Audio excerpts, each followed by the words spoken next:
Hello everybody, I'm just about ready to get started. Let's switch over to the Let's Chat. So today's a little bit of a gamble.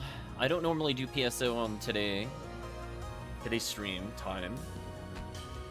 Also, I see I wrote Valentine's Day. I mean, technically, by the time it goes up on YouTube, it'll be close enough. But from the standpoint of the PSO server, I had totally forgotten there actually is an event for Valentine's Day outside of like a quest or two. So, just to explain it briefly, essentially every player will get 5% extra luck, more or less, for every player that is joined. So it's very common in a 4-player group to end up with 120%. And allegedly the forecast bonus is shared with other players to contribute towards that 120%. Now, I have been noticing it was a little glitchy earlier. I don't know if that was intended. I definitely had the forecast, and I did not share the rare percent. So I don't know what was going on with that. We'll see if it's like that later today. But if there's people that are watching, now would be the time. I'm just going to check the forecast. Although I think it's still 20 minutes too early, so I think it's Force Newman female. And I also want to check out what the time is on the server. I need to learn these beats, for sure. So let's go ahead and boot up Ephinea on the side as we listen to more PSO soundtrack.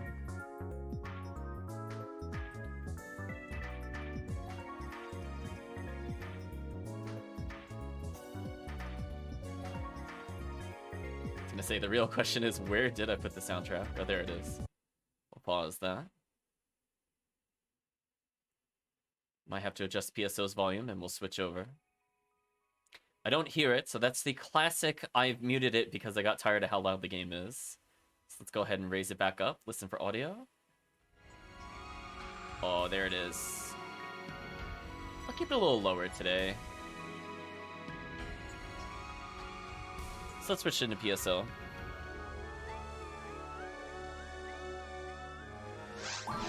So depending on the beat timer, that will choose what I end up doing solo until some people trickle in. I prefer to get in some group games. As I said before, the event really hinges on multiple people, which is a bit of a gamble, as I said before, since I don't normally do PSO at this time. But we'll find out. If nothing else, I'm happy to play and showcase some of the Valentine's changes, like the lobby music and the lobby itself. Hello, CalVitium. Look at the giant hearts in the lobby, CalVitium. All the doves are flying. Oh, it's an even beat time. Interesting. That seems kind of fun. So if CalVitium is up to it, CalVitium is more than welcome to join. I'm just deciding what to do. Oh, I forgot to check the forecast. What is the forecast? Horses, Newmans, females? Potentially do that. CalVitium saying he will start the game.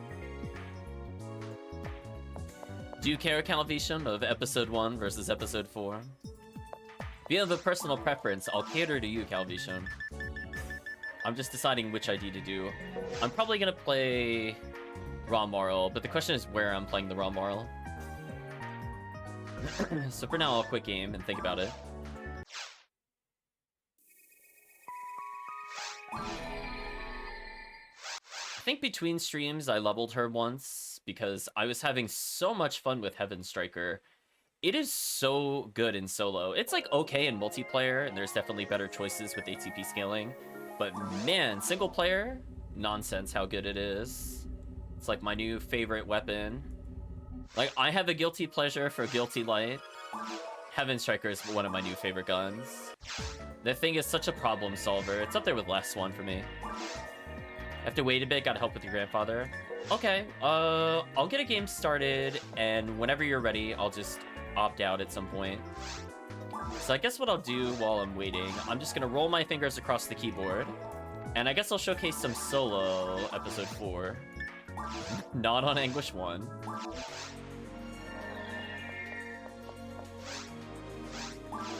So we'll do a nice little point of disaster. Take your time, CalVitium. I intend to clear this quest, and then if you happen to be around then, we'll get together. Oh, I gotta put all these materials away. Oh, it's so annoying. I actually had to have another character hold on to materials. Again, late game player issues. It's very annoying, but I finally have bank space in my share bank. So hopefully I can actually put these away. Because I was completely capped. And I will try to remember really hard that I got a D-band level 20 that I owe Gray when I see them next.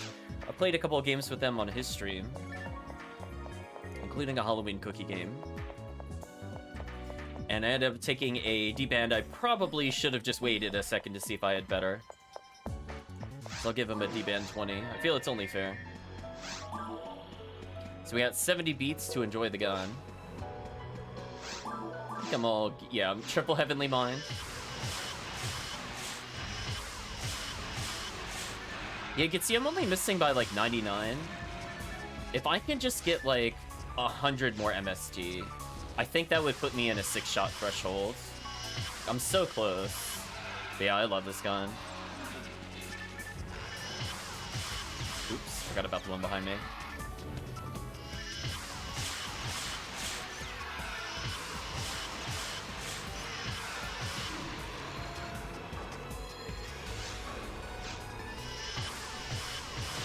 I thought I walked far. I always forget with the Astark. I have to walk way longer than it visually looks. Like, I saw him move, I walk forward, then I stop. But I need to wait until after he gets into a certain part of his animation to stop moving. Then he won't jump at me like that. I'll learn eventually, chat. Now, if I have shift up, it is still worth attacking with this, because crits on this are pretty good. So if I'm down to just one target, I should use other guns for sure. But the convenience of this weapon is just, it's just so convenient. So right now it's allegedly rare monster up, but I really doubt the game is going to give us a rare monster. I mean, if the game is really nice to me, it'll give me Pazuzu, and Pazuzu will actually drop something, but I don't think that's going to happen. We gotta temper expectations. See, there's another scenario where I stopped moving too soon. Like, that's technically on me. I gotta learn what the animation is a bit more. That Dorfon hitting me with no graphic was something else. That was just rude.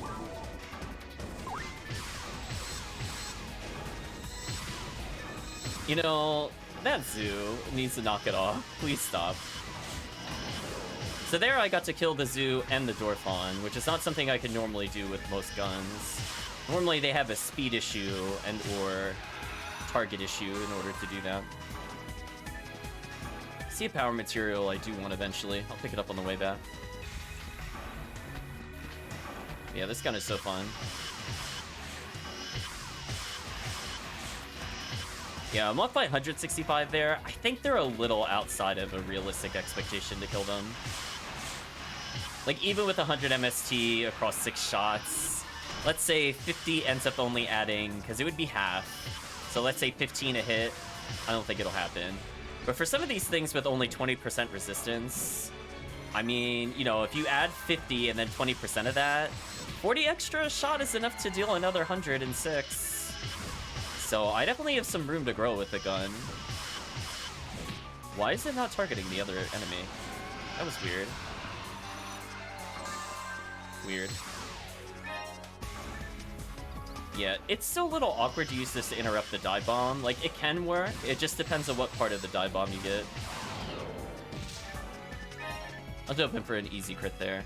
I should just be using all power attacks with this gun, and just, if I feel like I should be doing normals, I should just special. I gotta relearn my, like, button habits with this, because normally you want to do normal attacks because they're more accurate. But in this scenario, accuracy doesn't matter, so I can just do it. Like, this thing is, like, trying to hit me. Yeah, so if I do something like that, it's preferred. Oops, sorry, chat, I didn't realize I had a messenger on. Turn that off.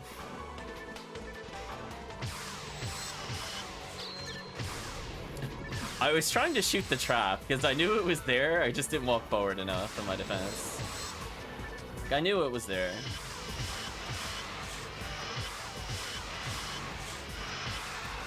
Yeah, 160 is going to be a little tight.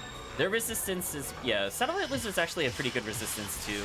So it's more likely I'm only going to add somewhere between 20 and 25 a hit on some of these enemies. Which, again, across 6 hits will be a little over 100. But that's assuming I have max MST. It's a little brutal.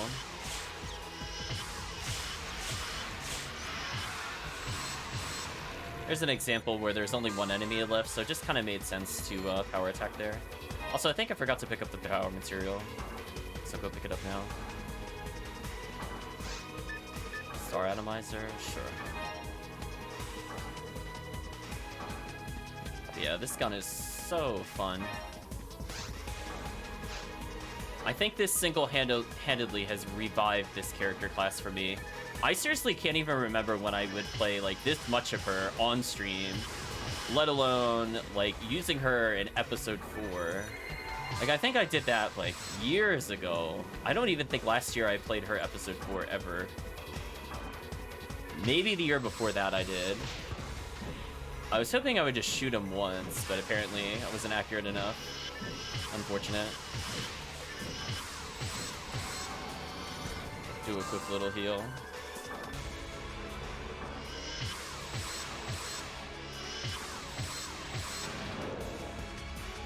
Like how the special is like 90% to land, but I don't even use special. I did heart attack. It still missed. Brutal. Oh well, we're making progress. That's all that matters.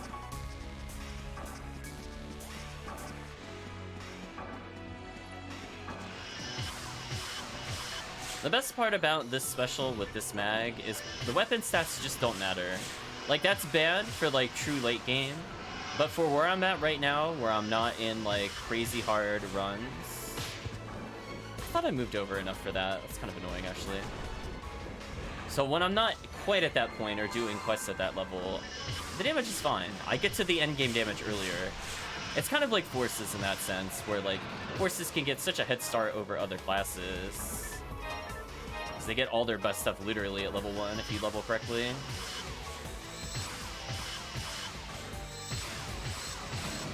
Yeah, that 900 crit cannot be underestimated.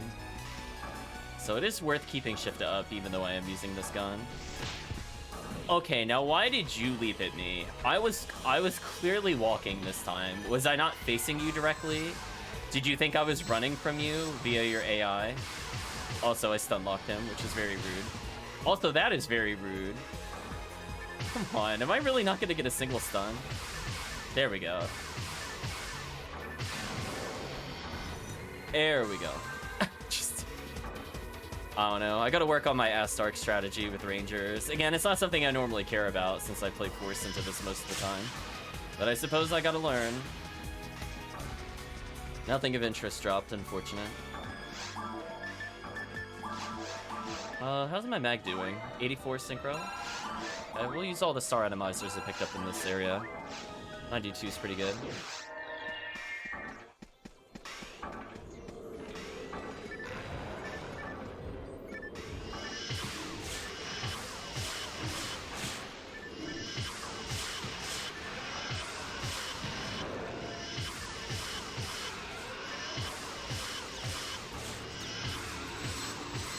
There we go.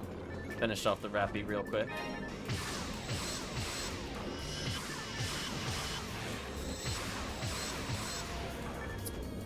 When the Zook gets above me, it's in a very bad spot for me.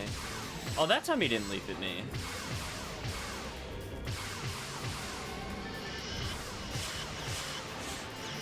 Yeah, here, arguably, even if I didn't have, like, a charge arm, I think a spread needle might have been slightly better. I did not use the right button there. That kind of worked. So they still have a bit of awkwardness with stopping Dive Bomb. I think I still need to use Gafoe. It's like just slightly too slow in some scenarios. There we go.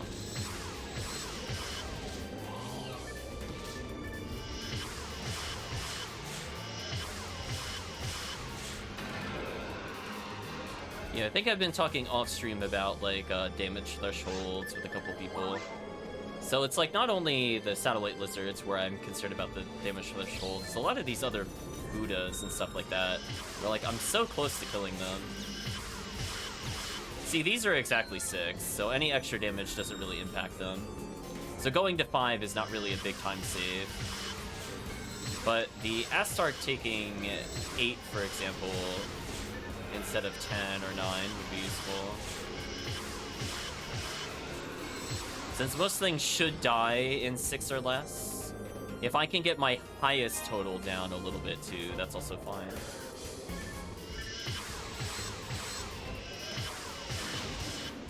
See what I mean? The laser's like just slightly too slow sometimes. It's close, but not what I'm looking for.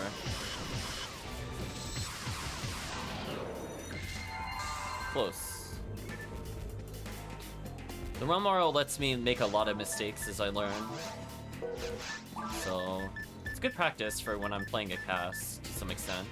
Obviously, you know, I'd still have to learn the freeze traps and confuse trap timings for certain waves, but just getting a feel for what weapons should do.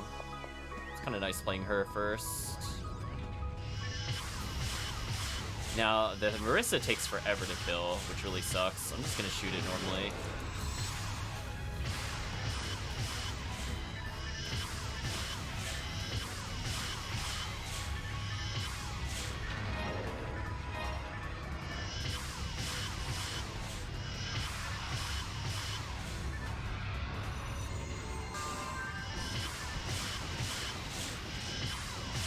I mean, this is pretty much on par with, like, the Phonuman clear underground, honestly. Except I don't have to choose my element, I just do that much. So saying that, it tells me, you know, you could definitely optimize your damage here. Like, again, if you had a big shotgun, it'd be worth swapping in just to kill that Goron, I think. This is kind of a tricky situation. I think I'm gonna use Last Swan on the Marissa. Letting the Marissa live is such a waste of time. So I'm gonna rebuff.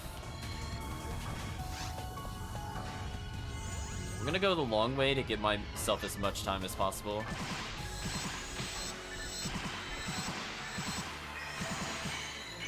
Seriously?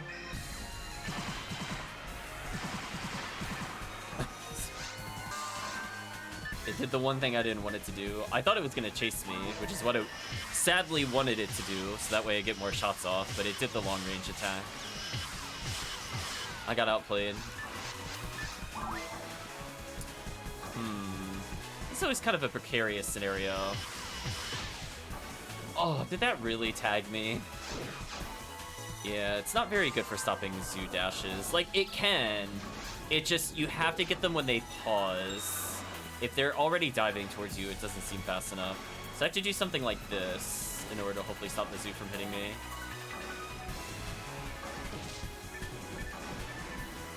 Game, please. Game. Like, I paused. I should not be targeting. I'm actually going to back up slightly. Oh my gosh, stop that. I'm going to back up slightly because I want to get the Goron detonator in the next wave. There we go. I did a normal attack because I didn't believe in the lasers. Did he seriously teleport behind me? That is a big ol' waste of time when that happens. So instead of just killing them all as a group, I have to kill this one individually. It's not like a big time loss, but it is very annoying. Like, he'll try to teleport beside you most of the time, but depending on where you are against the wall, it does discourage him because he's not able to go behind you. So I'm cutting off where he'll spawn. If he spawns like in front of me, but slightly to the side, it doesn't matter because the laser will still get him. It's just when he goes purely behind me against the wall, it's like so obnoxious because I can't hit him and I didn't debuff him, so I'm gonna take some damage. But well, I got chambered in. Well, let it be known, I did at least try to go for the rare. The rare boss here would have been kind of nice. Maybe we'll do some red ID runs to get some Cannon Rouge and things like that. Especially if CalVitium wants to build up a Ranger. Red ID in episode 4 is fantastic for it.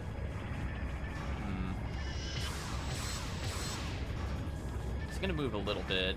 Lasers can hit multiple targets here, which isn't too bad. Especially if it's hard to hit the target that I'm looking for. Okay, there we go. I barely did enough damage, but that's all that matters. So yellow's not the biggest stun, I'm learning. Actually, it looks like the shortest one.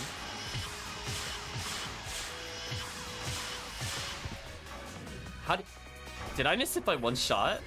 Wow, that is unlucky. So the lasers did not hit evenly, or else that would have ended it. Really unlucky.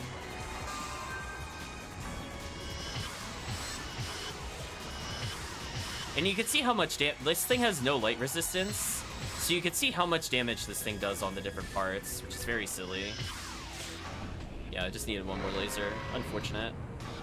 So there's another scenario where I think 50 more MST would have, well, not 50, 75 more MST probably would have been enough with how many times I shot it. Just to get rid of that 120, 150 barrier that I missed.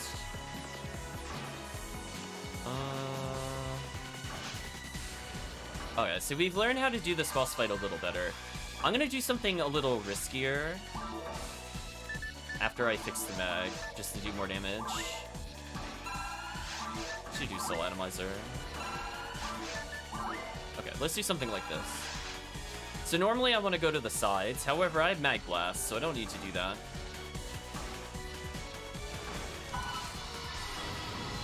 So I'm gonna do that to ignore the missile and get a solid hit on the boss. And I'm close enough that this should hit. Oh, that did 3k. Yeah, that's a big time save. Big time save, chat. Oh, the boss reeled back at the worst time. Thanks, boss. And I got trolled. I shot slightly too slow and didn't get what I wanted. Yeah, if I just stick to 2 lasers here, I shouldn't desync it too badly. There we go. So I can only get 3 when it reels back consistently, or else I'll pop them. Oh my gosh, is it really just spamming this attack over and over? Please don't. Okay, I'm gonna walk backwards so the boss is less inclined to do that. Please stop doing that. Seriously? Okay, I could get a risky double shot at least. Okay, so I can slightly optimize that. Please don't reel back again. Thank you. Okay, so now I killed all the cores. A little unlucky. But here's where, arguably, I could go for the power shots here with crit. I didn't Zalure the final part, and I don't think it's worth walking up to Zalure. I'd rather just get the long shot. I'm gonna hug along the outside to not get lasered here. Core's on the wrong side of me, so laser attack here is gonna be the go-to, I think. Well, I'm out of range. I need to be able to eyeball where it is when I can't see it. Game, please. Stop it. There we go. I mean, it's like an easy enough kill. It's just annoying. The boss has little attacks that are annoying when it does them. Spinner, when you're like walking towards the boss still, is the worst. Unfortunately, the core was on the wrong side there. So I would need to learn, looking at the mini-map, how far exactly I could stand and still target. Because his name popped up in the bottom left for me, so that tells me my normal strike could reach him. The problem is the special has less range than the normal shot of the gun. So normally what would be an indicator in every other weapon and every other scenario is not true for this gun, which is kind of unfortunate. So trying to eyeball that exact distance when you're not familiar with it is pretty brutal. So I had a little bit of that going on. But hey, overall pretty successful run. So we'll check in on TheCalvitium. Hope you're doing well, TheCalvitium.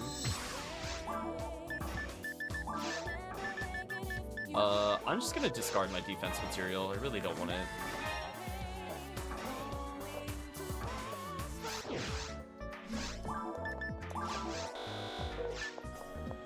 So I think if I fix this thing synchro, I might be able to break 4k damage. I mean, that damage on the crystal saves a lot of time. So it feels pretty consistent in single player. This character feels actually really good for episode 4 runs due to that. Like, I would not be able to burst it like I could the other characters. They found a daylight scar. Oh, that's... Oh no, not my favorite weapon. It's a choice, I guess. We'll go with that. So how many power materials am I up to so far in the bank now that I got rid of 99?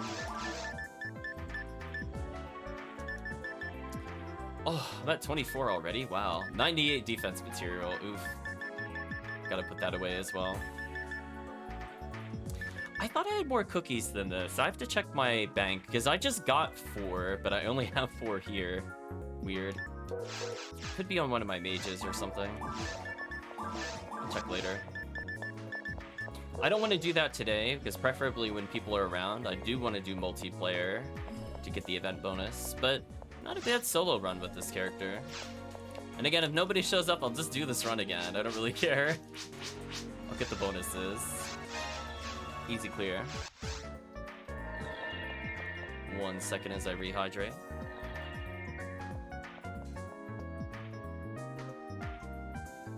Okay. So I guess I'll start up another run. Still gonna be about 15. Had a feeling. Oh, speaking of which, what's the new forecast bonus? I did see my luck changed. Forces humans? Not much has really changed there, apparently. I guess I could do one more of these runs.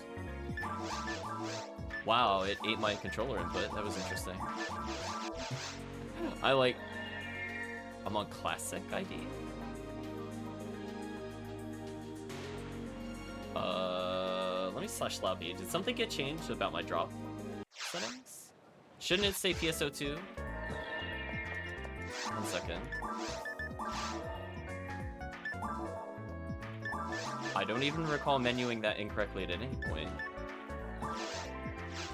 How do you even change that? I'm trying to remember.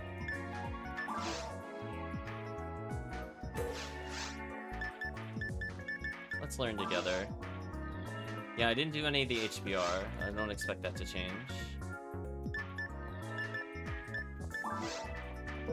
No, what am I thinking of? I definitely do not want it to go to purist mode.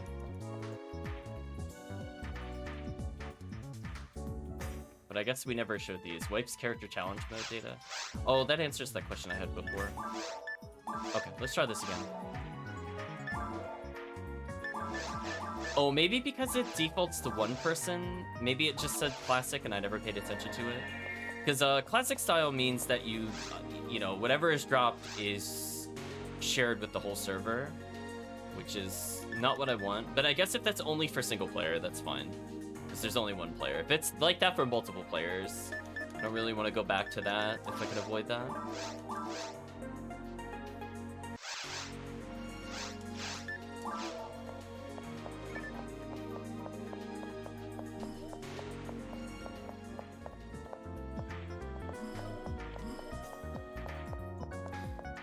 Was having a drink and trying to pilot with 1 hand. It kind of worked. But yeah, that quest has given me like an 1/8 of the XP I need, even though I'm 171. So it just shows, like, because I'm able to clear this quest, I have a way to consistently level a character. It's just so good, chat.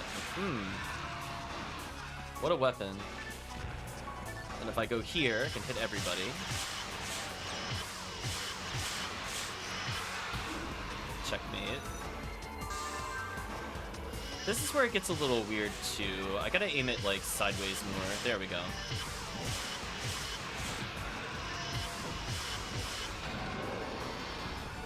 This is fun. I don't even know if I want to shoot the Rappies. I mean, if they're there, I will, I guess, but not a deal breaker for me if I let them go. At some point, I want to do episode 2 as well. Been meaning to do some episode 2 rare monster ups, and I'm not sure if I'll get the chance this week, unfortunately, due to work. But I would really like a Vivian with hit. And or to showcase at least what you would play in episode 2. I know TheCalvitium has asked that question.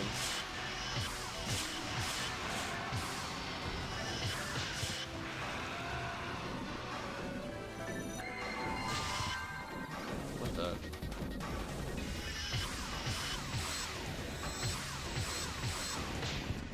Oh, I never did figure out what episode 2 quest I was thinking of. I didn't see it in the wiki when I was looking for it for Ogoflow.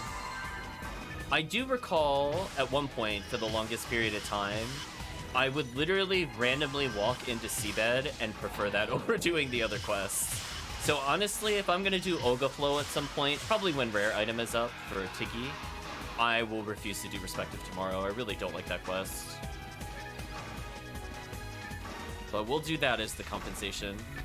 Oh, the Aslark tried to hit me, but you just whiffed. Okay. Good try, I guess. I should make these run while I can. Yeah, just run away, it's fine.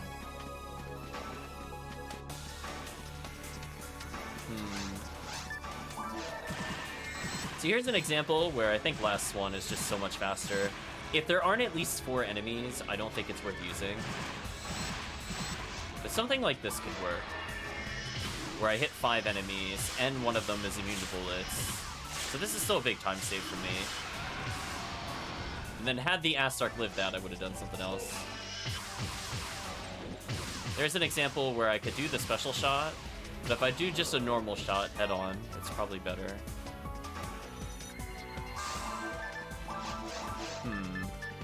Again, the goal is to just keep fixing Synchro, because this will potentially end up saving a lot of time on that episode 4 boss.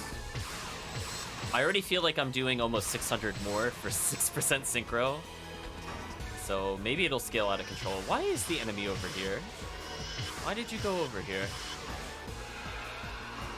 What a weird position. I guess because I killed the other wave first. That time I decided not to shoot the trap. I was like, you know what? If you hit me, you got me.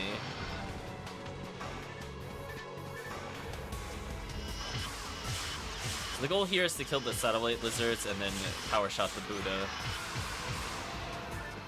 We're doing normal, actually. Its health was too low.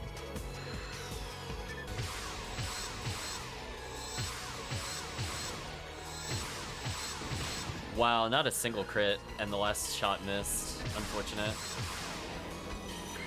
The luck isn't terrible. It's not max, but it's, you know, it wasn't like total terribleness.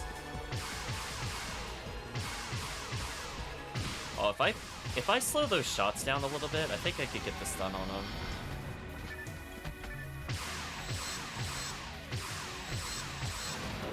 Okay, cleaned it up. I always forget how fast her buffs were off. That minute and a half makes a big difference on the force. So in my head, I'm like looking every 5 minutes, but my buff's only 3.5. So oops.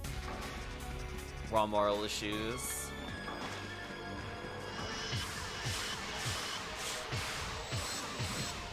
Alright, that should be good enough.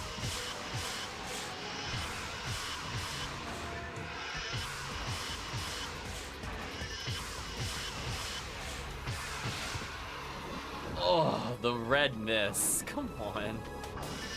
The only way to really avoid that is Frozen Shooter or like a Guilty Light or a Bazooka, which I am not holding currently. Well, Frozen Shooter I am, but not the other ones. Okay, we're just gonna mess up Dorkon. And it's just so good at single target damage. Oh, there's only 2 Astarks. I think it's worth keeping Last Swan out. That one charging me, though, is a big waste of time. Yeah, there we go. So even though the Astarks don't have a lot of light resistance in single player, it's still faster for me to Last Swan them. Any kind of crit is a big time save. I shot my gun a little differently to try to get the lasers to target differently. It worked. 45 hit Disca. You know, if it had just had like 5 more hit, that would have been like such an amazing roll for a Rainbow Baton. Just have like 25 native, 35, well, machine is actually kind of not good, but you know, 3 attributes, can't knock it. I'd prefer, I think, native and dark on the Rainbow Baton if I need to actually do damage. Native either just because I'm cheese killing something, or dark because I have no other options and I need to do damage. Generally machine, I don't do it enough for it to be worth it, and A-Beast, sometimes it's useful. I mean, like, I would use it in caves, but I don't know if I'd use it on, like, episode 2 enemies. or episode 4. Because all these enemies are native, except for Astark, pretty much. So like Rappy would be good. Buddhas, I prefer to get the damage.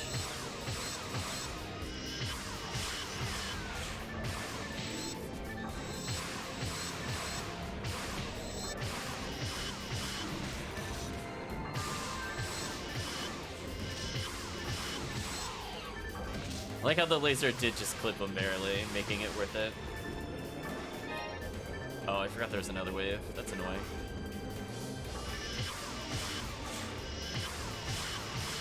So there's an example where the laser is useful. I'm not sure I would have been able to hit it with any other attack other than laser there. Okay, because I got it at the peak of the dive. I was able to interrupt that time. I think that went okay. But for something like this, I probably want to stay over here and get the kill. Or make them flee. I don't really care, either way. The reason is... both the Astarks should come towards me. Or just one, apparently. Get wrecked.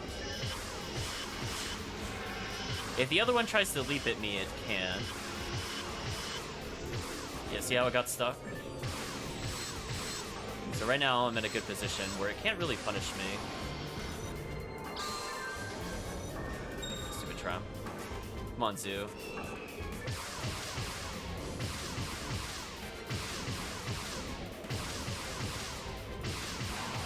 Easy loops. Rebuff.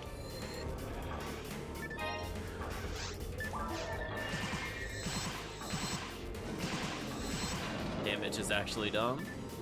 Thank you, Last Swan. So even though I like Heaven Striker, I love my only other choice is Last Swan. I mean, can you blame me? What a good gun.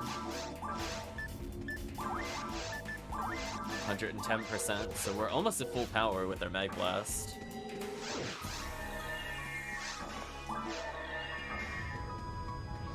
So at some point I do need to get hit in order to get Mag Blast, but I have a feeling we'll get it in the episode 4 boss if nothing else. So I'm not looking to get hit prior to the boss if I can avoid it.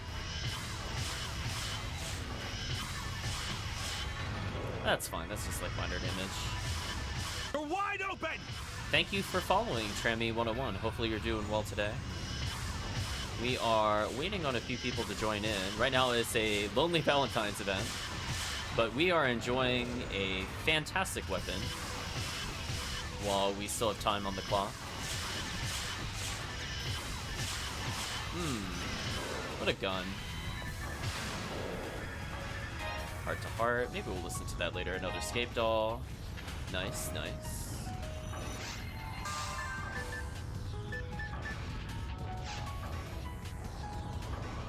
I just remembered I forgot to do something. I'll do that. We'll go to a brief intermission. There's something I should have done at the beginning of the stream. I think I forgot to do so.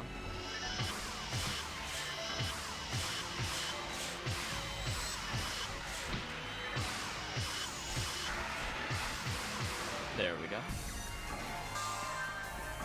Jemmy following reminded me my task viewer is now working again. So thank you, Stream Elements. So I could finally figure out who followed last time. Gotta give them the shout outs as well.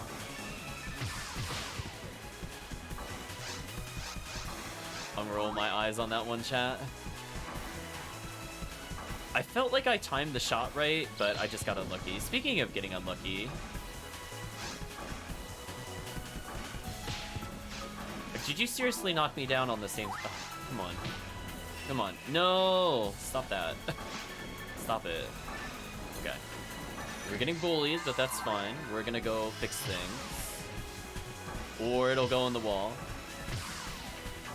You know... PSO, come on. I can't kill the enemy that's out of bounds. That's not fair. Anyway, hopefully we do not get teleported again. Please do not teleport beside me. There we go. That's what should have happened the first time. That right there, chat. Much cleaner second wave there. Again, I'm kind of in a weird position with the zoo, because the zoo is literally just RNG. I don't know if it's going to go back. I don't know if it's going to go sideways. It's not worth Gaffoing if I have to move more than the Gaffoe distance, which is unfortunately what I have to do to cross that pit. So it's kind of just rolling the dice, whether it gives me a good flight pattern or not, which kind of sucks. But hopefully what'll happen here is I'll get mag invincibility, into getting hit, into getting mag invincibility, into... Oh, right, it only gives rest. Never mind, no mag invincibility, ignore me. It's a striker unit. I forgot, I'm not using Nidra, which is my common mag. So we're gonna have to play this sort of legit-ish. So we're just gonna look for a colored spinner. Speaking of which, you're the winner. What an easy spinner phase. That went even better than the previous one. And because I killed the red one, look how much time I have to kill this. Ridiculous. Easy.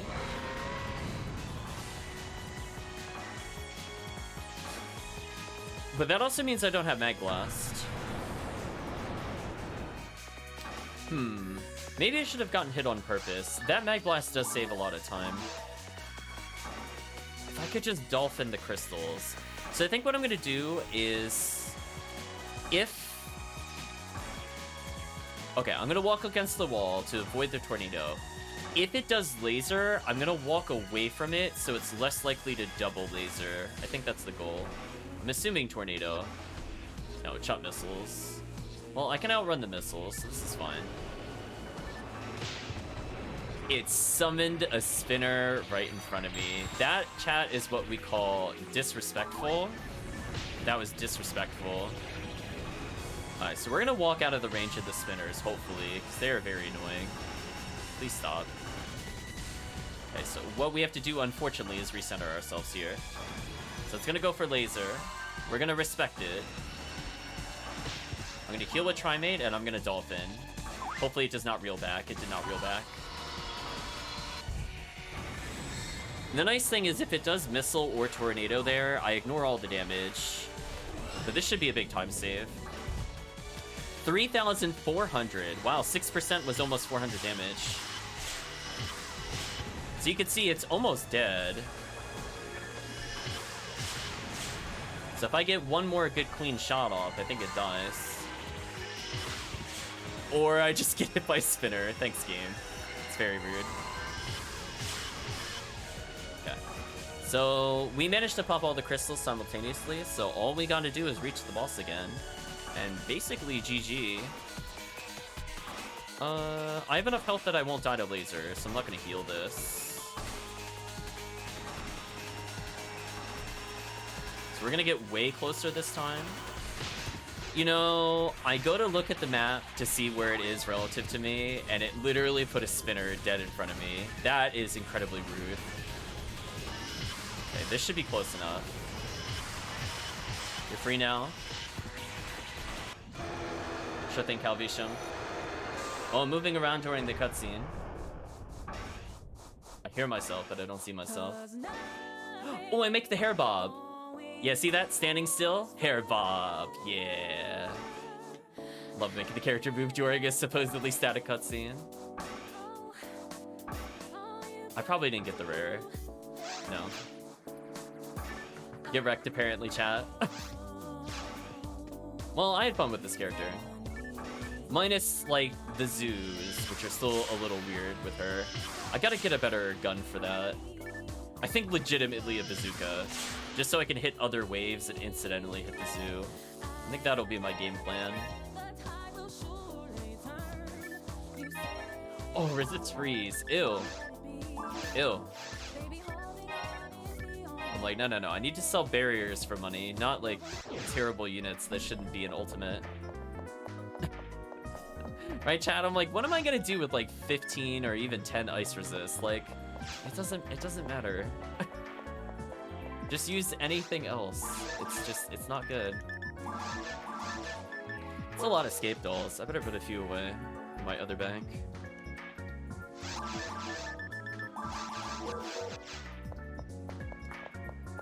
So this character can use her gun for 43 more beats. When it hits 100 on the clock, I can no longer use it. So I had fun while it lasted. So it said forces humans, huh?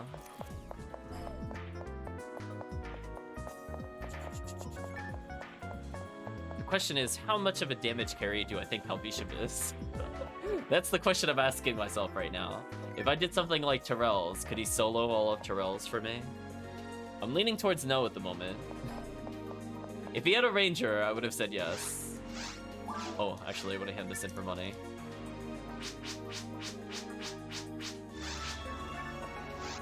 Let's do this. I'll make a game with this character.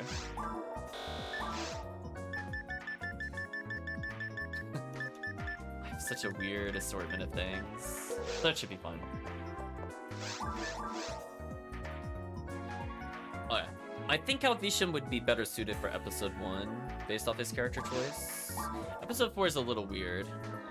Yeah, no. I assume your ranger's not ready. We'll help you with your ranger later. Cal is cool. Nice, easy game for Calvitium to find. Also, that did not change the difficulty. Try that again. I feel like I'm getting some like lag inputs on the game. Like I am not skipping an input. The game is just not registering them. We've seen that happen before, where if you input too quickly, especially with the turbo command, it actually can't register commands. So I think I'm actually just putting too many inputs back to back. I need to put a frame delay on myself just to move slightly slower. So game should be up for Calvitium. I gotta restock everything. So yeah, once the other mag wears off, we'll go back to Nidra. Also, does that mean I don't have a Romarl max mag? I've just been using a generic mag? That's kind of funny. I mean, I don't know how much I care about that, honestly, but it is funny.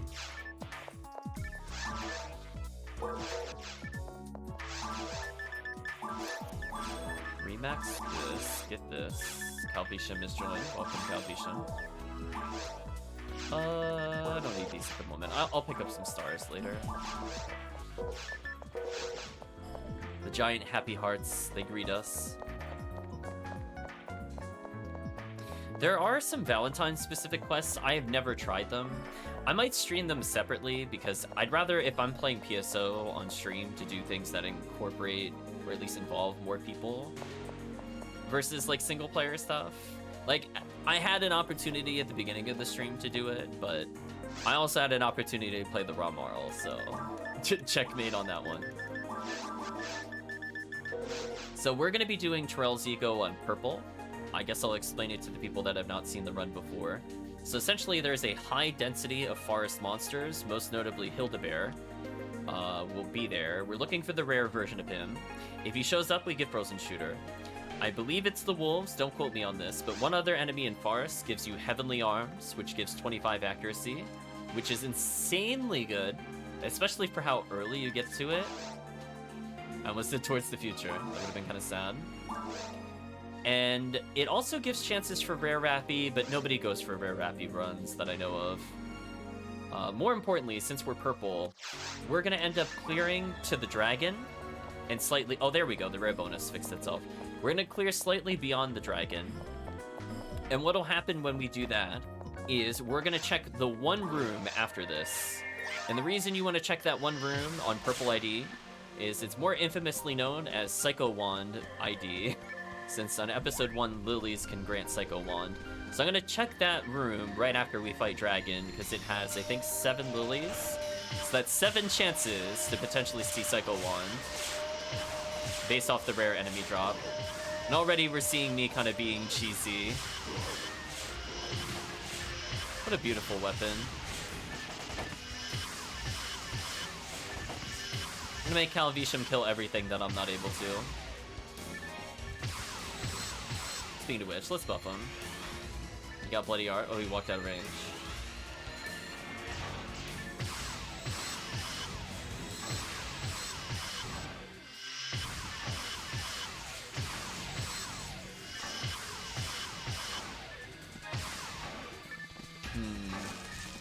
I think had I activated this sooner, this would have been useful. I'll still hide over here, though. Look at that AoE. Oh. Even though it's not a lot of damage in multiplayer, that AoE cannot be underestimated. We'll just snipe the last few people.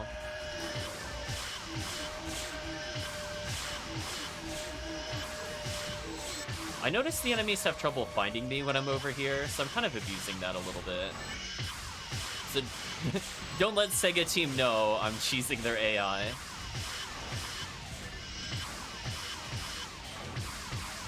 Okay, so that's the easy clear.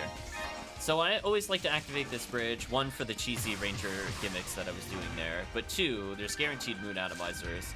So if you're playing with people that forget to restock, you get 2 guaranteed revives for the team, which is probably good enough. I'd like to do this room, even though it's optional, since we get more Hildebears. This little room clear there. I've yet to figure out where I want to stand the most.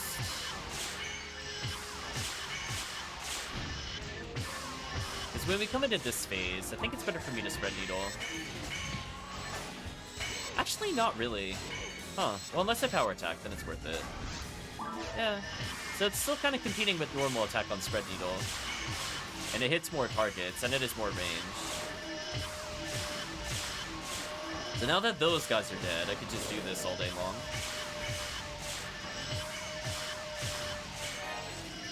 I'm sure Calvitium is questioning the laser light shell. What a beautiful gun.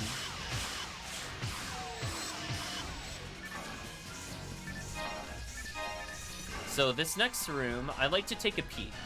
Unless it's a rare Hildebear, I've just found it's just never been worth clearing.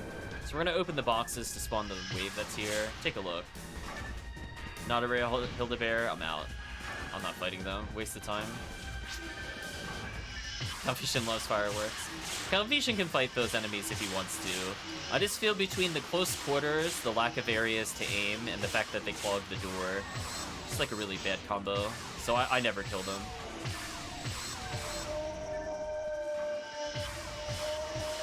I mean, when you have 4 players, you don't need all 4 players in one room. That's also another strategy. But this gun's so ridiculous, it could just... It's basically like playing with 4 players. Like, I could solo a whole room, it's fine. Just do something like this.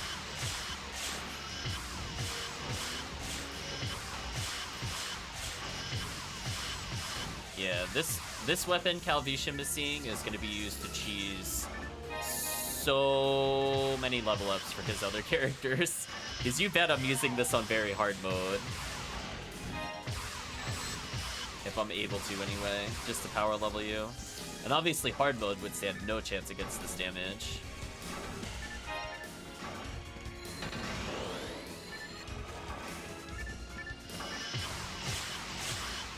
Wow, their resistances are too high. So for these enemies, I do need to probably just last swan.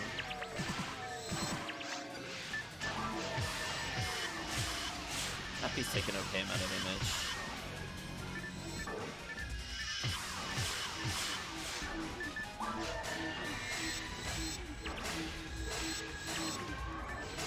If I'm not able to hit more than 4, I do think spread needle is the preferred choice.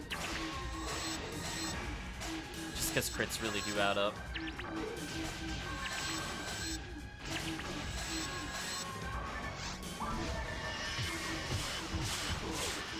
Now here's where it pays off.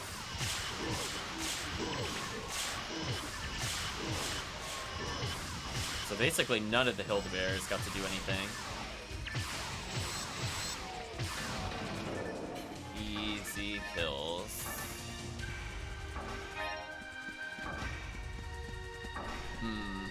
Heaven Punisher also has kind of a built-in advantage. I'm gonna show you one of the built-in advantages. We have to avoid getting shocked here. And the Rappy blocked me. Nothing went well there, but that's fine. We got this little hidey hole. Game.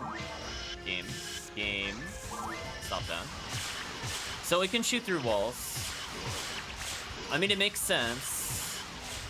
It doesn't fire from the gun. So as long as they're vaguely in front of me, they'll die.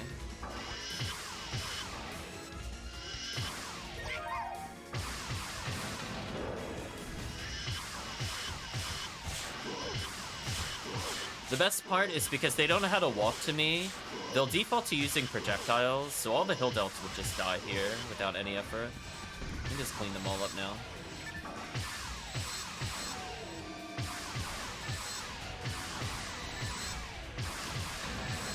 Shot Calvitium's trap.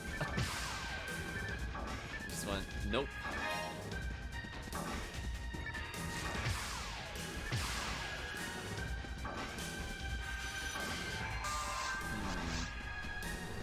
See, I kind of need like a better shotgun with this character. I really like Spread Needle for its ability to stun lock in solo, but for multiplayer, I really need to get like a charge arm just on this character full time. Wow, I got them stuck on the spawn. They didn't even move. Only the Talos moved. Okay, so we're gonna equip Blast Long for the Hill Delve.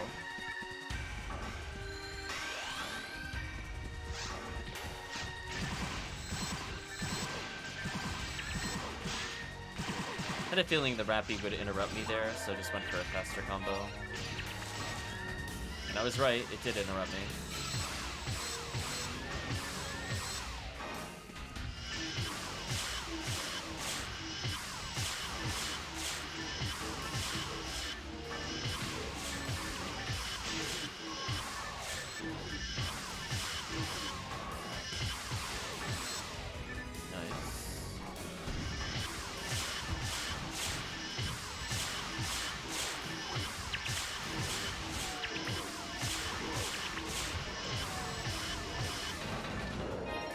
Nice crowd control.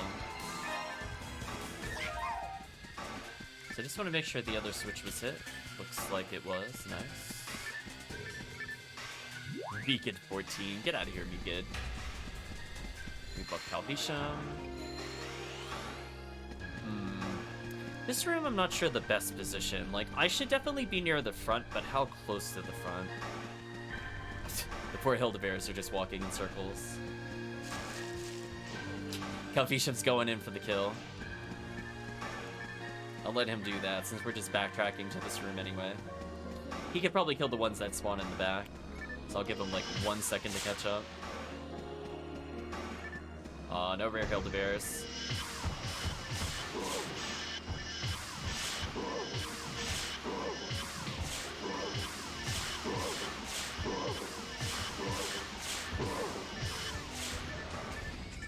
Quadra kill.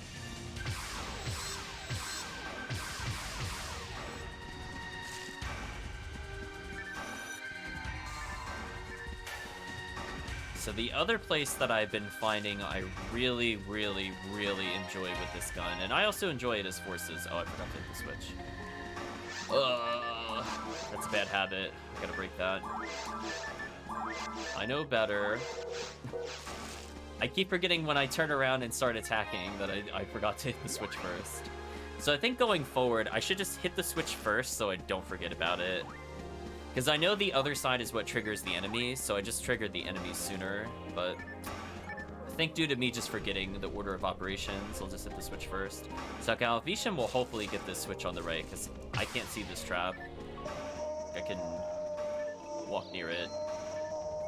Never mind. I got it. I mean, I know where the trap is, but I gotta deal with it. So what I'm gonna do is I'm gonna navigate around the enemies that spawn. We're gonna open this little laser gate, and we're gonna park ourselves all the way in here. Although we gotta deal with these enemies first. Once we do this, no wave can hit us that we shouldn't be able to stun lock. So if Calvitium comes towards where I am, he'll lure every enemy near me, and I could just kill them with impunity. I can also go slightly more to the left. But yeah, you can see I just have like absolute crowd control. No enemy can hit me. If it's a Hildebear, it takes too long to shoot. So it's just kind of free kills. I do occasionally have to leave my hiding spot just to get a snipe. But you get to see how useful it is from here. Like here I'll walk a little further forward just to clean up the room. But you bet I'm gonna go back to hiding like right here. If Calvitium lures them towards me, I don't even care. I mean, they can't do anything. Feel bad for him, really.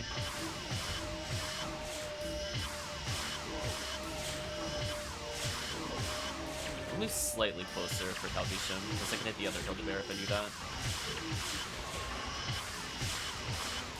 Mind material, I'll pick those up later. I could still assist with normal attacks there. The buff is about to wear off, so I'm gonna rebuff myself, but hopefully Calvitium will get closer. Because I do not want to hunt him down. Good enough.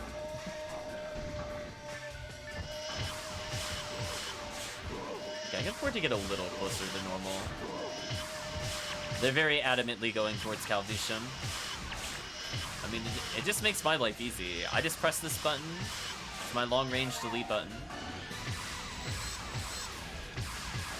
Get a couple normal shots there. Rebuff Calvitium, then go back to my hiding spot. The life of the ranger. As long as I don't go past this barrier. You are the target. I mean, if you lure them against the wall, they just can't do anything.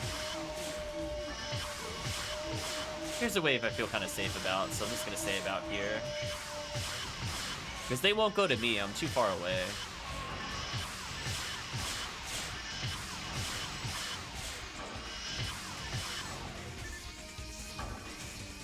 Back up slightly, just to make sure I'm not targeted. What a beautiful room. I'm waiting for the double Hildebeer. There it is. That is the signal that I'm at the end. So these enemies can reach me, but this gate confuses them, so you'll see them still trying to use their projectiles. So I'm the bait for those targets, and that way Calvitium doesn't have to worry about any of that, which I'm sure Calvitium loves. They just dummy walk towards me, stand still, and then perish in that order. Like, you showed me Hildebeer. To pick up that other scape doll, because I got a problem. There we go. Now I'm going to show you my other favorite spot. I'm going to cheese them out a little bit. I love showing this on stream. So I can get a couple pot shots here, but ideally, I'm going to stand right about here-ish. The reason I did that, it resets all the enemy AI in the room except for the Hill Elf. So if I see them walking towards me, I could just go backwards, touch that little lip, and suddenly they're all fighting Calvitium. So good luck, Calvitium. I could just make them target you. I mean, I'm not exploiting their AI. I don't know what you're talking about. The game is perfectly balanced and very fine-tuned, no bugs. So anyway, I like being on this side of the room too. I do feel this upcoming wave is kind of hard to deal with if you're where Calvitium is. Unless you like getting surrounded. I would not recommend that. But we'll find out. Calvitium almost got dumpstered. He took little micro steps. That did actually help him a lot.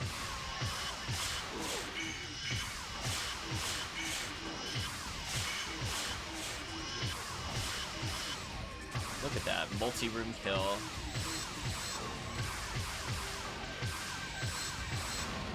$888 damage, insane. So kind of like the other room where we ignored it before, we're gonna take just a little peek at the enemies that are down there. If it's not a rare enemy, I'm not killing them. Shoot the box, see there's no rares, walk away. See that? Time save.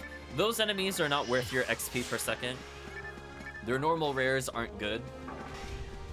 So we just ignore it. Yeah, Calvitium gradually realized that if he's alone in the center of the room, bad things were gonna happen. You could feel it in his heart. He's like, I feel like I'm gonna die, but why? So anyway, we're gonna summon all the Hildelts by shooting these boxes. Aw, no Hildetours. Boo.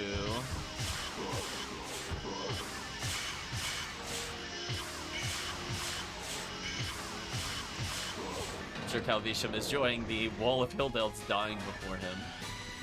They tried. So here's where I probably need Spread Needle or at least a better gun. I need like the Cannon Rouge for this boss. I'm so sad.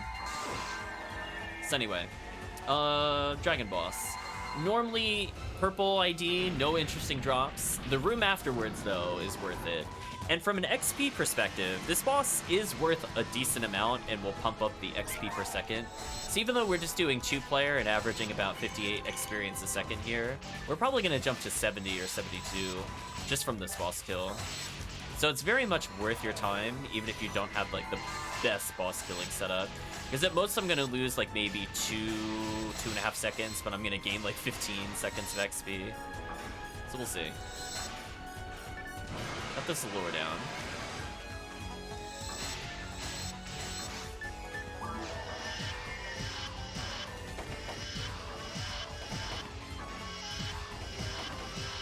Okay.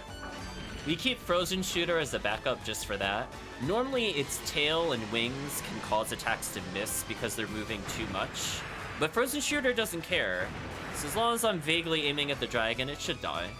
So let's see, we went from 57 up to 70. So yeah, we gained 13 XP a second. And on top of that, you get to check these boxes, which will always be tools, so that will generally be materials and sometimes a photon drop. So for me, it's always worth that check, because it's guaranteed. The other ones, I don't usually care.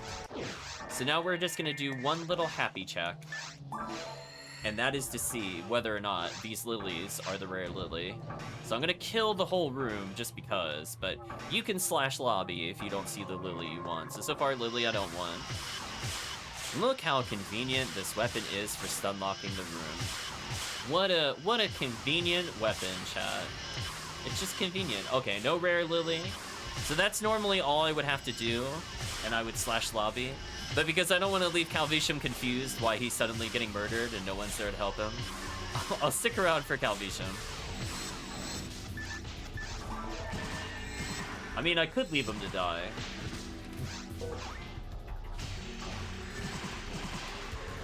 I don't think he'd appreciate it, though.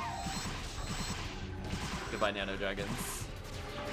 So yeah, once we're done with this, we'll slash lobby out of here. This quest is sometimes worth finishing, depending on your character. Purple ID I don't even think has a good worm boss rare. In fact, let me double check. What is Purple's drop? I don't even remember. It's been a long time, chat. Phonon Mazer. That is so unfortunate. Yeah, that's not worth it. Some characters do get really good worm boss drops, and they are worth doing. See Viridian. But we're not in that category. We're gonna slash lobby out of there. So we'll double check if anybody in the chat wants to join in. We're just doing some casual runs. How much time left do I have on the laser attack? Ooh, only 27 beats.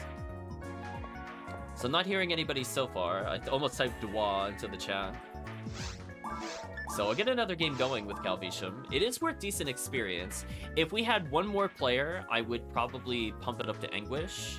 I think with just 2 players, it's a little rough. We'll do... Hal... Actually, we'll do... Ziggy Ego. Name the game properly.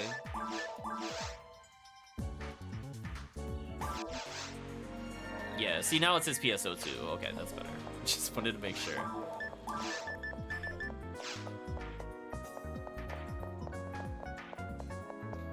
So yeah, very simple run, very nice, efficient. You could do this potentially with Blue ID. Blue ID, instead of getting Frozen Shooter, you get something known as Heaven Punisher, which is an extremely, extremely rare weapon. However, you can get Holy Ray from the dragon on Blue ID as of the time that I'm speaking, which means that you can get a sniper on hunters. Unless you're a cast, then you don't get it. But the Humar and the Hunural can suddenly get a sniper, which fixes some of their issues on certain enemies. It even has the Seize attribute, so it's not even like it's a bad special either. So don't see anybody in the chat, but we'll give them another minute or so, because we know stream delay is a thing. Yeah, I'm having a lot of fun with this weapon, but rest in peace, Heaven Striker. We're about to give you the final salute in 25 beats. Then I gotta go play other characters.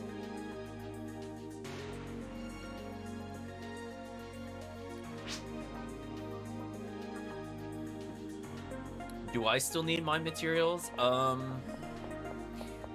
Technically, I mean, I have enough for another character, but if chat wants me to make more than one character, I probably need more. If you really don't want them, I will take them.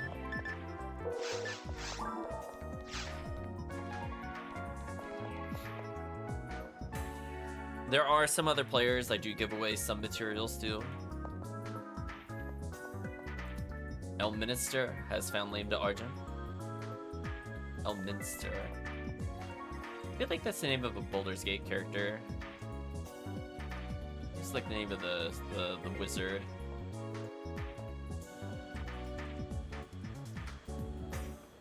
Calvitium's just waiting around.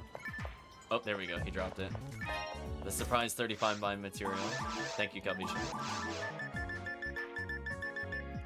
Oh, marksman arm. Let me not even bother selling that. It's not even worth the time.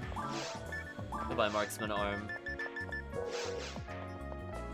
So yeah, we'll do a couple of these and see who's around. I'd like to get a big game in at some point. Ideally, what'll happen is, once it switches over to rare item, instead of rare monster, we'll probably do TTF. Since we can have basically like almost 150% rare chance, which is pretty good.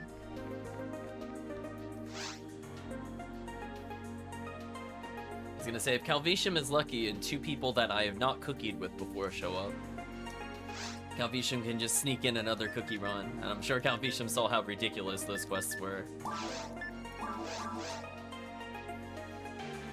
AKA where he got the ex-Calvitium.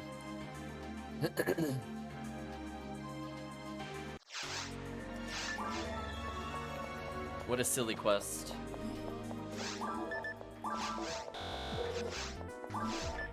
The thing's almost capped on synchro. It's so close. I think I forgot to feed it last time.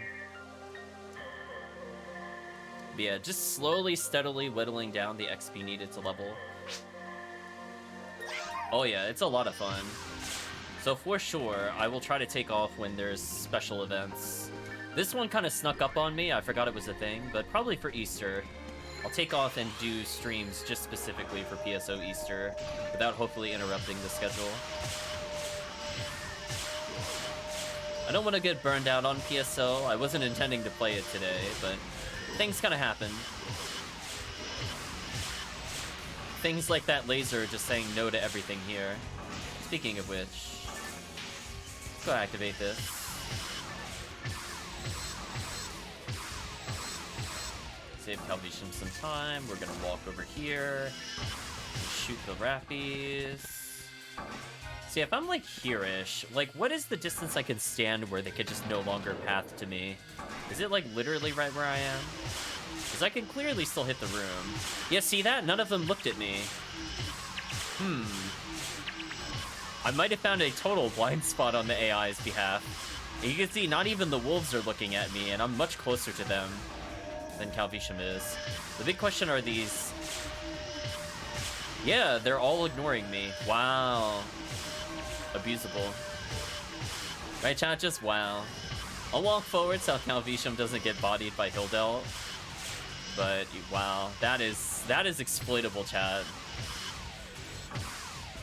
As you saw, I pulled literally 0 enemies in both waves. So I forced Calvitium to be the party tank. / we believed in Calvitium. Another mine material, I guess I'll pick it up.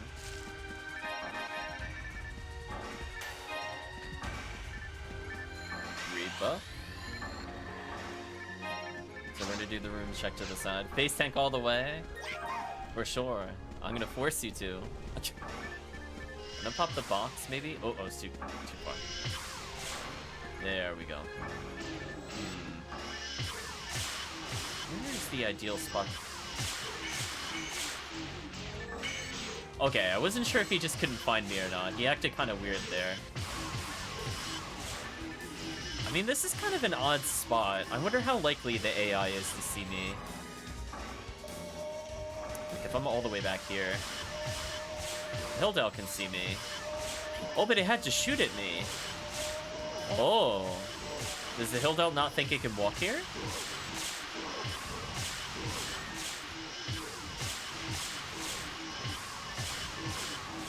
Yeah, none of them are targeting me again. But see, I walked out of the corner and then they noticed me. Chat, There's something weird about this corner I think I might be able to abuse. So I think I have a new spot to stand, while CalVitium bravely tanks for us.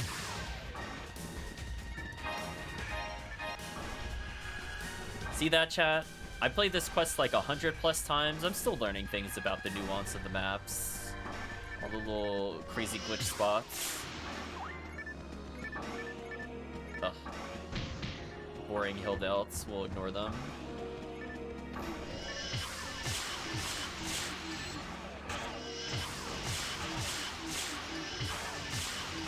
The nice thing is my damage isn't really fast, so CalVitium wants to steal kills for his Excalibur. I can't imagine it's very hard to outpace my damage on certain enemies.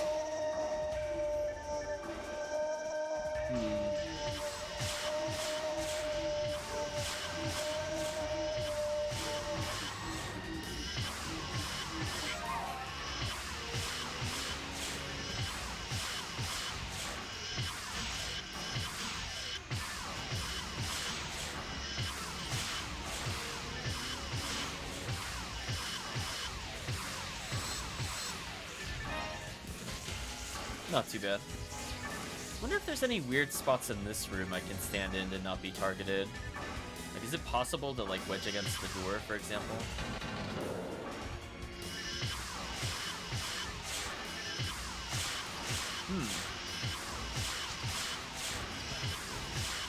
You're getting a lot of steals? Good. We only got several thousand to go, most likely. Ooh, that enemy spawning there is unfortunate. It's not a good spot then. If they don't literally spawn there, it's fine. The new spot needed. Need to be more like here-ish for the next wave.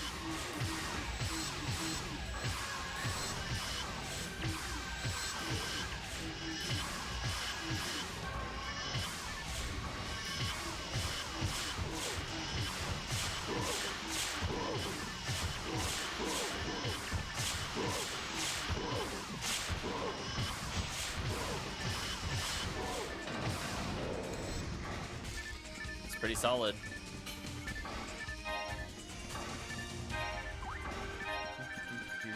More mine materials, tons of star atomizers. Fixed, and both are fixed. Nice. Reapply buffs to CalVitium.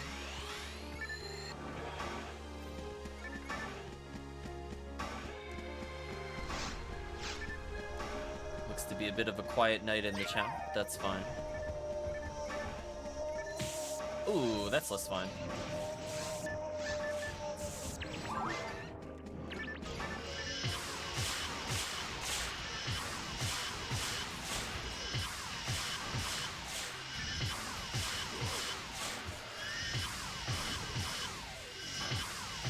Sorry, moth in the sky, you have to die.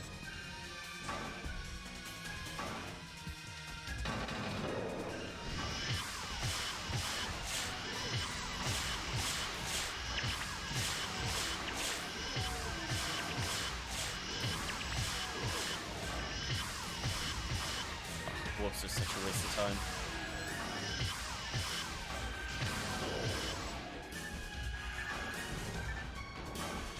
Another HP material, sure. We got a nice little groove going.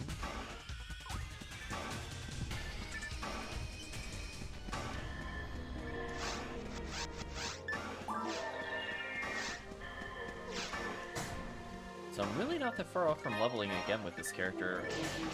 So it's like, I'm averaging about 8 quests to level, which isn't like terrible.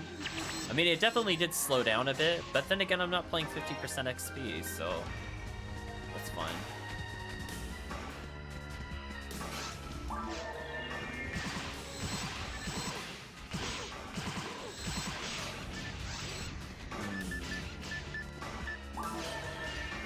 Can I use this to block them?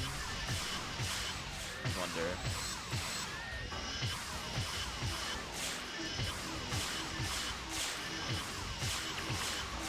Oh, they can walk through it. Oh, I was hoping, chat. Would have been so cool.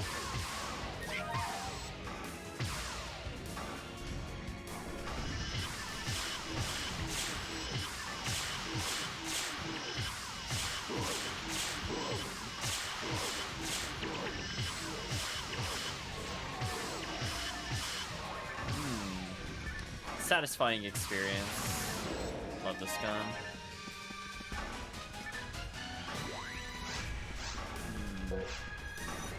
Eventually need to buff Calvitium again, but not for the next wave, I think. Not sure what to do with my walking cycle. I don't have anything to feed. Hello, Chris. Hope you're doing well.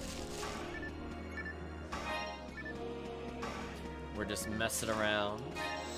I'm enjoying the gun.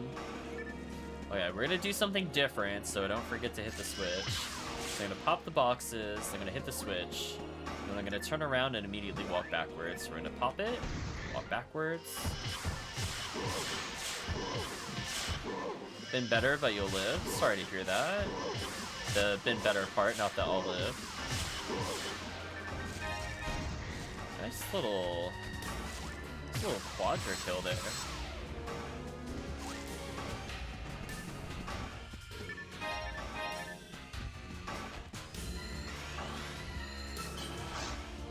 So yeah, my only goal is to get to that little safe haven in the far corner.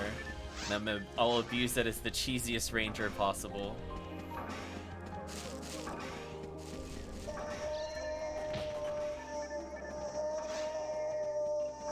Pause trick so I can walk around these.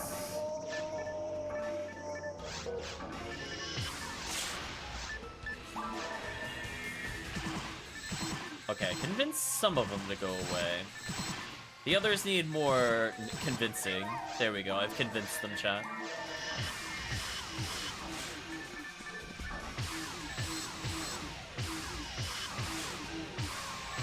So the first wave is not the best for it, but it does set up for the future.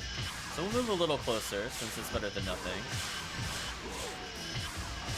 I'll keep the moss off of Calvitium, while simultaneously dealing with the nests. And again, as long as we stay behind the barrier, they should not target me over Calvitium.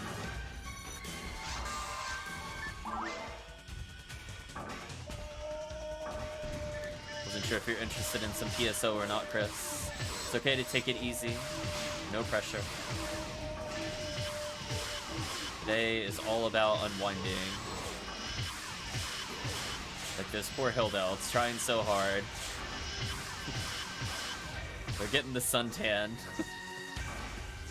But not the one they want though, probably.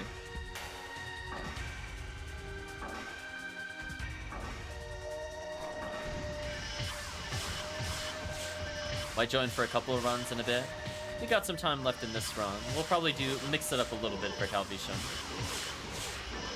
You're more than welcome to join. That gun is so cool. Well, Chris, I think Hellcleave has some good news for you. I did request for him to make a mag for you, by the way. Since you didn't put in a request. I beat you to it. So you should already have a Heaven Striker. You just need the mag. And then whenever it's even beats, you can just do duo laser twin nonsense. Which honestly is really effective in most areas. Except for episode 2. But you know, it's episode 2. Nothing is effective in episode 2. But yeah, I was having so much fun, Chris. I did some solo pod to start the stream. It's a good feeling. I should have been punished for that, because I was past the laser gate, but no, I still didn't get punished.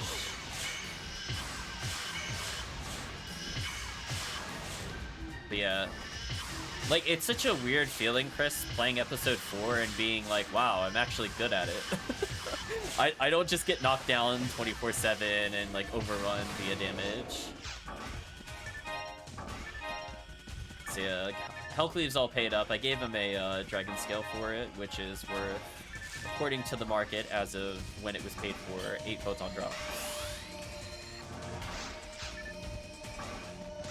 It's worth it. The mag itself was like part of a collection. That one mag itself was not worth 8 for clarity. Oh, okay. They need to stop that. Thank you. Okay, time to protect Calvitium with the multi-target. Like here, like it's so good at dealing with the moths and the moth nest. I actually do think it's the best weapon of choice. When it's down to this though, +1 for sure. No contest. Everything is too far away for a charge arm. Yeah, we're gonna go back to our little happy spot. We're gonna make sure they don't see me, because I'm gonna stand right here, aka the ledge of invisibility. And they should just all go towards Calvitium eventually. In fact, I can wait for them to walk towards Calvitium if I'm not sure. Just to showcase that it doesn't work. They couldn't see me. That guy could see me though, because I walked forward out of it. But that let me get in all those cheesy shots. Poor Calvitium.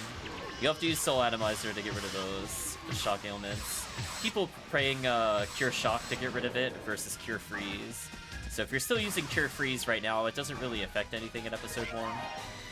So I'm gonna give you that little tech tip. You can sub that out super easy. It saves you a lot of hassle. If you don't have Cure Shock, I'll check later. I'm sure I have like 1 billion of them from gambling.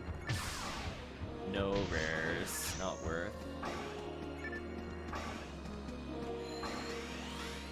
Yeah, just one last status ailment to affect the murder bot. So here's the moment of truth, chat. Will we see a rare Hild Bear while we're still doing Ego? Survey says no. Wow, do you like that all 5 of them walked up and tried range attacking me? That is the life of a ranger. I'm like, go ahead. Right, chat? Okay. If you think that's your best choice against me, I'm not gonna stop you. Actually, speaking of which, when I use this gun, I need something other than Ranger Wall. Ranger Wall is actually not useful with this gun. Hello, Arkuma. Hope you're doing well. You're also more than welcome to join. Might do another Ego if there's a 3rd person, but we'll do like Anguish 1 or something. Keep it a little more interesting. We're gonna do our happy little check near the lilies. I don't know how many players do this. I mean, it's not efficient if all you're looking for is Frozen Shooter. But I'm like, you know what? Sneaking him since Psycho 1 checks. I'll do that. Let's go for a nice little spread shot here.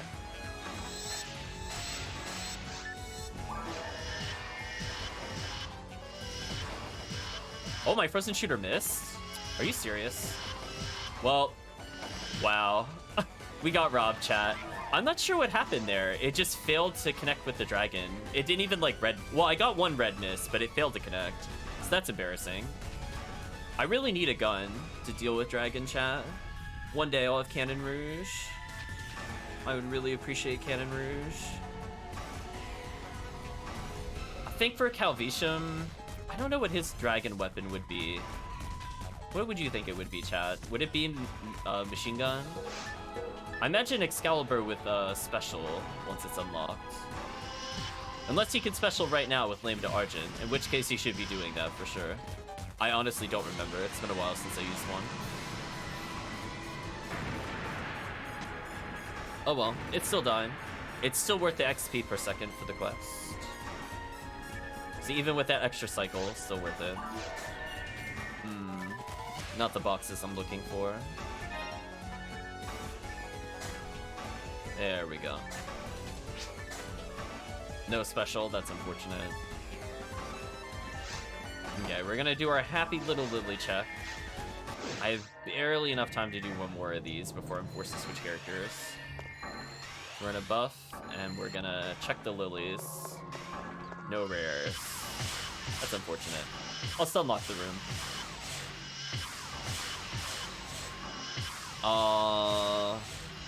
So sad, chat. No Cycle Wand attempts for us here. We tried though. So yeah, we'll just clear the room. Actually, you know what? I don't have that much left on the beat clock. I think I'm gonna slash lobby actually. I'm gonna save those 2 minutes for another quest. So if you're ready, Arkuma, we'll pump it up a little bit. I don't think if I were to bring this character or not. It should be okay.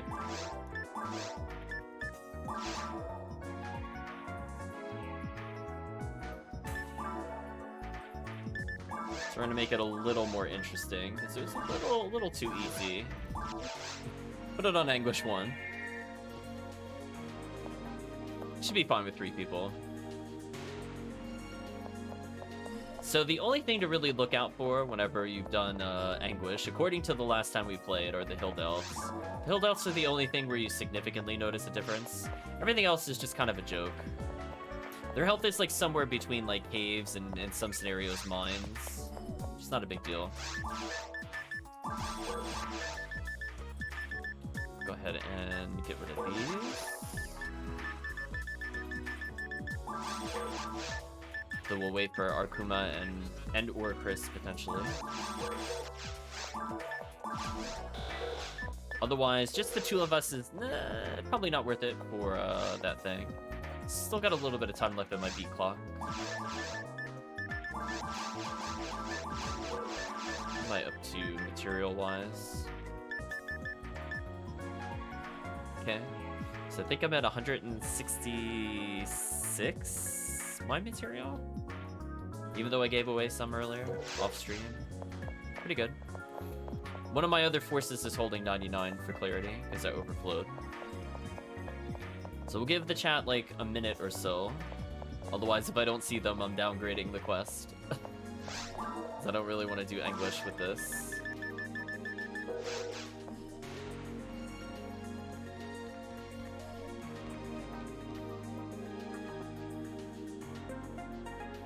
Hopefully everybody in the chat is doing well today.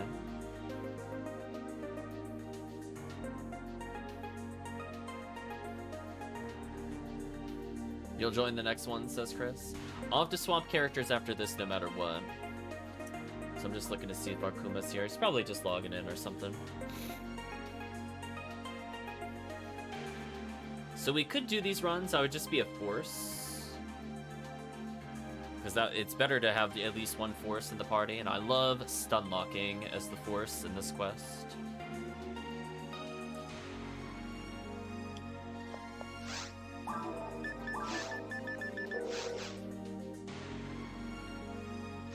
I'm gonna wait until that says 91, and then I'm gonna slash lobby, remake the game. Since I am actually on a time limit with this character.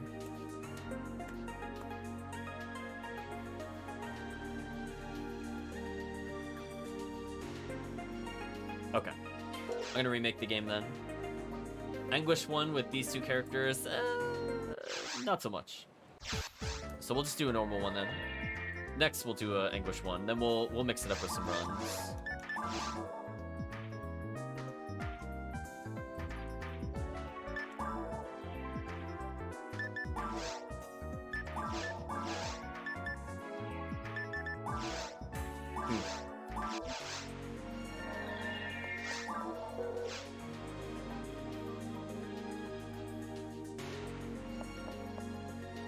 Okay.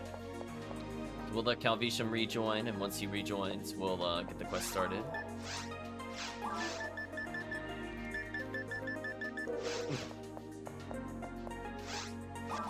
Whoops. Mashed too hard. So I have just enough time to complete this quest. Not enough for a second one, I don't think. Yeah, the lasers are so good at stun locking lilies. Are they good at killing lilies? No. But can they provide the crowd control that forces normally give? Yes. Oh, the rare bonus fixes itself during quests. Oh. Maybe the rare percentage is working. It just doesn't display correctly the first time. Interesting.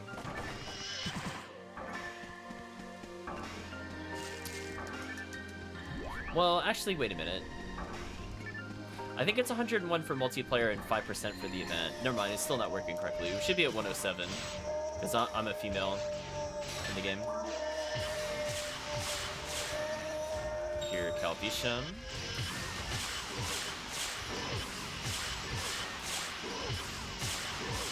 What a beautiful weapon.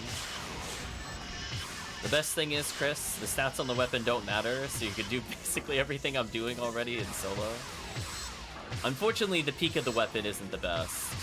But man, oh man, everything below ultimate is just gonna be so free. Oh, I didn't target the Rappies. That's unfortunate.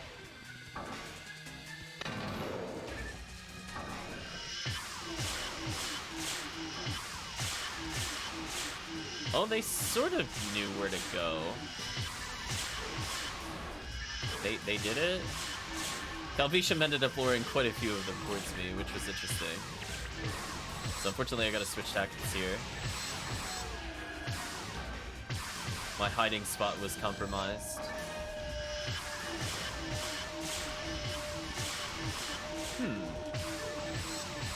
Or am I not far back enough? Maybe I have to be here.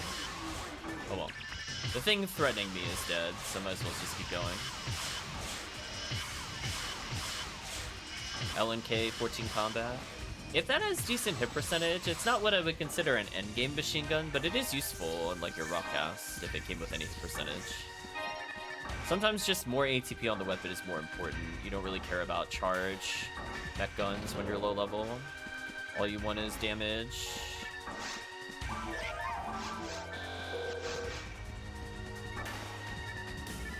So we got 7 ticks left on the clock, so that should be enough to clear the quest. And again, it's not like this character suddenly becomes useless. I just want to make sure to take advantage where I can. Seems like 15 hit. That's okay. Oh, TheCalvitium didn't join me. Awkward. I guess I gotta solo this room. I think TheCalvitium's checking the other door or something.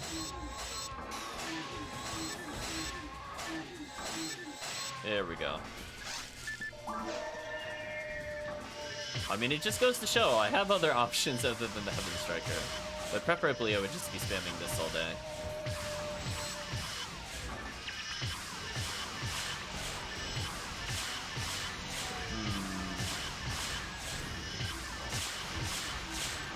So many enemies getting hit there.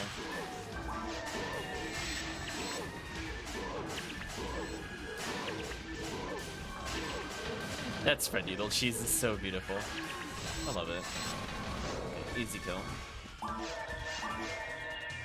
I think I want that star atomizer for later. I'm not path, right? Yeah, there we go. Good mag fixing item. TheCalvitium's meanwhile, let's probably check the other room. It's probably garbage. Oh, didn't check the other room. Nope, garbage.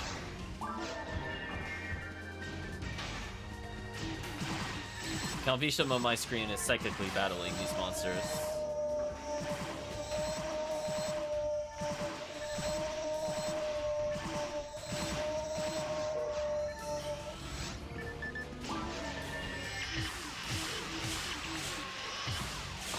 They went behind me after all that.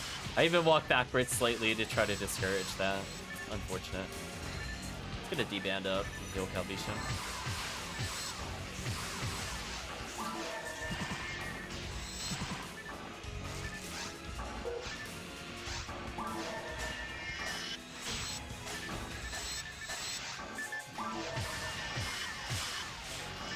I realized I pulled out the wrong gun, and I was like,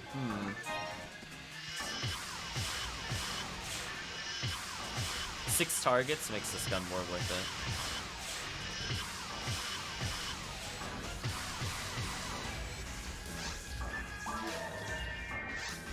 So I got 5 ticks left, and then we gotta salute the weapon to probably not be seen for the rest of the stream.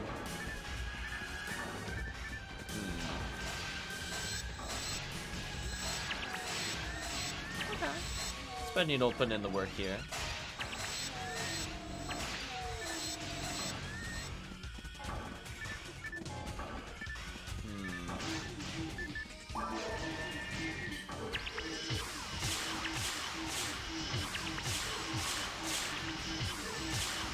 That crowd control though. What a thing of beauty.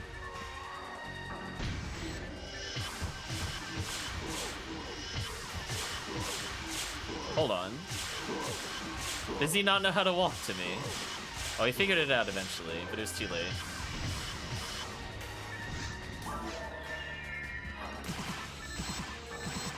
Goodbye, Mr. Wolf. Goodbye, other wolf. Zon to Gazon level 15? I don't think so. I'm not picking those up. No way, Jose Chan.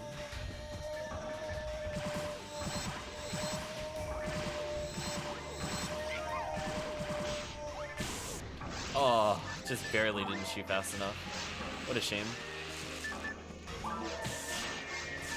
You know, I was gonna turn around and shoot, and the laser was not appreciated. 4 on the beat clock. I think that's good enough for the next couple rooms. Might wear off on the arena, though. Get off of me, Rappy.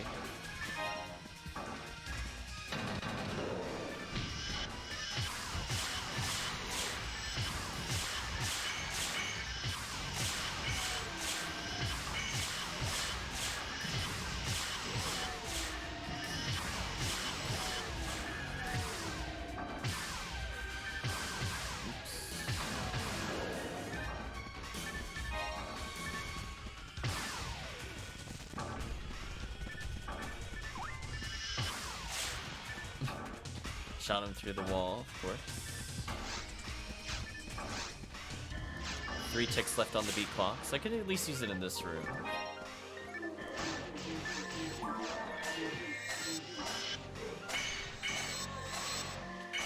All those misses, not a single special prompt, brutal.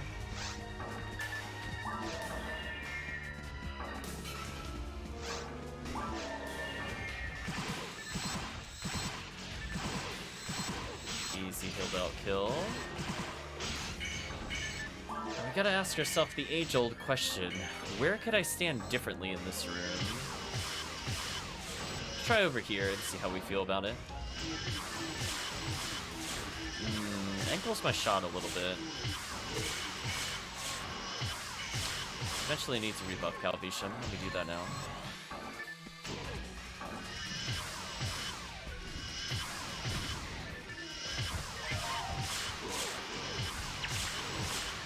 Kinda works.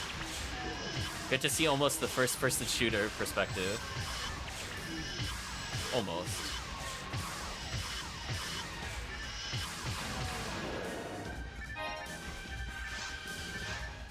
Okay, it's got enough for the Hildebear room. I think it's gonna wear off for the pre-arena room though. So that's a bit unfortunate.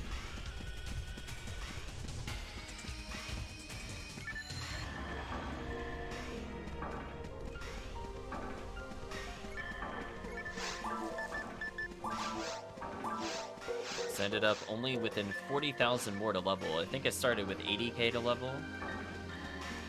So pretty solid XP overall. I'm sure Calvitium is happy just to get that XP. But unfortunately, we're kind of bombing on the rare chances. Not much we can do about that.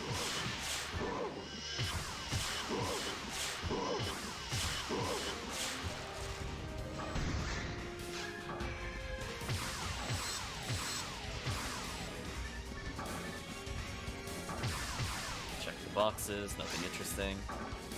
I got a little bit on the internet timer, I guess. It's not quite 99 yet. So maybe, just maybe, I could use it on a couple waves here. I choose to take the bomb. That was rude.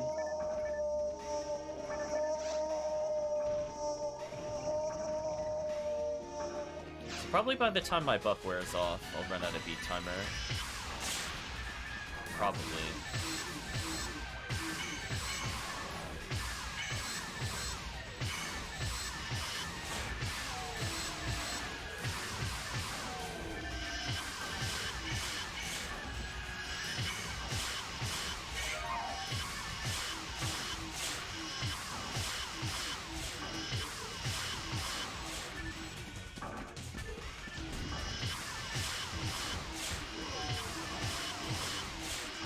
Okay, they're useful for this room at least. Already used it to kind of clean up the moths from a safe distance. Got a little bit of time left on it.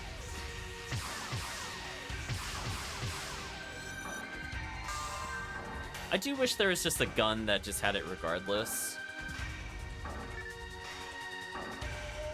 Heaven Punisher, for example, should have had that automatically. Unless the Millie Martu or whatever its name is gets it always. In which case, that's kind of nice. Kind of nice.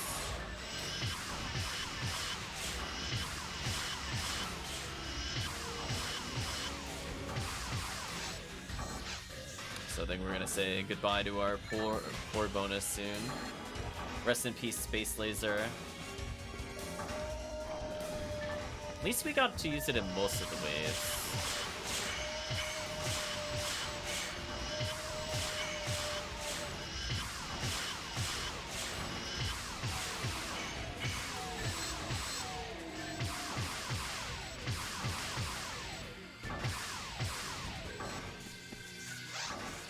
There we go, chat. Look at it tick away. It's so close. I think this is goodbye to Laser.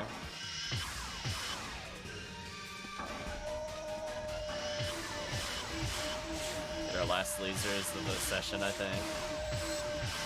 There we go. We're off. Well, I guess I just gotta kill everything now. Swap equipment real quick. Instead of Heavenly Mind, Adept, Centurion ability. I mean, base Heaven Striker is still busted, so... And look, we almost 3-shot the Hill Belt. We don't even have Shift to 30 on. I know, rest in peace. Killed by the server timer.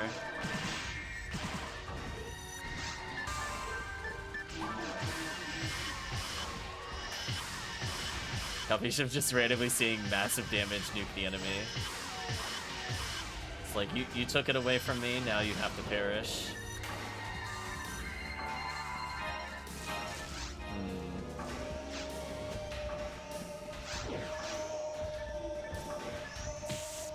Oh, they targeted me. Unfortunate.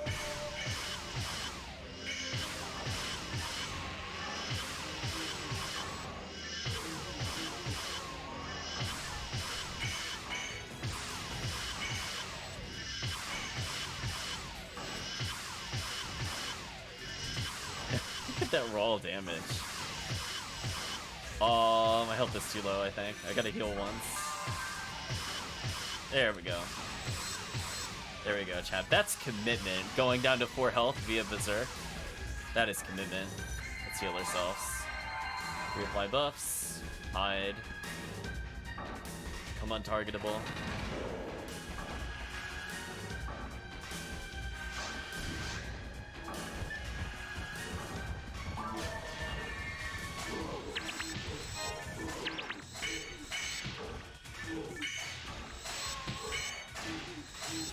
These other stupid ones were chasing me. I would have just killed them all.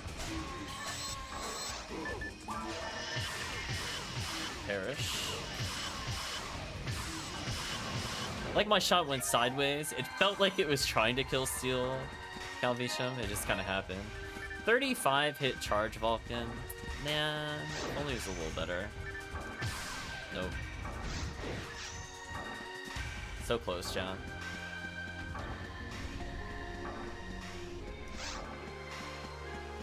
So, last non-anguish run. Will we finally get a rare enemy? Yes, no. I'm gonna guess no. Not surprised.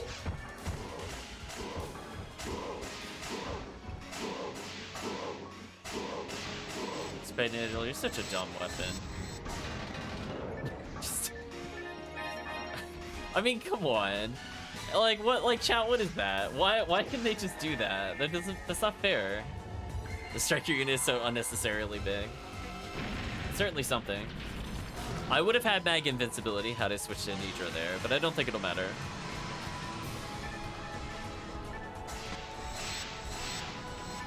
Let's not get sat on by the dragon.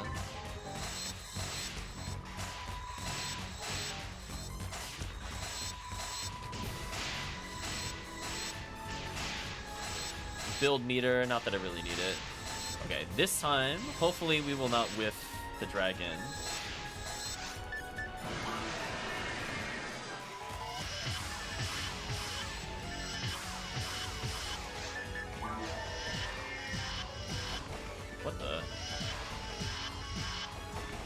Oh, is Calvitium's misses causing me to miss or something weird?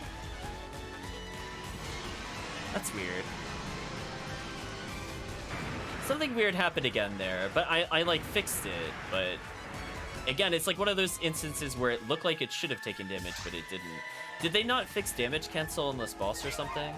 I wonder if that's what's happening here. Where like Calvitium goes to fire, but I shot with the sniper, but the other one overrode it. Because there's no way. Like that boss took more than 2k while it was in the air.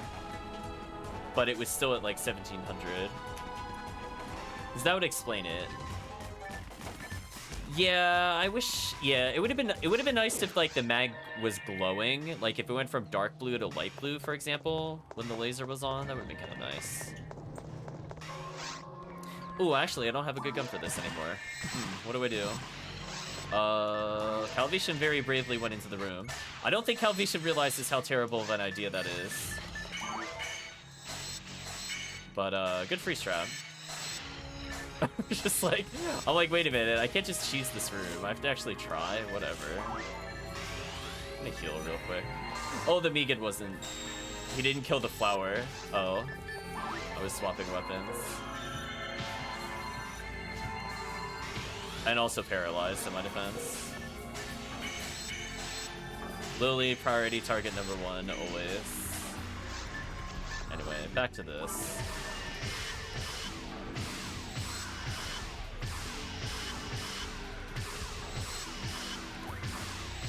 Oh, we traded blows. Rest in peace. Not worth it. Alright, next time I'm just slash lobbying. It was not worth it for me at all. I lost escape dome. And I gotta fix my mag synchro again.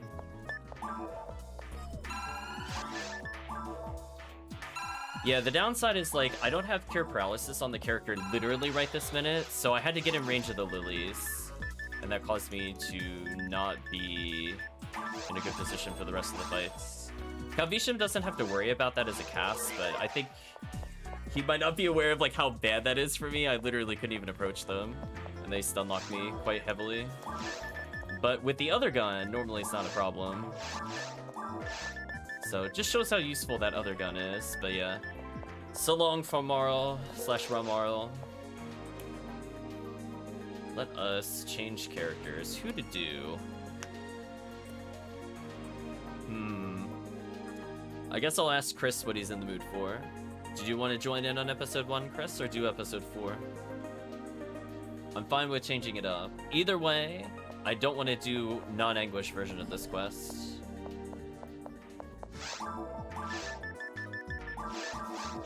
Oops. But yeah, struck out, unfortunately. Not much you could do about that. You could do episode 1. Okay, I'll switch characters. C-Bank 4. Away we go.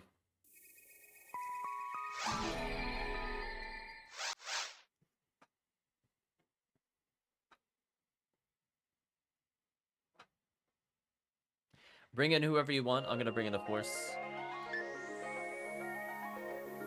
I'm bringing in chat's character Waluigi, who's gained a silly amount of levels on other people's streams, I might add. Went from level 80 to 91. He did some Halloween cookie quests on somebody else's stream. Might have been either Pesties or Grays.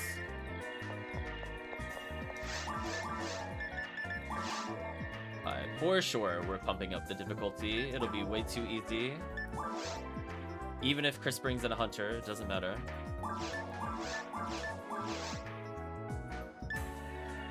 Anguish 1. So now we'll have a full party going for what we need there. God Mind, Heavenly Mind. Something other than Cure Paralysis. Well, I guess that works for Lily.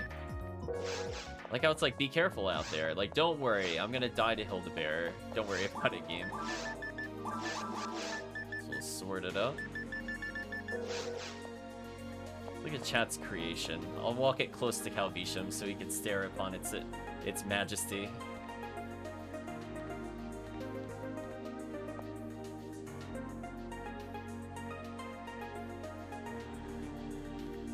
For Calvitium, not in the know. If you hold the Alt button down and hit letters on the keyboard, you'll do random poses.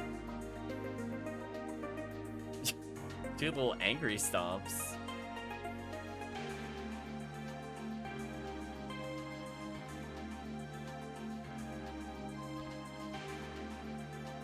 Apparently have magical poses.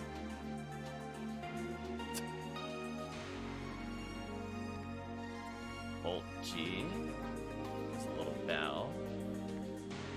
Oh, I accidentally typed in chat. I don't want to do that.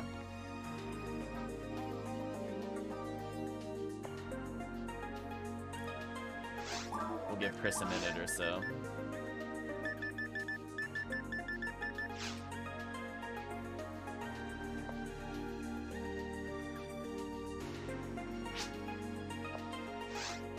That Mary who just met. Oh. Oh, you're double hue casting? One hue cast is not enough? Oh man. The competition. Too many enemies. How do you solve it? More robots.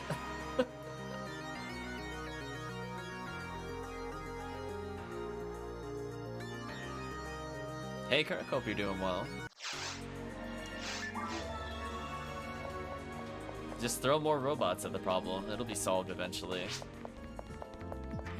Time for the enemies to feel some anguish. Let's see what you did there. You're hanging in, Kirk? I'm like quasi-hanging in. I feel out of it for sure. So let's talk about what I'm gonna do in this quest. Absolutely nothing. I'm gonna let everybody but me carry. This character does no damage. However, I can stun lock, which is useful. I could go back and get the V801 Adept. I'll probably do that the next time I'm at the bank. I just didn't feel like going for it. So I'll see how I feel about it and if I regret life decisions. Already off to a very good Rabarda start. See, like, I'm doing as much damage as Laser would deal, except it's slower. So, like, I can crowd control them, but it also requires me to stop fairly often. So we're gonna activate our little safety bridge. Hopefully I don't get targeted.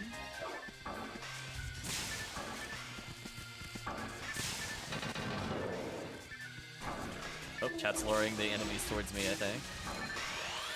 No longer safe.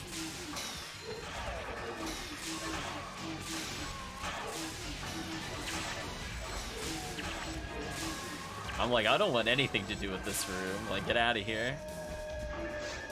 Yeah, I think I'm gonna get an adept. Running out of TP is kind of a problem.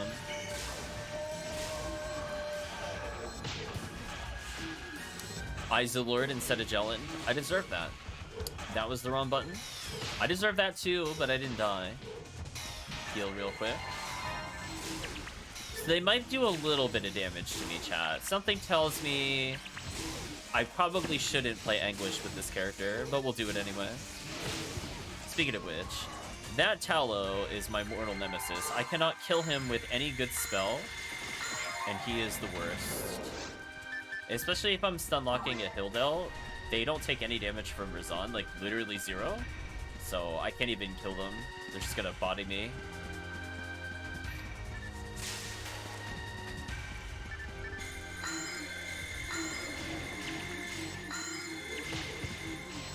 Oh, I need V801. Alright. We're gonna make a little detour, chat. I'm not doing this quest without it. I'll be right back. The fact that I got hit there, and we didn't even trade. The fact that I just got hit, it's not good enough. Worth it for the speed up alone. I'm also spamming Rabarda a lot, so I can actually honestly Rabarda merge. Don't need this many God Mines. 3 Seals is okay. I do spam that a lot, or Rabarda. I'll keep it on 3 Seals for now, since it leaves me tankier. Anyway, back to chat.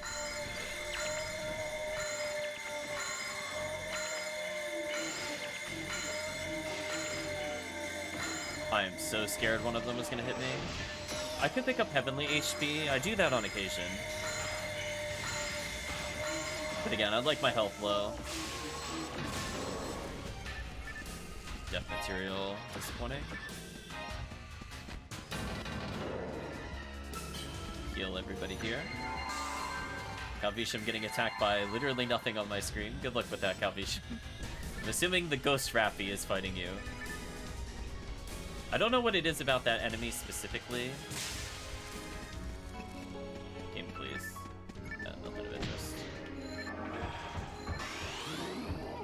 I mean, I could reson them through the door out of disrespect, but I don't really need to. So all we're looking to do here is crowd control. Gives our high damage, mediocre accuracy companions a lot of opportunities to kill. Space Nugget was mad? Apparently. I'm not sure what you mean by Space Nugget. Ooh, Razond actually doing decent damage here. Thank you, 3-Seal. Using 3-Seal for damage, forbidden. Escape Doll, I'll take one of those. I'm gonna do this and walk backwards. I think they're gonna spawn on me. Oh, the Rappy. It's true.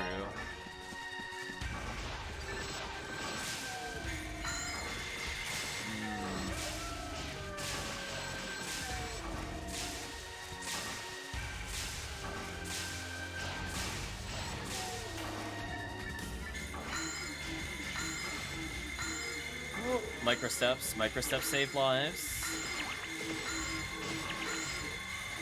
See, I'm holding forward the whole time I'm casting. So you can see the exact amount of frames I'm wasting by not casting a spell. And that might be enough to slide me out of danger sometimes. Yeah, we're gonna stand still and deliver. Actually, you know what? I'm gonna slide forward with Razond in case something's chasing me. I mean, just look at that, chat. Look at that micro movement. You're slowly steering away from the giant punchy people. Oh, HP material. Sure, I'll pick that up for health lead.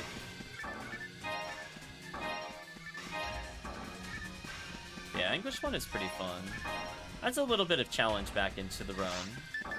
At least for me. I have to actually pay attention. If it was like regular, like fall asleep at the wheel. Oh, that was just rude of them. Oh, that Rappy's gonna body me. I gotta slowly escape. Micro steps, micro walks. There we go. The fear is real. I mean, most things can kill me on crit, unless I get more heavenly HP. On the plus side, I'm very likely to level soon. So what we're gonna do? We're gonna bravely run away over here. Be out of range of everything. So the same strategy as before. When you're too low level to really assist properly, it's not bad. I mean, I'm hitting everybody with this, and it is the preferable damage type versus Wolf. If they get hit, they're gonna get destroyed, so we'll try to heal our companions to save them some healing items. It is very brutal when the Hildout punches you. Fortunately, they're Hugh cast, so their defense is kind of absurd. Any other character would take like 1k plus and perish. I will definitely perish if the Hildout reaches me. No question. Nothing of interesting there. Nothing of interest there, I mean. Again, we'll do crowd control. If everything is frozen, we use the Lord to help our companions. Micro steps. Oh, didn't need it.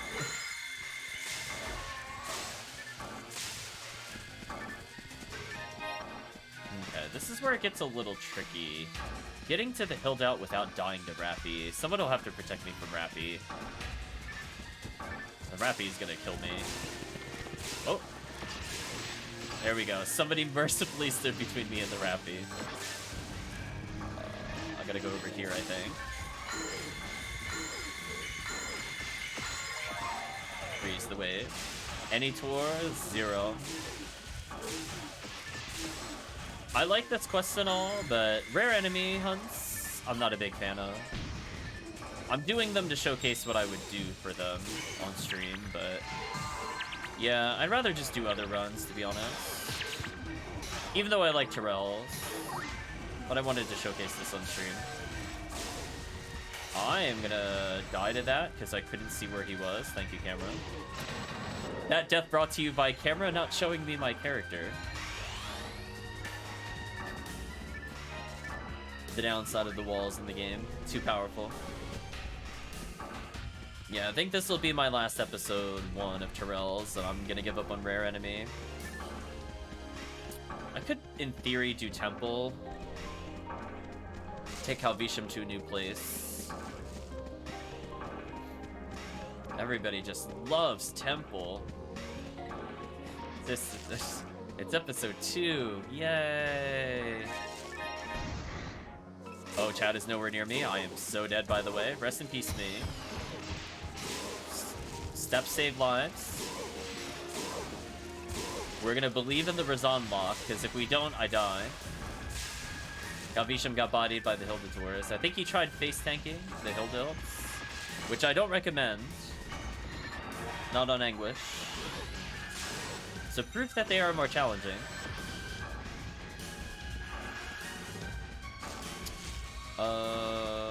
Did I not activate the switch? Thought I did. Oh, they spawned while I was going to the left that time, that's right. See, I forget. Like, I go to the switch, but as soon as an enemy appears, like, I totally forget about the switch. So I'm like, I have to not die. Hold on. I just never go back to it. Stupid switch. I can't hit the laser gate, because that'll kill me. Somebody has to disarm that for me. I legitimately can't hit it without dying. You have to shoot it with a gun. That works. I'm like, I will definitely die if I try that. Let's debuff everything. I want to not be here, but unfortunately, looks like Chad has triggered the other enemies. Well, we're gonna hope nobody follows me here, because if they do, I'm gonna die. He got confused. We'll take that. Okay. I did it, Chad. Pretty close to leveling.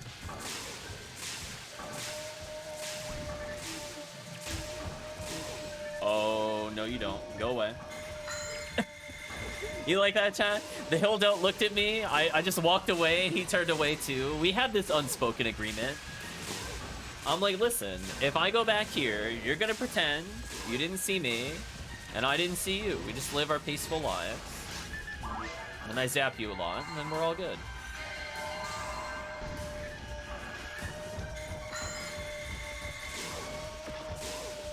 I forgot this character doesn't even have normal attacks assigned to them. That's kind of funny. It's not like I don't have a gun, so like, who cares? Oh, nice level up. I will appreciate that health, actually. Okay, 3 Seals has been putting in the work. No regrets. Chris comes in, immediately gets Photon drop. That's good. Nice draw.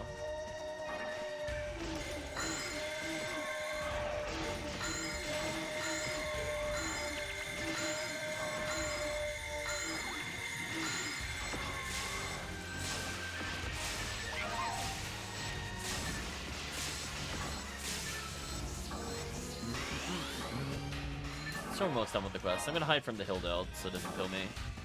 I feel like right about here-ish. Shouldn't see me, hopefully. But I can stun them.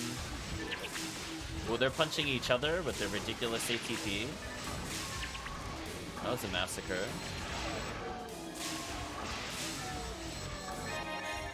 I just wanted to repart it. I picked up so many items. What did I just pick up? Oh, all garbage. That awkward feeling, chat. Okay. Now we're coming up to the other personal challenge of the run. How not to get one shot by Hildelt. Okay, we did it. We did it. Okay, we're free.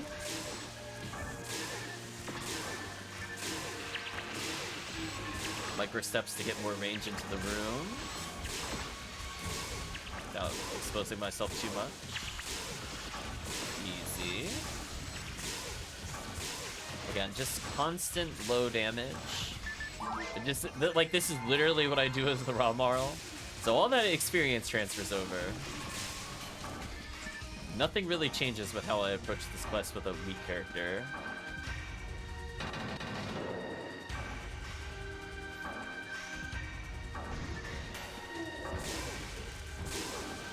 Oh no, the grasshopper. No! I thought I dodged him by going on his weak side. It didn't work. Ugh, it's the worst. I need like somebody to babysit me, all those enemies. They just do too much damage. I'm more scared of them than the Hildel, to be honest. They're so hard for the Force to kill. Like, seriously, episode 1 is so not Force friendly in multiplayer. It's actually kind of ridiculous. I mean, that would take me like, what, 12 casts to kill? It's actually ludicrous. My MSC isn't even terrible. It's like 1268. I'm like 240 from cap. Ridiculous. Anyway, we're gonna go for a simple loop here. Now that they're like that, we freeze, debuff.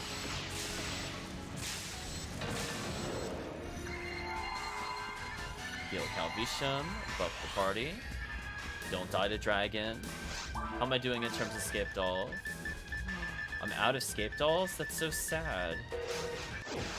It's the first time in a while, chat.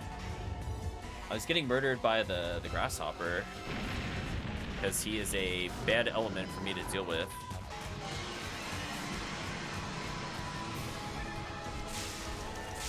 Hope we're a little stunned here. Chris almost died via the dragon sitting on him. That anguish damage from dragon is actually real. Like, it makes no sense, but it is what it is. I'll just regen TP instead of using a tri-fluid. I should be fine.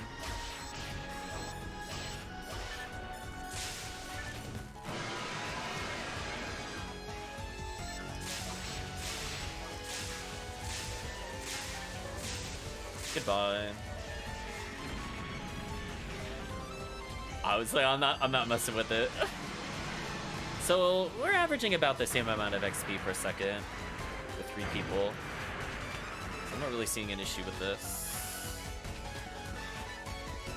Slightly better XP overall, though. Okay, I got Paralysis on, so I don't have to worry about the lilies.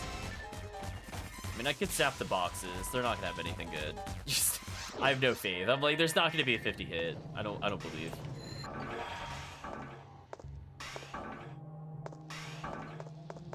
I'll wait for the team. I really don't want to solo the lilies.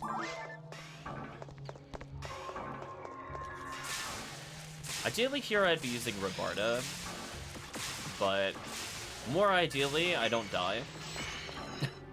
So we're gonna mosey on in a little closer. Enjoy ourselves some Rabarda action here. Hit them from the spawn point, it's actually stun locking them. Yeah, it's like, you know, like I could get closer, or, you know, I could live. There we go, a nice little room where Rabarda hits everybody.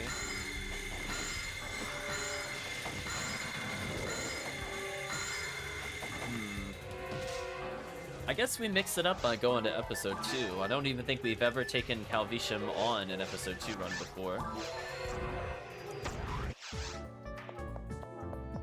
I mean, it is rare Enemia. I'm sure Calvitium would love to know what things to run. Oh, I capped on defense material. How annoying.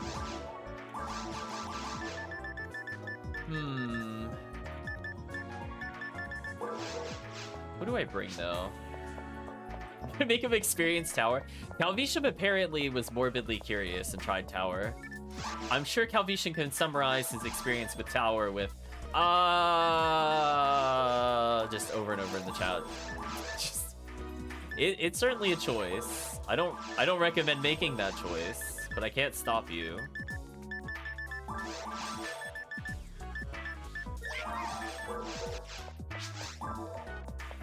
Not freeze equals death. Yeah, that's a pretty good summarization of Tower. If they're not frozen or stun locked, it's over. Just perish. I'll also play a force. It's humans, right? Humans force. Yeah. So let's make a new game.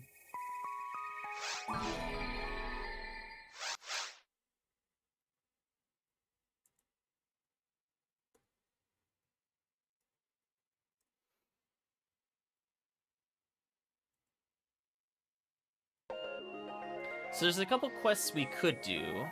If we have the events, like if it's the anniversary event, for example, that's pretty good. If we really wanted to, we could use a Halloween cookie on Temple, but that just sounds ludicrous. I don't understand why we would ever do that. We could also do something called Maximum Attack 2 version 2 and choose only the chosen one route. I'm not a big fan of that one. Instead, the one that I like to do is Maximum Attack E VR. I had a lot of fun with that quest. The reason we want to do this quest with the Pink ID character we see here, in fact, we're going to read off the drops of everything Pink ID gets so we can inform new players why we do this quest. So in episode 2, they get chances of Vivian from regular Rappy drops, which is an amazing weapon for any female character. They get a rare from the Lilies here called Rambling May, one of the best guns for the Fomarl in the game. Absolutely amazing. You can also get the D-Roll A Shell from Barbara, which is an insanely high defensive shield. I use that when I'm in some solo play, if I don't have like S ranks or things of that nature, so I can survive hits. You can also drop Aura Field here, which is one of the better female armors in the game. And that's a good summarization. Sometimes you could play purple into this if you want Yashminikovs from Poison Lily regulars. Otherwise, there's not too many crazy rares. White ID is also pretty good here, since it could get 13, which is an excellent armor. And White ID also gets God ability. Unfortunately, I don't have a White ID anymore. So no White ID runs. But hey, if you wanted to farm up some God ability, it's not a bad way. So I figured we mix it up a little. I almost never do episode 2. We'll not be doing it on Anguish, though, unless we're feeling really, really good about it. There's the Halloween cookies. Chat, I was like, I have more than 4. Where are they? Like, come on. I knew better. So I just need to make sure I have Cure Paralysis, which I do. I can get rid of a God ability to keep the God technique. And otherwise, I have everything I need to kind of kill, except for a boss slaying weapon, which is unfortunate. I might have to re-equip 13. My 13, I think, is on my Q cast at the moment. I don't think I have a second 4 slaughter.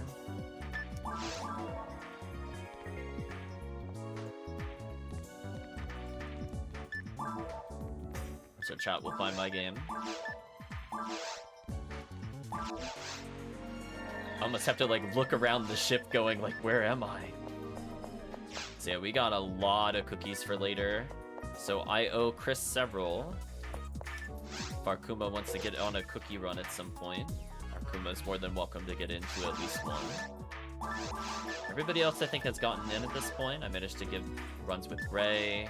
I think maybe not Pesty. We need to get Murphy.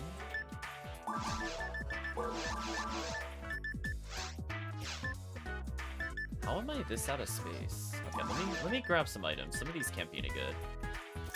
Yeah, some of these are kind of disappointing. Oh, Guilty Light with no hit percentage. I should just get rid of you. Yeah, some of these I could just honestly look and say we're not going to use them. At least we'll get team points out of it by sacrificing it to the point god. Okay, so the only thing I need to replace is this. Oh, but then I don't have enough accurate. I'm 1 level shy of being able to use Rambling May. That's a big sigh, chat. I have to have God ability. Rambling May is not optional here. Chat, that feeling when you're 1 level up shy of using the setup that you want. Just due to Lily. Or if I have V101, then I can also get rid of it. But that's fine. Wow. I love this character stats, by the way, chat. Enjoy the all yellows. So they can't go any higher than they are. So we're gonna go into VR. Wait, no, wait. I did this last time. It's called VR, but it's maximum attack VR. Because of course it is. Of course it is, chat. Why wouldn't it be?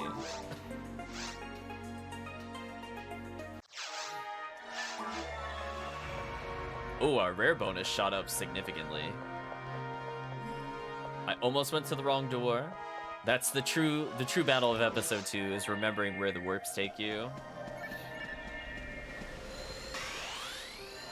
So immediately off the bat, we're going to be introduced to horrible, horrible enemies. I forget what Chris's idea is. Is he purple on the hunter? Wow, that off the bat double freeze. That was so sick, chat. Although I really need to get a slicer back. So close. Just need like a little more ATP. Bleh. Yeah, lilies are pretty high priority. Unfortunately, the grasshopper was all over me.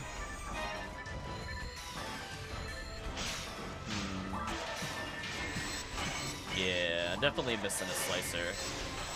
I'll eventually just go back and pick one up. It's not a big time loss. Like here, a partisan would be useful. So if you thought I was gonna play as a force in episode 2, you're wrong. I'm actually just playing a very supportive melee character. Spells are so pointless here. Like, look at it. It has 80 light resistance. Its weakness is 60 thunder. And it's got 2,400? Yeah, I don't think so.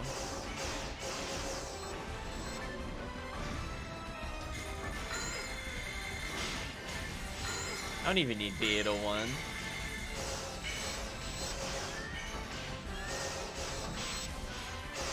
Nice block, I guess. I did it. I'm the victor. I could also be me getting them, I guess.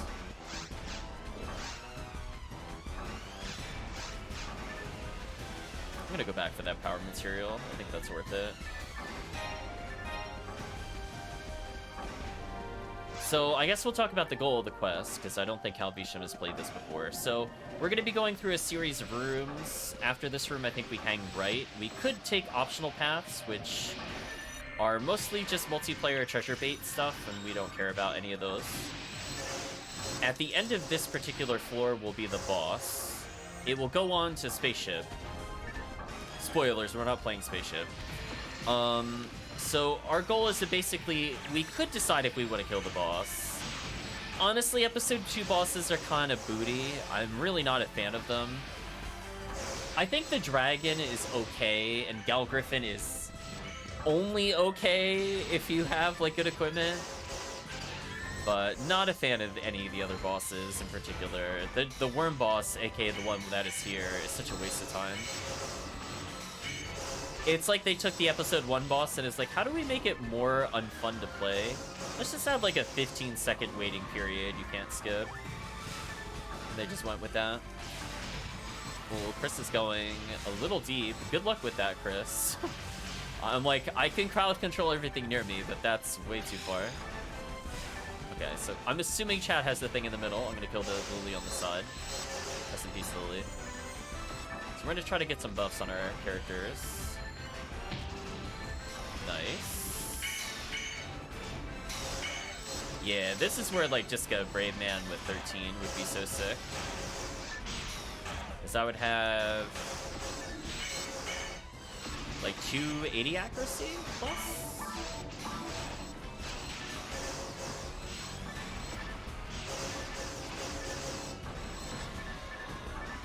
So the goal is whenever you see a Lily, deal with Lily, or it'll kill you.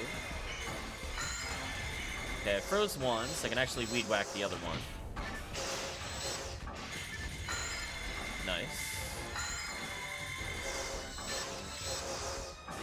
Even if it's slow, it's fine, as long as I don't die to it. Hello, other Lily. You know what? Enjoy my rambling, May. Perish.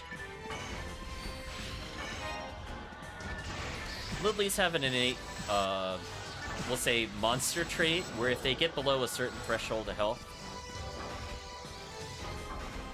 they'll automatically kill themselves. You'll still get full XP and items, but you don't actually have to get them to 0 to kill them. I'm gonna go back to town briefly. I'm gonna see if I can get a Disca.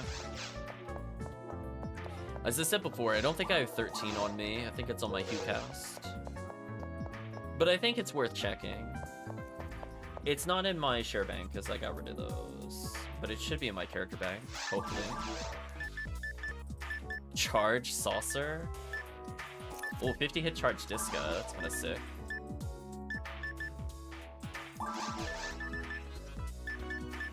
We'll see which one I like more. This should be good enough. Oh, and I had a better double saber in there anyway. I have a 20 hit Rambling May. Interesting. Sorry, chat. I got distracted by items. I'll be there in a second. Well, there's my ad slots and a Heaven Striker code. So if I want to get another Mind Mag version of what I have, maybe. So Disco Rayman's slightly more ATP. There are so many telepipes? Why are there so many telepipes? Oh, did chat go back? I found chat.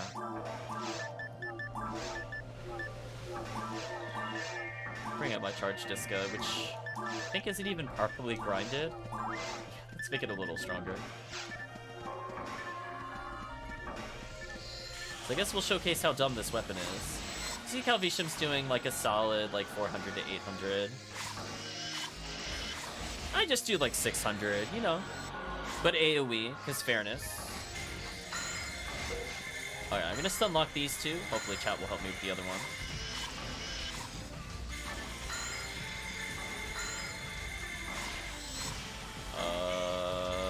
I'm kind of scared.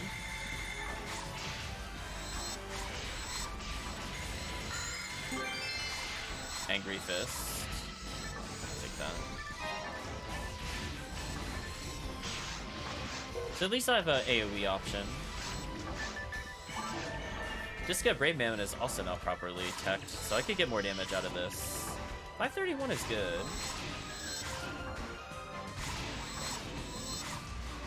It's just kind of nice AoE damage.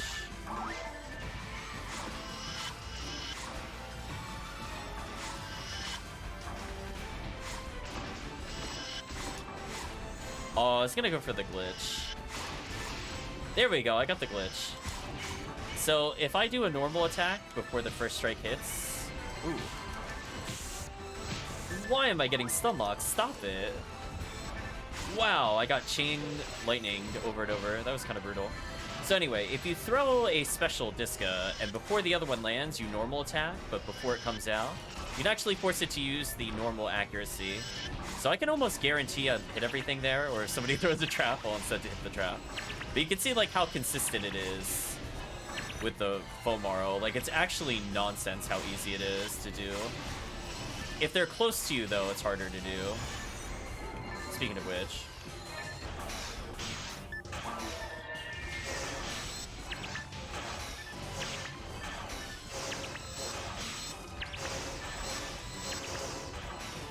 I mean, I'm doing pretty good single target damage. I think the Vivian has anti-dark, if I remember correctly. It does. I'm dealing with the real threat. Real threat eliminated. So yeah, both of these items can be buffed a little bit. I mean, 35 hit Brave Disca Brave is fine. Obviously, I'd prefer another 15%, but it's like good enough, especially if I have 13, because that'll put me at 280 accuracy, which is, you know, pretty much on par with the Rammarl. Not that bad. So this is kind of like the final room before the boss. There's usually the 4 Indie Belras. So for this room, I like to just freeze and debuff.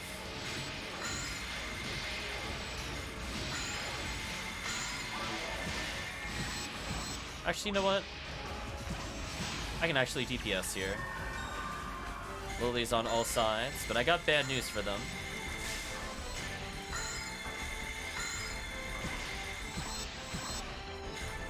Sorry, other Lily. I've designated you to die. So I have to say, not really good drop rate so far. We've gotten 1 photon drop in like 4 runs. Pretty bad luck overall. Even with the Valentine's event, it's not helping us with anything. And technically, the photon drop is a whiff on the rare item.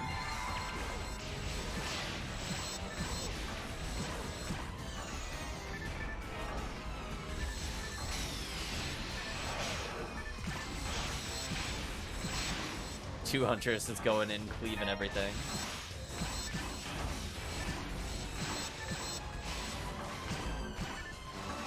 Okay, our last chance at another Vivienne with hit, which again would be really nice. It is my main weapon.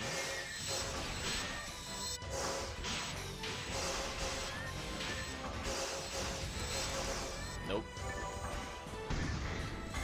A nice little debuff action going on there.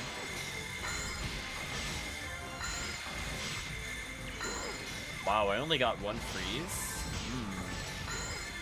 Chat, that's what we'd like to call unlucky.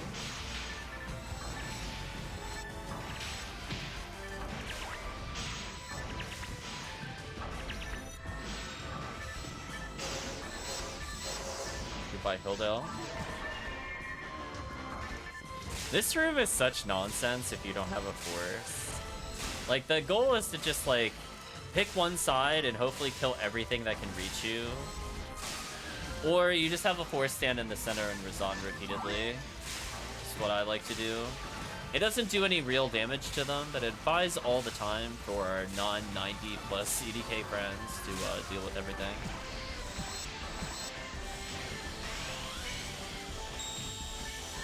Let's cure Chris.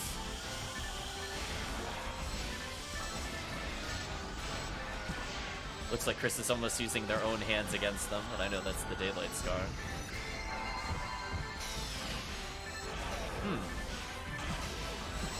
Wow, not even a rare Hildator here. Brutal, chat. PSO is being very finicky today. So we're at the boss. Calvitium is familiar with the Worm boss at episode 1. Just picture it more annoying, and you pretty much prepared yourself for the boss. Did I really not pick up any grinders that entire time, other than that one time? Well, I guess I do it for experience. Calvitium's never seen it before. If I was doing a regular run, I wouldn't even bother with this boss normally. But we'll do it for Calvitium. We'll teach him why we don't do the episode 2 bosses. It's not hard, it's just boring. So it's just gonna come to one side, similar to the other worm boss. The difference being, at some point, it'll become untargetable. So welcome to one of your only chances to hit the boss. Gonna get some slicers in here. Oh, you saw this one? He spoke up too late, chat. I would have just skipped it. Well, now I run in circles and not do anything for the rest of the boss fight.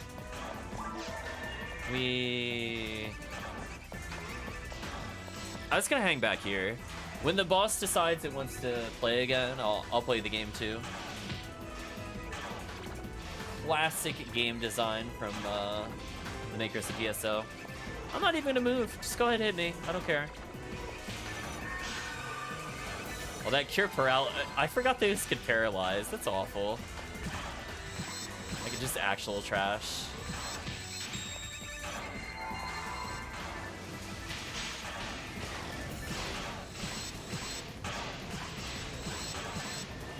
I mean, we're sort of making progress on the boss, kind of. Gonna beat you again. Okay, we're actually hurting the boss this time. That's a good sign. I mean, Rambling Maze doing some damage. I did like 4K to the boss so far. It's not terrible. If I get like one more solid shot, I can kill the boss here. Oh, come on. I was one shot from killing. Are you serious? We gotta sit through this again. This boss is so disrespectful. Chat, I literally shot, it just didn't land. And this thing will hit below the boat infinitely, by the way. Except if the boss is not targetable at all, which is what happened there. So if the boss, for example, is rising up and I shoot like this, it will hit the boss. Even though most guns don't normally angle downwards. Oh, it's on the other side. I almost killed it. Now it's definitely dead. There we go.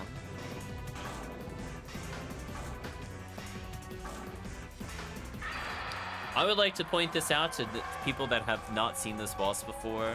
One of the most ridiculous things ever. Oh, I got the shell. I mean, that's kind of worth it for me. I do like this shield. Chat, we ended the boss at about 14:55 on the clock. Look how long it takes for the boss to actually stop the raft. So we're on 15 seconds so far, chat. The raft has still not landed. 20 seconds. 25 seconds. Like, why? 30 seconds. We're still not at the destination. 35 seconds. Holy, 38 seconds of not being able to do anything. Oh, we're not going to the portal. Yeah, you guys, get out of here, guys. We're not going to spaceship. I might teleport out of this boss room. I'm not doing spaceship. You're on your own. No thanks. Back to town I go. Like, spaceship. Nobody does spaceship. Get out of here. Anyway. So this eventually turns into something the Ramar was using. And you've seen me play the Ramar a few times on stream before. It is extremely high defense. It's not hard to make either. As you saw, we just farmed like an easy farm. Let's put these away. Get rid of the Angry Fist. I should really buff up the slicers that I have, because that is a lot of ATP I'm leaving on the table. Like to fix that a little bit. Even just 4 more damage a swing could make a big difference. So that's another +8. Okay. So I got another 8 ATP on both of them. Which again, makes the percentage damage a little stronger. Put those away. I'll leave her with these on for now. I'm gonna store my items and just sell whatever I don't need. Oh, I picked up a ray gun? Ew. Right, chat? Ew. So killing that boss was about as on par with Terrell's Ego. The difference being Terrell's Ego has way more chances of photon drops, so it's just so much better. I'm trying really hard not to sell that charge disco. It is a 50 hitter, so it's pretty solid. I can get a better 50 hitter, I just don't feel like doing so. But yeah, this red ring makes this character so much more fun, for sure. What else do we do, is the question. This is not a run I like to do like a ton of, but I like to show off. I want to see one thing, actually.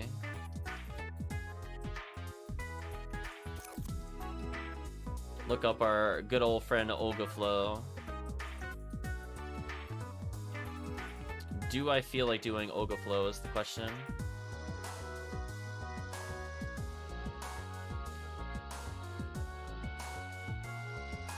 Yeah, I unfortunately can't do the area 1.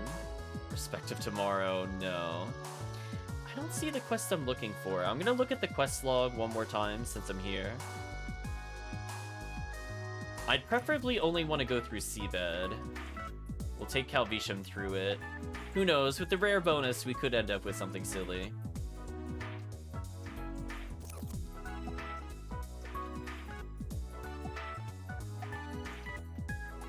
Mark has found Lame to Argent. Congratulations, Mark.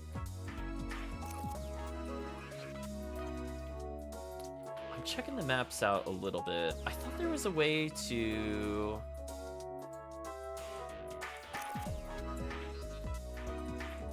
fight Olga Flow other than through the horrible quests. So yeah, Olga Flow can show up in random attack XRD. But that one's way too long. so I see why people don't do that one. Ogaflow can also be fought in... Oh, that looks gross. XRD Revision 2? Ew, no. See, I thought it was Galdeville that let you select which one to go to, but I'm not seeing it there. Am I thinking a Demon's Railgun or something weird?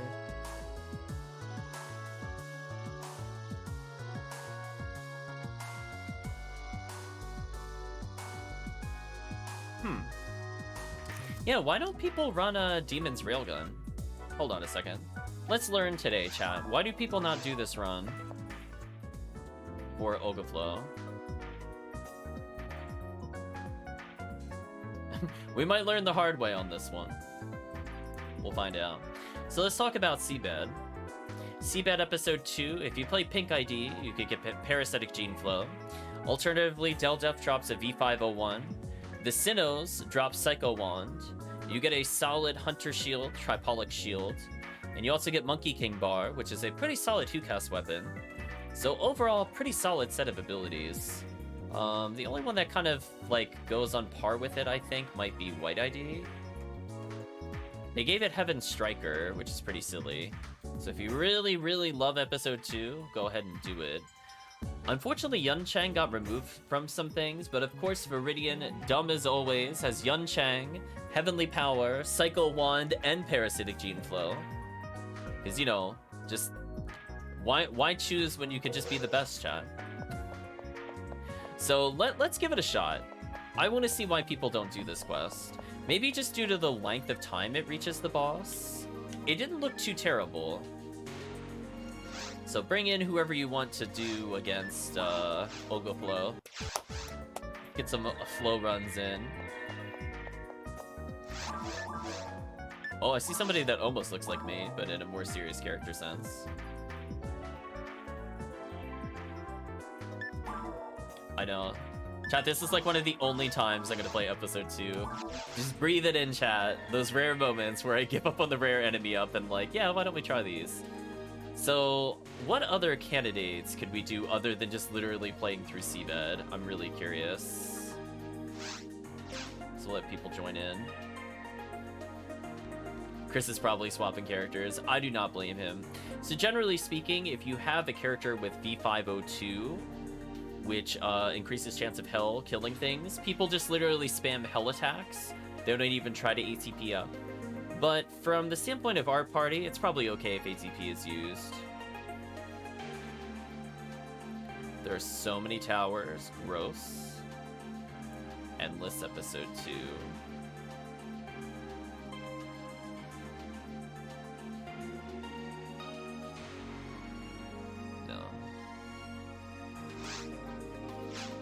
Chris has brought in his heavy hitter. Let's see something. Yeah, Sweep Up Operation 8 doesn't have a boss. Sorry, chat, I'm just really curious what I did before. Was it Anomalous Ordeal that I tried before? No. Penumbral Surge. That also does not have Ogaflow. Did I do, like, maximum attack 4 or something weird? No. I don't know, chat. I can't think of what else I would have done other than maybe this quest. Let's find out. Retrieval. Demon's Railgun. Retrieve a weapon from Ogaflow. Another Episode 2 quest, am I feeling okay? No, not really. So put us in a weird room. Interesting. So I'm gonna tell you what the purpose of a force in Episode 2 is. Oh, I went the right way the first time. I juked myself. It's to immediately swap to whatever I can be good with and spam it. So welcome, CalVitium, to one of the harder areas of the game. I'm not sure if you've experienced it before, but it's really fun. Fun not always included. So anyway, I'm gonna be Megan spamming. Ooh. Does that not work? Oh, that works.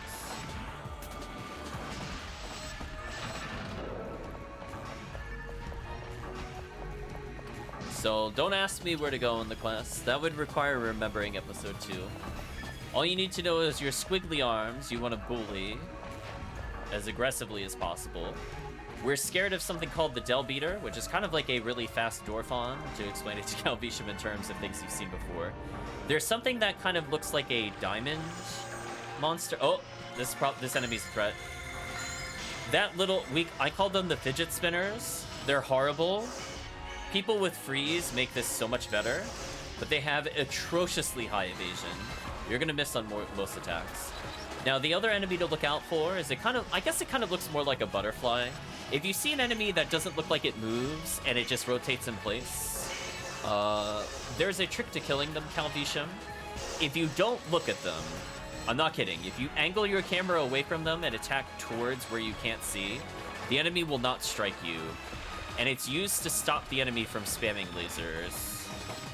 Otherwise, these enemies are fairly straightforward. They'll punch you, maybe disarm you, teleport, waste your time. Classic episode 2. Speaking of which, I don't need cure paralysis on. Let's get a god technique on.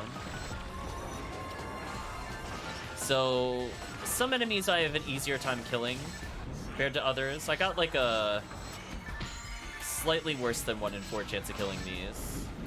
But I'm still gonna be good on the off chance it does kill. Oh, double kill, worth it. So the little squid people can get you paralyzed like that. There's not really a way to cure it. Now which way is actually the boss? I don't know. I'm gonna go upwards. See if I'm rewarded. So you might have seen the little boxes. The boxes deploy cat robots. The cat robots do a massive amount of damage to you. So if you kill the box, we don't have to worry about them.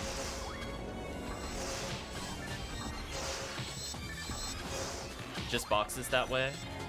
I might take a look just to see where Chris was. I'll leave Calvitium to just 2 enemies. That should be fine. Looks like a perfect world 3. You would be wrong, Hellcleave, but welcome, Hellcleave. Oh, hello, random enemy about to punch me. Just casually getting attacked by a random invisible enemy. You know, I'll just go me get him real quick. Anyway, Hellcleave, I was trying to figure out what quest I had done before to do Olga Flow. That wasn't Respect of Tomorrow. This quest, for example, goes to Olga Flow, but it's probably a little too long, and that's why people don't list it there. Darn mofos. I'm sure you meant Morphos, but that's pretty funny. I'm not gonna lie.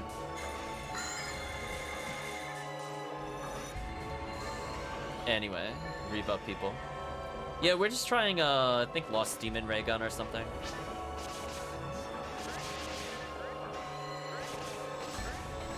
So hopefully you're doing well, Hellcleave. I gave up on the rare enemy up. I got tired of it.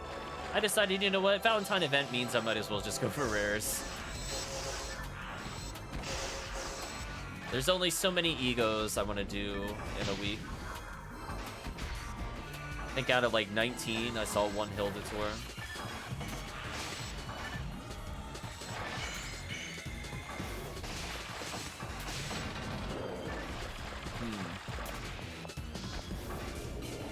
Now I gotta ask myself the question, chat. Is this actually progress, or am I wasting my time?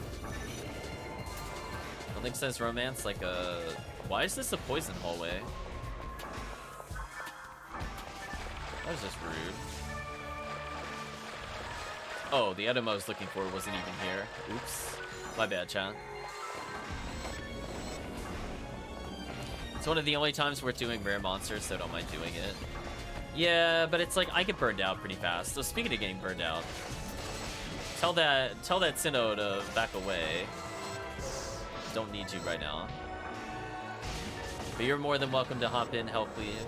If you have suggestions for quests to try while we have a potentially 20% rare bonus, while also getting a side rare monster chance, let us know.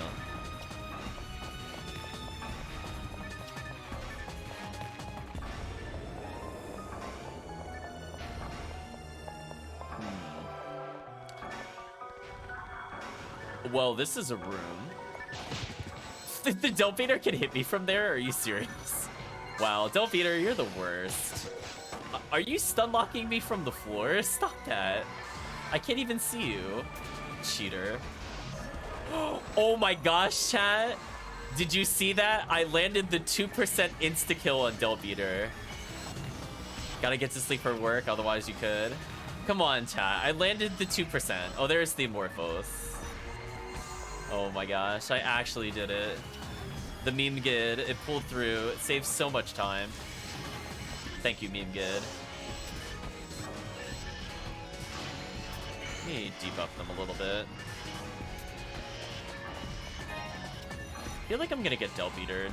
Just gonna put a little happy Gafoe out. I did not get Delphator'd. Oh, the Sinnoh just rises from the floor. Interesting. Oh, you know what I should have brought? My Demonic Fork. That would have sped things up a little bit. For piercing Negid.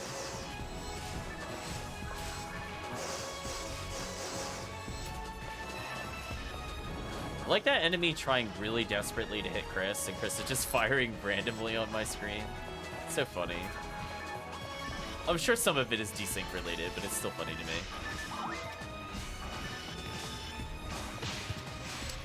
Oh, I got hit by this saw. I was like, what even just hit me? That makes sense. That checks out, chat. A weird quest for sure.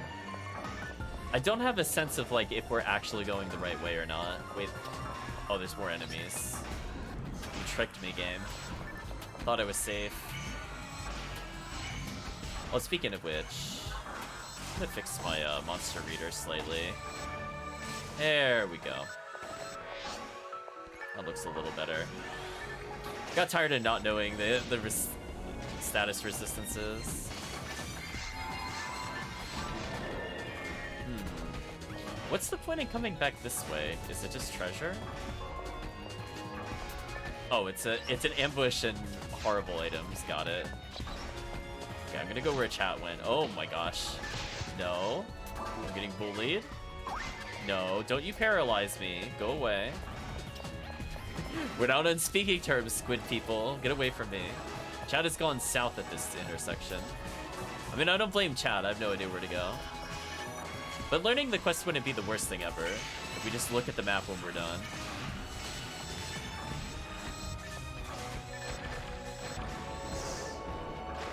And again, I'd kind of rather fight more seabeddy things, because there's more chances of things that are useful. Okay. I feel like whenever there's a pause in the wave, a Delphator arrives. I was not incorrect.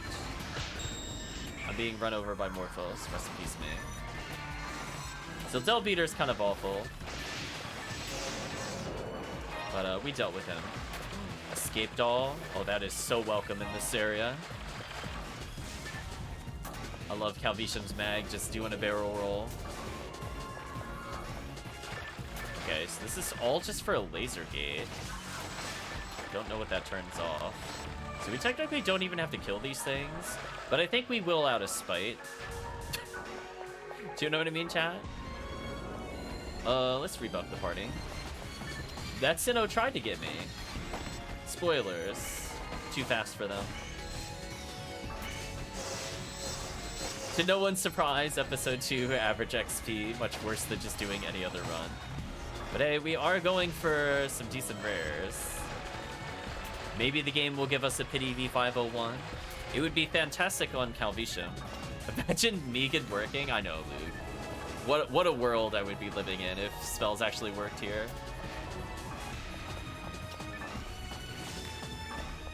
So imagine that's just, yeah, I'm gonna say, I'm not gonna fight that thing. Was all this just one big dead end, or is this actually progress? Uh oh. What?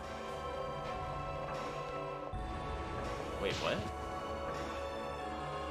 Wait, how do you get through that one? Wait a minute. Is it like misaligned on my screen? Unless it doesn't hit the far wall. It seemed like a very tight blade there. What server am I playing on, asks Weebit? I'm playing on Ephinea. Is that not on the game title? If not, I'll correct it. Oh, it is. Okay, good. Sometimes I do forget, like, it's genuine.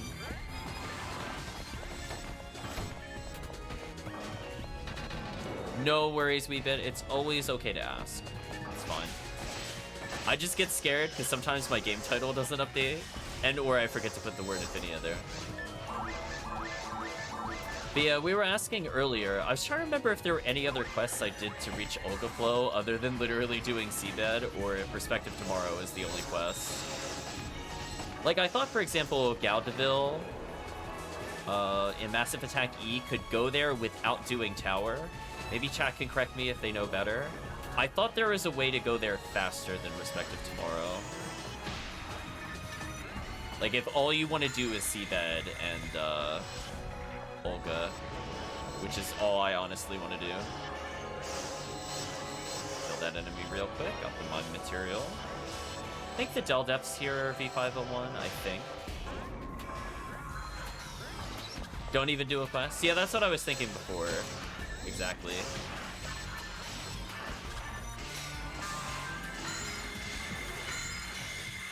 You got level 120-ish, I think? Well, that's pretty solid.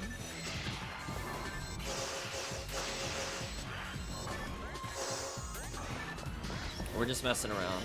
We could free roam it.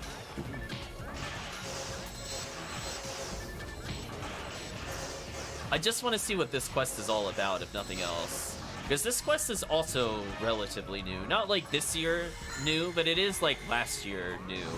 So I don't know if I even played this on stream, to be honest. So far, it's like okay. Like, it feels like episode 2. I'm not like mad at the quest while playing, so that's always a good sign. Although I do hope I find the next floor soon, since there are a lot of pathways.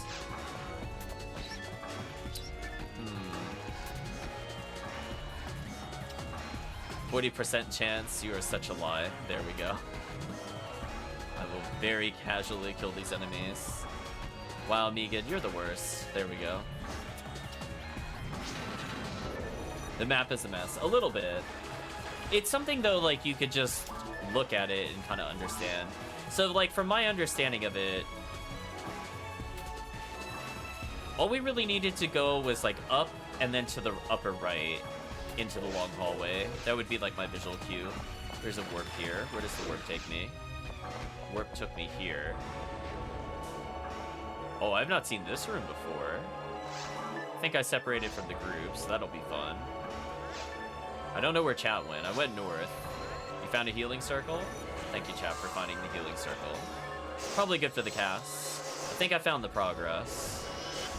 So if you go north, there's a teleport, and it put me in this room. In the meantime, I'll take my time. Steal some TP with our Vivian. Because, you know, we could do that. Beautiful TP. I'm assuming chat has found a monster since they're taking damage. I'm casually killing a recon box. Chat is dying. Oh no. I'm gonna have to go find chat. Where did chat go? Oh, I found the Morphos.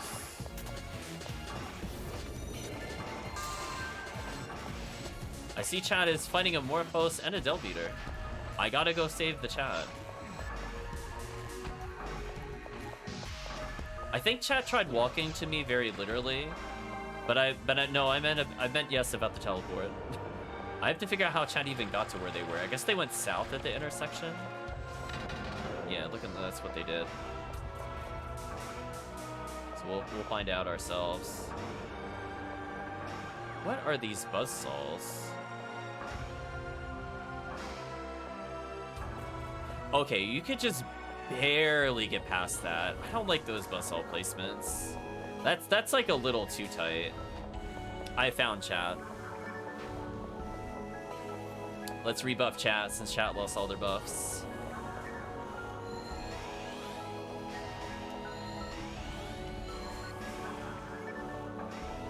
So I'm assuming chat tried walking to me here. I mean, it brought them eventually to here. Del Beater, by the way. So I guess all paths loop together eventually. Interrupted my Vivian, unfortunate. But yeah, if anybody's interested in some games in general, I'm just looking for new things to do. I think I'm a little tired of Tyrells for today. But if Chad even wants to just do TTF, I'm kind of okay with it. I think we got a good variety of quests in. We played 2 different episode 2 quests, which is infinitely more than normal. Episode 2 has a little bit of a reputation, shall we say. Let's make sure. I actually got the freeze chance? Wow. I actually did a force thing and it worked in episode 2. That's illegal, chat. That shouldn't even be allowed. There we go. Oh yeah, this is definitely feeling longer than a normal seabed for sure. If it didn't have like so many enemies per room. But again, if all I'm looking for are rares on the way here, it's maybe not too bad for me. Not great for Olga Flow, but not bad for other quests. Getting body. Let's heal ourselves.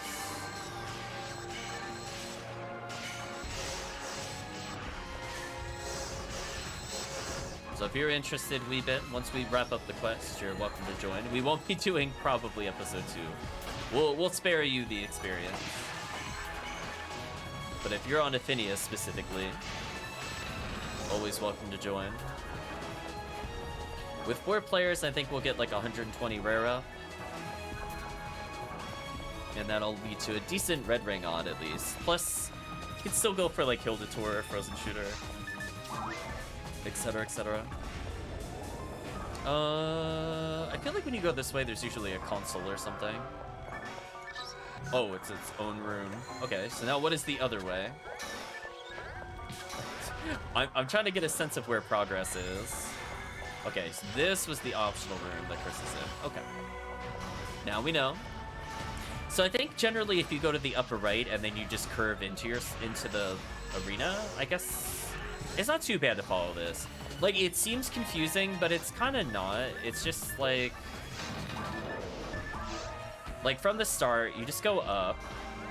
Whenever you're given a choice, you go right until the only room you have to remember is you're looking for that double connector, and then we just loop in on ourselves. So that's not too bad. Is it ideal? No. But again, lots of Morphos. Lots of V501 chances. Technically some Psycho 1 chances. I see Chad has shot the Morphos. Chad had enough.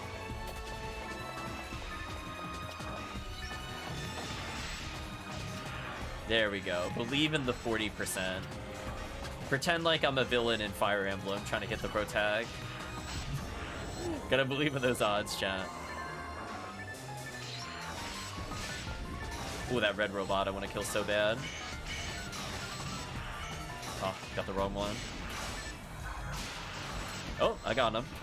Nice. Oh, am I gonna go for the quadra kill? Oh, only a triple kill. Morphos. You shot me with the laser from full screen. You did it. You did it. And that prevents me from using Megan. Chat, are you ready for a Mag Blast, by the way? I'd really love to use my Megan again. Meantime, I'll grant him out of disrespect. I can't interrupt the Delveater while I'm like this either. In fact, I'm just gonna use it regardless if chat is ready. I need the ability to use spells again. Non-negotiable. Not having Megan here is awful. I'll heal the party. There we go. Dealt with that one. Where's Delveater? Somewhere. Oh, there it was. It was stuck. Oh, of course it was stuck up the stairs. Where else would it be? Silly me. Of course the Megan is all the way up here. AKA the Delveater.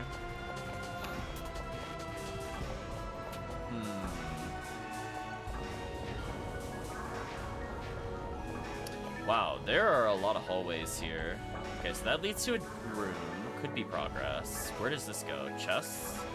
Okay. Gazon level 29? I think I'll pick that up. So, to really get Delveatered? Wow. The room spawns are kind of nasty, I'm not gonna lie. Holy. They really punish you for going for boxes.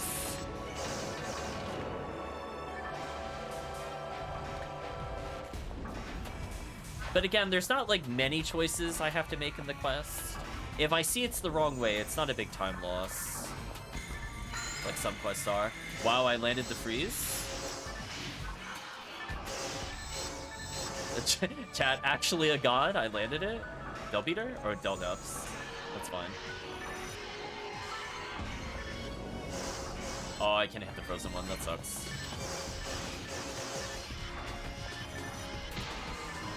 I'm gonna put out a fireball so I don't die.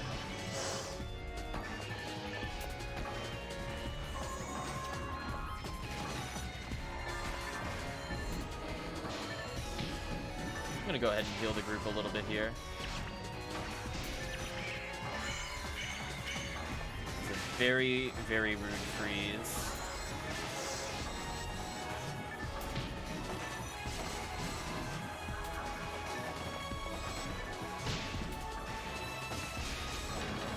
Can you imagine, CalVitium, if we took you here while you're level 80? You would never play with us again. You get so mad. Everything would just kill you instantly. Couldn't hit anything. Speaking of mad. Get them out of here, chat. Get them off me. Yeah, we'll heal CalVitium.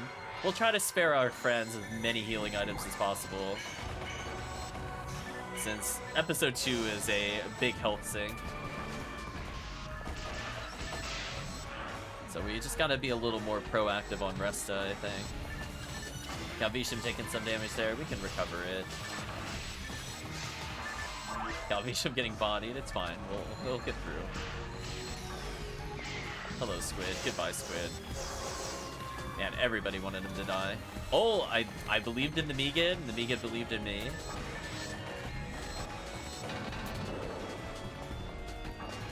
Nice instant kill, question mark. So there's a laser gate up there, which I'm assuming doesn't lead anywhere, given the map. So there's another passageway to the north here. You found progress. I'll go that way for now. There's a hidden room up to the north. I don't know where that goes at all. I'm kind of curious, but not that curious. Like, it's not even on the map. I was like in a hallway that led to a million things.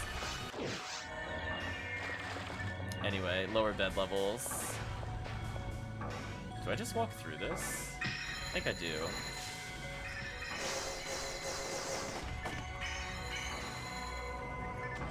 What am I stuck on? I literally can't see my character. Okay, so you found a switch. You hit the switch. Yeah, I'm not wasting my time waiting for that laser gate. I'm just gonna kill whatever's there. Stealth is overrated. I might as well assist with some ATP damage. Reco boxes. Recover a little bit of TP here. Nice. Got my TP back.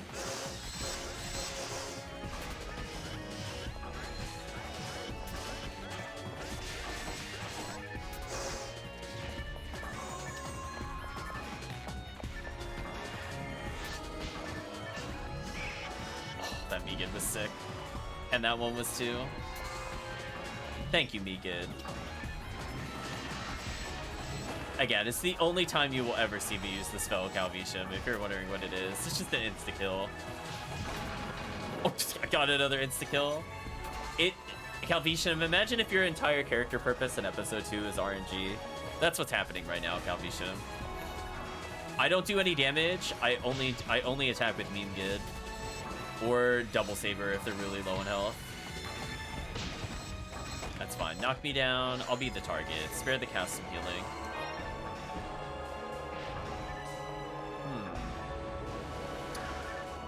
Immediate Del Beater. Thanks, game. Fortunately, at least these could be frozen, unlike Dorphons. It's like the one saving grace. So they're pretty easy to freeze loop by themselves. You can bait them into certain attack patterns so they don't hit you, but if they do charge, it's pretty much always going to hit you.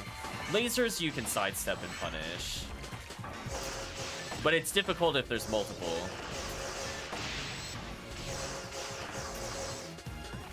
Dodging those is pretty much a 1v1 only scenario. Oh, I got the freeze. Nice.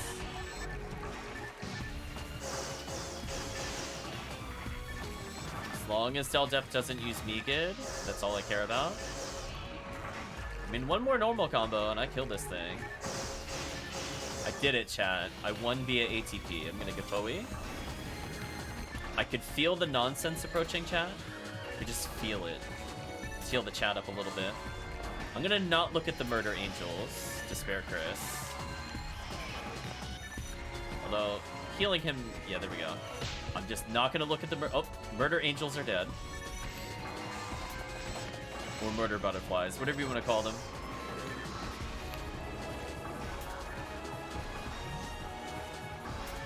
Oh wow, look at the pretty butterfly. It is a pretty butterfly.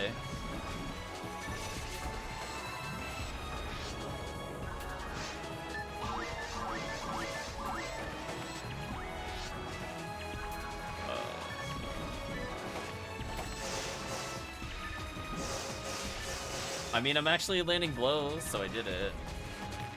Put out a safety Kafoe. I was gonna say, I feel like the game is just gonna Delbeater spam us, which isn't necessarily a bad thing, because it drops okay items. I'm gonna try to heal the chat as much as possible, although chat's out of range. Okay. Did it.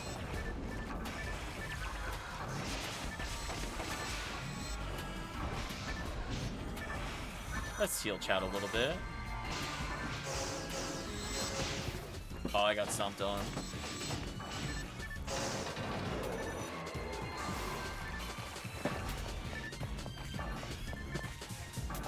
You know what, chat? I'm gonna challenge you. Can you name fun episode 2 quests? There's like a couple I'm willing to do parts of, but I'm really struggling to think of things to make episode 2 fun. And there's an episode, or not episode, there's a healing circle down there. Interesting. Gallon shop. That's a good one. That's a good one. Deepest, are we gonna get deepest blue venue? Or whatever it's called.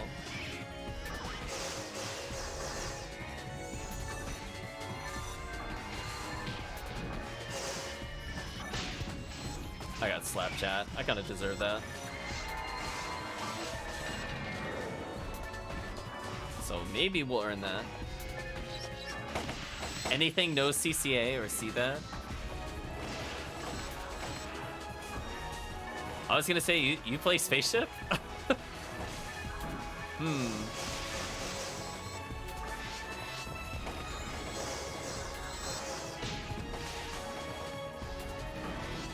Spaceship is just like a whole nothing area.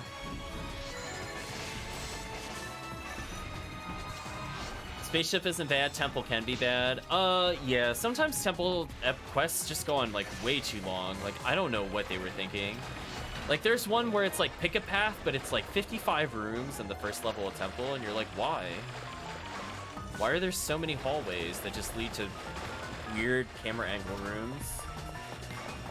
Why would they do this? Yeah, I don't like Spaceship for Baran, Sorcerer, or just the fact that the rares there are generally terrible. Like, outside of Daylight Scar, I can't think of where I'm like, wow, let's go farm Spaceship. I feel like that's just a sentence nobody says.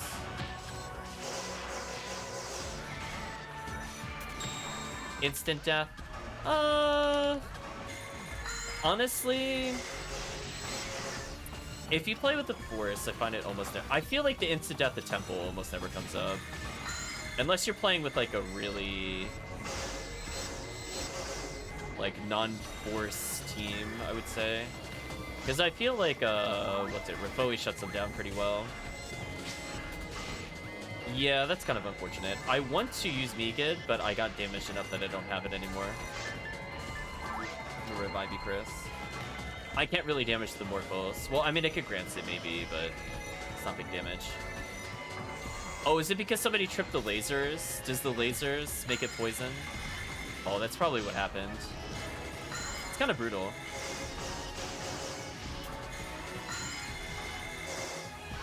Yeah, and it's like exact. Oh, they get Gurren there. That's one more rare than I remember. But yeah, there's only like Daylight Scar Otherwise, I'm just kind of like, yeah, let's just not do spaceship. The boss is like, okay. It's passable. Oh, Calvitium lost his weapon and is swinging in. Alright, chat. I gotta burn this again. I have too much Photon Blast.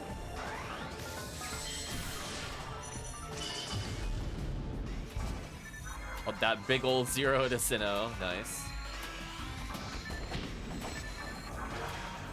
Yeah, Temple, there's like a couple quests I do actually have a lot of fun with, Hell Cleave. Like, Maximum Attack, EVR. Doing just the beginning portion of the Temple is a lot of fun.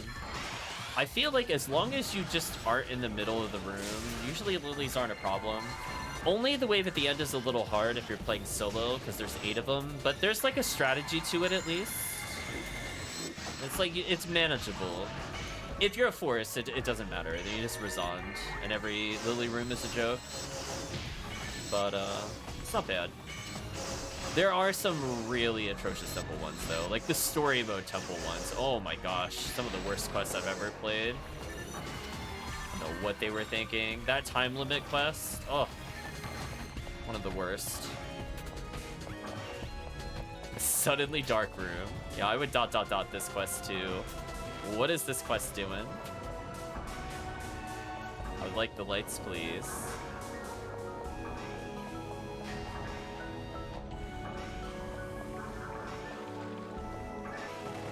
You looked at Spaceship, Mega Rares, and just those two. Yeah. I mean, like, it really needed just something. Like, I don't know. I don't know what they could put in there to entice you other than, like, a V unit of some sort. Amorphos? Oh, that's just rude. Yeah, I'm gonna me-get that. I'm gonna say no, chat. We're gonna veto that. But yeah, it's just like, honestly, like, there's not even, like, really, like, good, like, I don't know, like, something like Yun Chang in episode 2, there's no, your dress plates aren't there, there's heavenly ability and Gibbles. There's not really, like, a spaceship rare where I'm like, wow, that weapon is so cool.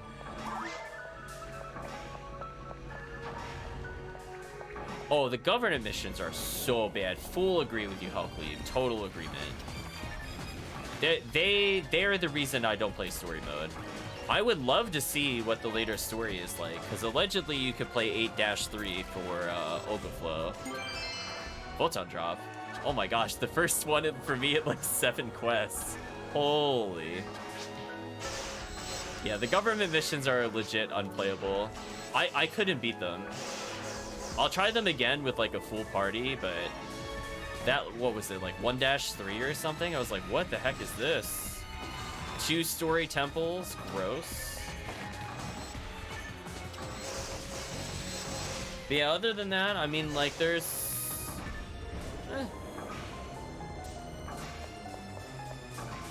The boss rush quest is like really flawed, so I don't usually play it.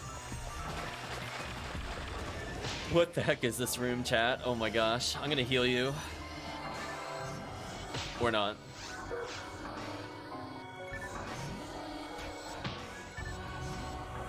Wow! So many failed Megas. Chris died. Chat, this is unreal. I have God Technique on, just so that you're all aware. I am legit failing that. I failed, I think, every single one except for the last one.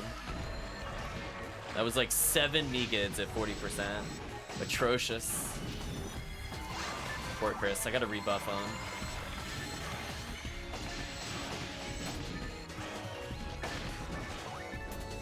Oh no, it's a timer quest? Ew. Ew. I really strongly dislike all timer quests in PSO. The only exception to that so far has been episode 4, and even then, not most episode 4 timer quests. I am a strong disagreement. I don't like it as a philosophy. I really don't like it. I What was the point of coming here? Or was it we just had to take the other way? I guess we went the wrong way. I guess we did. So what was here, if anything? Oh, it was nothing. Oh, so this was the total... Okay, this area was a big waste of time. Okay. I guess we had to go left at the other room. That's kind of annoying. But yeah, from the standpoint of just like episode 2, I don't know. I just don't have fun with the majority of the quests. The moment they start introducing the murder flowers, I'm just kind of like, yeah, it's not. Wait a minute. How do we get to the other... What? I feel like I missed something. I'm gonna keep walking, but something feels weird. I should have been able to take another path somewhere, I feel like, before I got to this warp.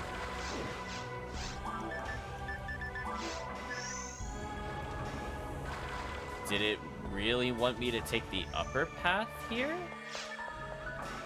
Is that what it wanted me to do? I mean, I could go back for that material. Hell Gladius, no hit, don't care.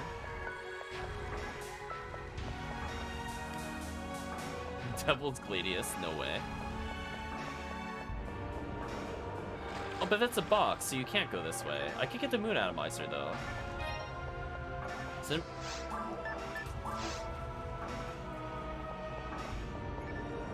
This should... Okay, there has to be a ramp I didn't see.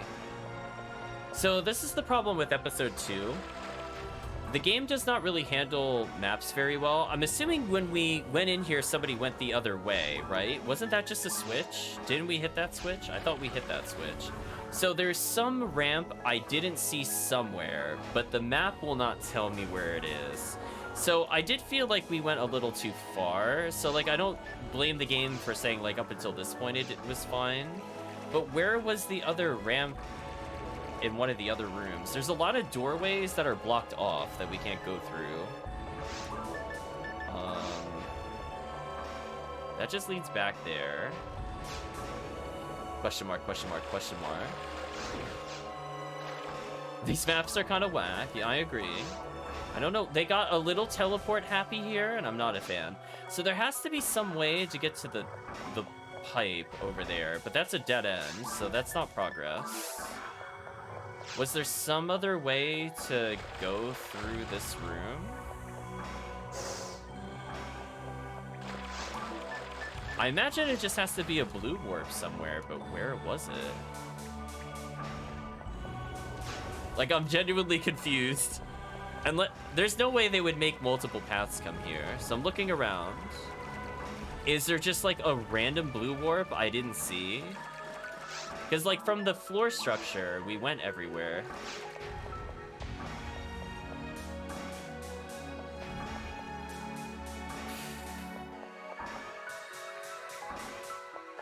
So definitely not a fan of this map. I don't know why they made it so confusing.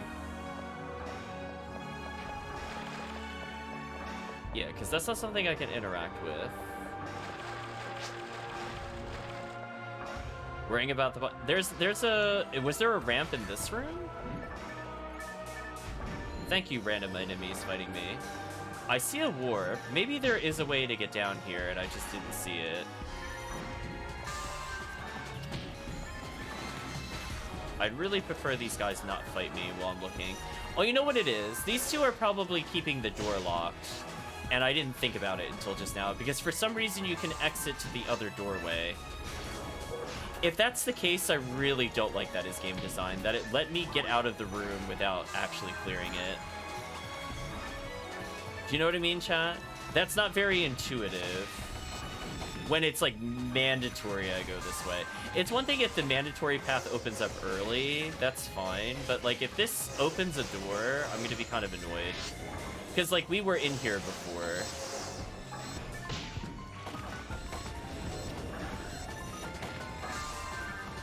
Hello, Delbeater. Yeah. And this time I can't blame the Sega team. It's, it said Ender, who's one of the admins of the server. So I'm not sure what they were thinking with this room. Okay, at least more waves are spawning. Or maybe it's like I came in through the ground floor and that made me confused. I mean, I'm willing to chalk it up to that. But I still don't like that as a philosophy. That's fine. We made some progress. Calvitium got murdered. Rest in peace, Vitium. I am dangerously low on fluids. I hope we are very close to the end. Oh my gosh, I believed and I was rewarded. I am not gonna believe again. Believe his dad, chat.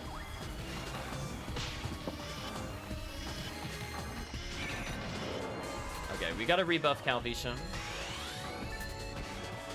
There we go.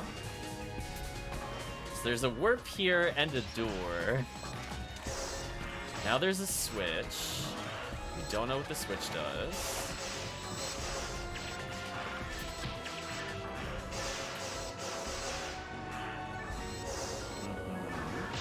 Hello, Raphael Beater, mowing us down. He's playing bowling, chat. He just got a strike. I'm getting so much damage, I got Mag Blast again. Very ridiculous. Definitely, Del Beater needs to stop. We'll agree. So, we have to take the warp. The warp leads us at the healing circle. Okay, this is making sense. And then but then it led us here? Oh, it's the other side of the room we couldn't enter. Oh, okay, no, that's fine. This is fine. Okay, we're going the right way. I got very confused again for a second.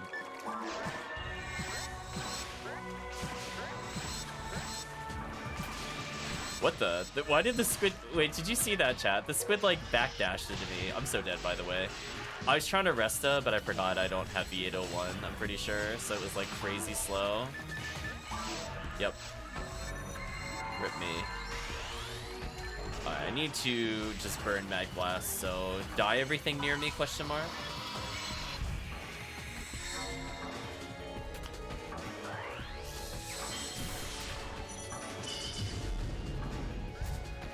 It did some damage.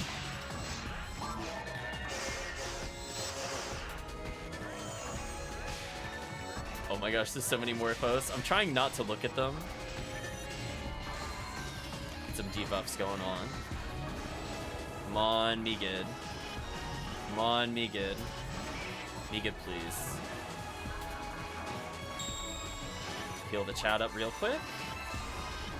I'm down to only 2 Tri-Fluids, which is insane.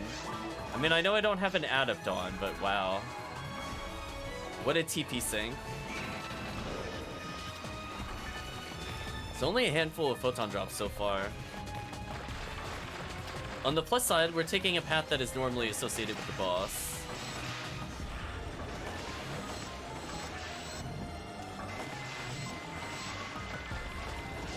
Oh no, chat has triggered the poison room. Oh boy.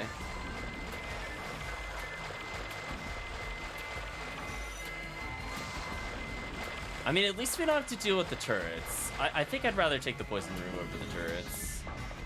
Oh, it extends into this room? Oh no, it doesn't. Or does it? It does. Never mind. That's actually terrible then. I thought it was just in the hallway. Oh yeah, this room is kind of infamous, Calvitium. Just get ready for the most trashy nonsense. Get ready. This will be the reason you don't play Seabed, for sure. Holy. There we go. Wow, that trap goes off forever when you trap it. Okay, now I'm starting to like it a bit less than the turrets. That is a crazy amount of TP it's making me burn. I gave up a couple dive fluids earlier. I'm kind of regretting it now.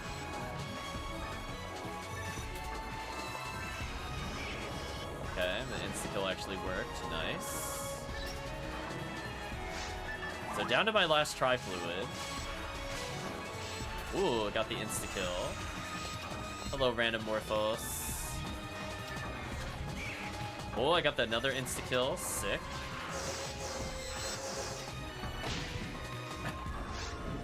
I'm waiting for, like, Quadra, Del Beater, double Morphos, And maybe a couple Sinnohs. In one wave. I'm just waiting for it, chat. I fully expect nothing but the worst. Well, there's our Del Beater friend. That was inevitable, as we like to say. Very inevitable. The laser spam is so rude. I'm gonna heal. Wow, I got confused. Wow.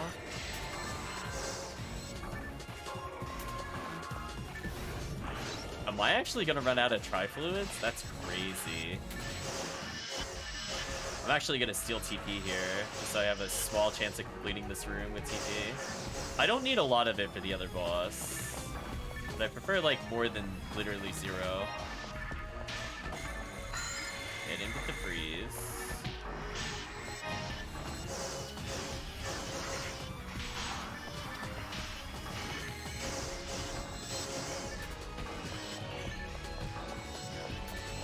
I'm sadly looking for that mono fluid. Where did it drop? Oh, it didn't drop here. Where did it drop? There's Del Beater.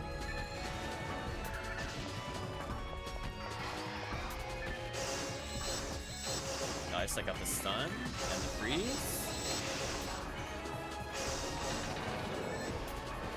That's probably the most tame version of that room I've seen, but you know what, we'll take it. Okay, we'll take the hidden path here. Or is this blocked off this time? Oh no, this is real. I'm in the hidden path, guys. Does this lead anywhere? Question mark.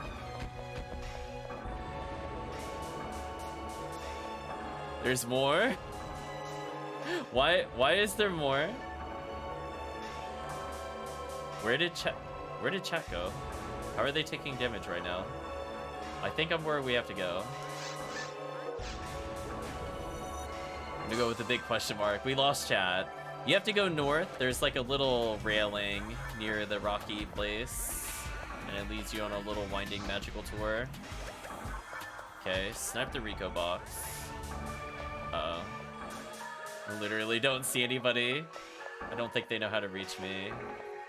I'm gonna go back out so chat can find me. Where did they go?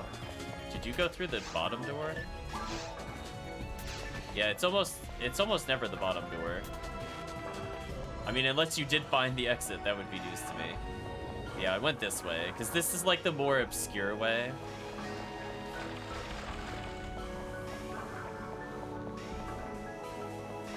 This got me lost forever when I first played episode 2. I could not find this path when I went to go to Ogoflow. And I'm like, what is happening? Yeah, I think I'll stock up on tri-fluids no matter what. Even if I recover my TP off of this box. I'm just gonna run out by the end. Let's pick up some items to sell. Chamber Battle, ill. Regular switches? Weird. There's one up above us. There's another secret door. We're working hard for this boss, chat. I think I'm seeing why you would just do regular seabed. This quest is definitely too long. But from the standpoint of killing all sorts of Sinnohs, as I said before, it's okay. Take this. There's one more switch we missed. It's back in the other floor. That should open up the red door. And then this is either going to be a lot of items, or it's going to lead to the boss. So the switch was... there it is.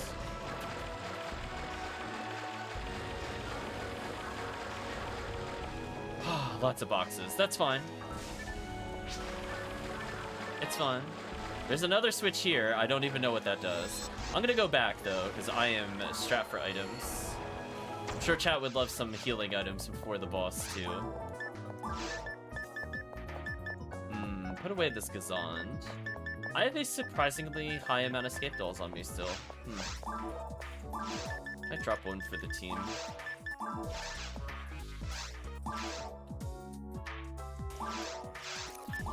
Yeah, this one there, it's not like it's a mess, but it's just too long to reach the boss. Like, even if I memorize the path, it's just, it's too long.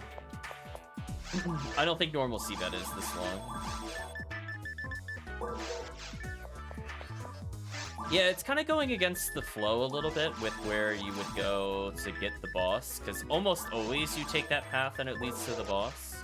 So to use that as a treasure room is a little questionable, personally. But whatever they want to do. Yeah, like, I think most of the room spawns are fair. I do question some of the blade placements. I don't like them in the really small rooms. I like them more in the long hallways. I think that's okay. Oh, chat isn't even here. I thought chat was gonna go back and restock their healing items. I guess they're okay, question mark, for the boss. Yeah, I don't know. I don't know what chat's doing. Chat is party wiped, apparently. I mean, you might want to save your skip dolls for the boss. I'm gonna walk all the way back.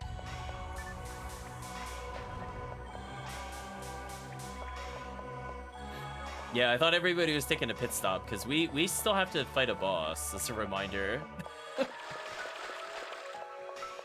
Ripper with 45 hit, disappointing. I hear Mag Blast being used in the distance. I'll find chat eventually. I found chat. I found chat murdered. Rest in peace, chat.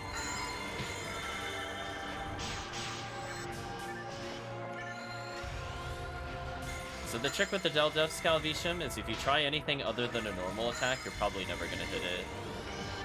It's my rule of thumb, unless it's frozen. It can Megan through hallways. I did not know that. That is so rude. I'm annoyed at that, actually. Hopefully that didn't use Escape Doll. Good. That's like an eye roll moment. I thought this was considered a separate room because it led into this area, but apparently not. So anyway, I'm gonna normal attack so I don't die to this thing. There we go. Wait, how did I hit it but not be able to strike it afterwards? That's BS.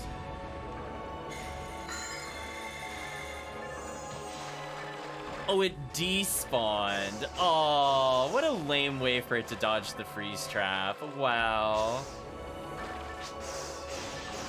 You can't hit it? On my screen, we're very desynced. It respawned, so I'm gonna kill it. It was in this room. Our reward or chest that I don't care about? Thanks, game. I guess I'll pick up a Trimate for the team. We will probably need it. Actually, where did the Trimate drop? Oh. Did it not drop in this room? Whoops, never mind. I guess I could pity Dimate my friends and give a Star Atomizer to somebody. At some point. I'm not sure how much healing Calvitium has, for example. Oh, Calvitium's going back? That's fair. That's what I thought you guys were doing before. Because I was like, if that wasn't the exit, we're going to be here so much longer. Definitely a fair moment. Hello, Murphy. You're alive and awake and you're unhappy about it? Well, hopefully you feel a little better about being alive at least. Can't help you with the awake part. Yeah, Calvitium's been grinding it out, I think, off stream. Right now he's backing for items. Yeah, this quest is definitely too long for the boss, so at least that answered the question of why people don't do this. It does look fun if all I want to do is fight Sinnohs. Looks fun. But I'm here for the... Whoa! I'm here for the boss. Hey, Try. Hope you're doing well. But yeah, this quest definitely went much longer than expected. I was expecting like 40 minutes. It's like more like 50, and we still haven't even seen the boss. It's crazy.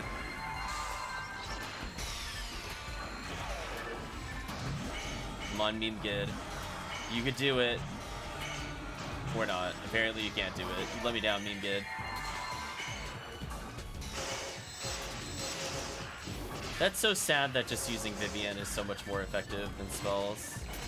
It let me down, chat. No V501 still. Is this a telepipe? Oh, I was gonna say, it has to be some kind of warp. What the? Well, that was rude. It's one of the near best in slot weapons.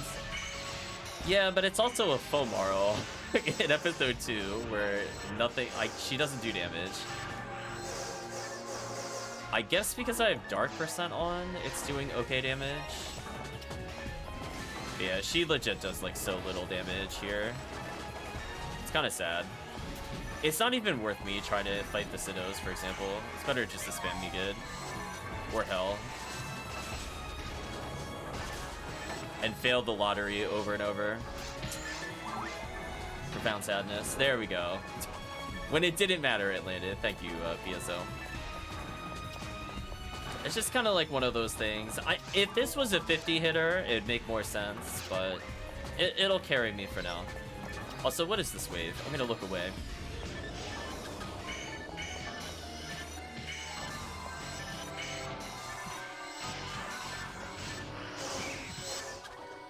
Okay.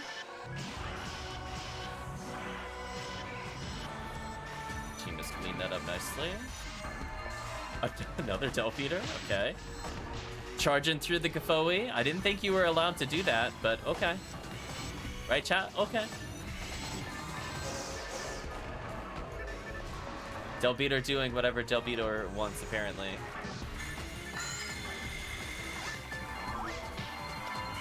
Don't know if I Moon Atomizer fast enough. I'm so scared because these things can meek it so well. But chat fortunately killed them. But yeah, I'll do a couple more quests after this, but I do want to go to bed early, so no midnight runs for me. And given the length of this quest, honestly, I might only be up for one more quest. I vastly underestimated how long this would take. I mean, it is seabed, but this is like exceptional even for seabed. Did I just kill that thing with Meagid? I think I did. It arguably could have died to Meagid there with that 2% chance. That enemy really knocked me down when I was about to get the kill. Also, those are some Ravarda freeze percents. Thank you. Yeah, for sure. Holy. Why is there more? It can't hit us from here. That's so funny. You know what? I'm just gonna grant some. I don't care. It doesn't do damage. I don't feel like going up there. Holy, why is there more corridor? Game, please. Okay, that's fine. This is a box room. It's fine. I'm assuming it'll give us Delpheater or something gross. It did spawn, I think, a Delpheater in the other room, by the way. As I said that. PS, by the way. Morphos right immediately in front of us. Damn, missed it.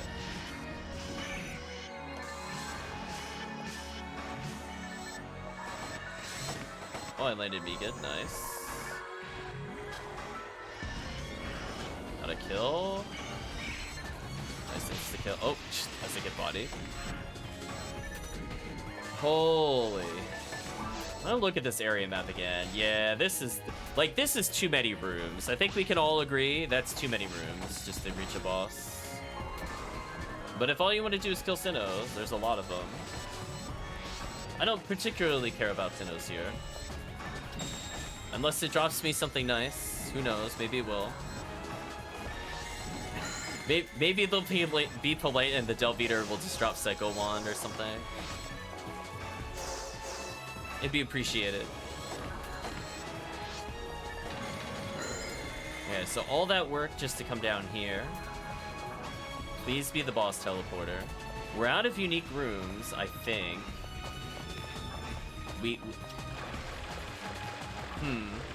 Another long hallway. Supposed to be in bed 40 minutes ago. Oof, sorry, TheCalvitium. This quest is determined to continue. Like, right here, this is just excessive. I think we can all agree. Why is this corridor here? Yeah, I don't like the game design philosophy of, like, 80 rooms in a dungeon. You just spend PDs to gear up a new character? What character are you making, Murphy? Save up for V101? V101, honestly, is not that important. I'll be real with you. It's a very marginal bonus that honestly only really matters for endgame. Heavenly Battle does everything you want it to do, and the 10 to all stats really doesn't matter until you're like back stats. Oh my gosh, there we go. Liberated. You need to restock. I mean, I don't blame you. Go back. Here you go. There's your pity telepipe. Enjoy it. Okay. So, like, are you making like a raw marl or like a, you know, I don't know, force, hunter?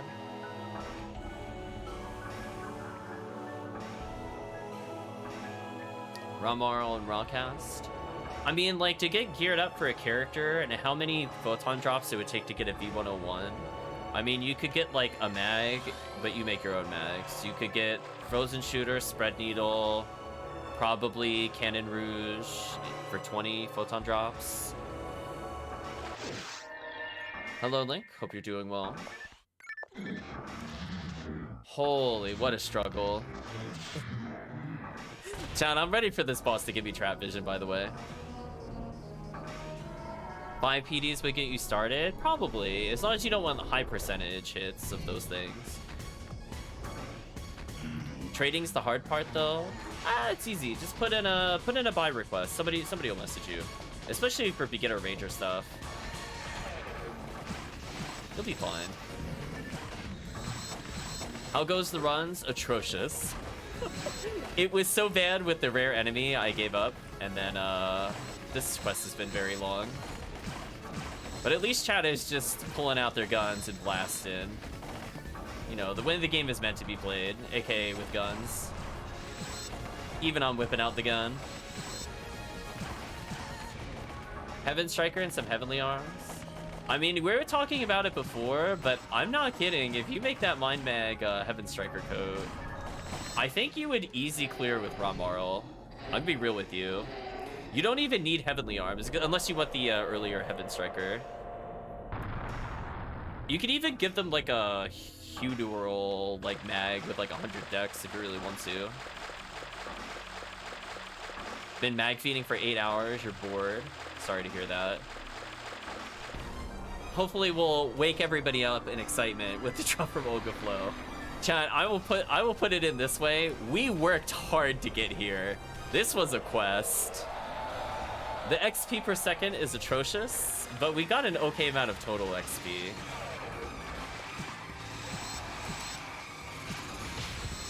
That was so rude that it teleported, or not teleported, that it spawned on me and just killed me. That was very rude. I don't appreciate that. That was so rude.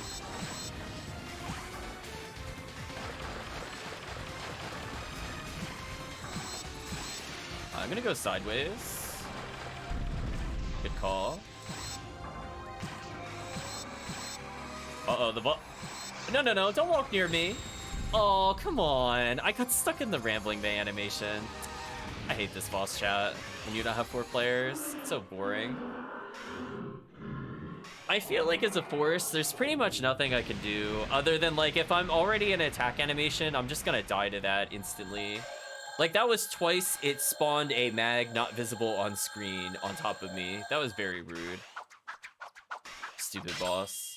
Normally you don't have to deal with that if you have enough ATP, but man oh man, if you're not with 4 people, you get some stupid deaths like that. Rest in peace, those Scape Dolls.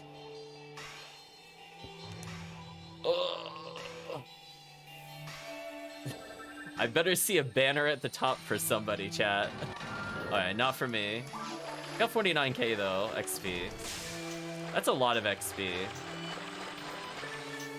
Rest in peace, chat. Money. I also got money. I feel like the sad version of the song is very appropriate. Just... what a boss. It gave me Mag Blast, I guess.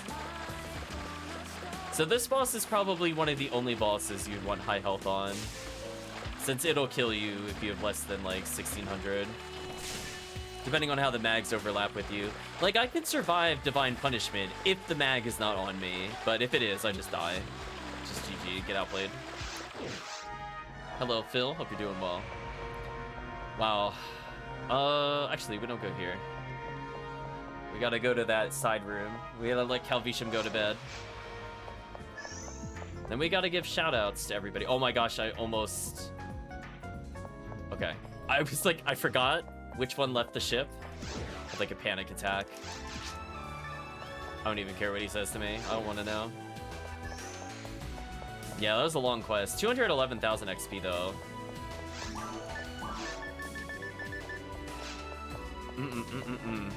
So I think I have enough time for 2 more quests. So if people want to do some TTF to make up for that quest, I think I'm all ready for it. It's a very long quest. I need to get a drink. And I gotta give shoutouts to people when I get back.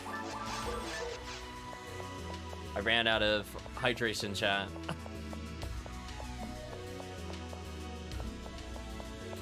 So I will go get my money because I earned it.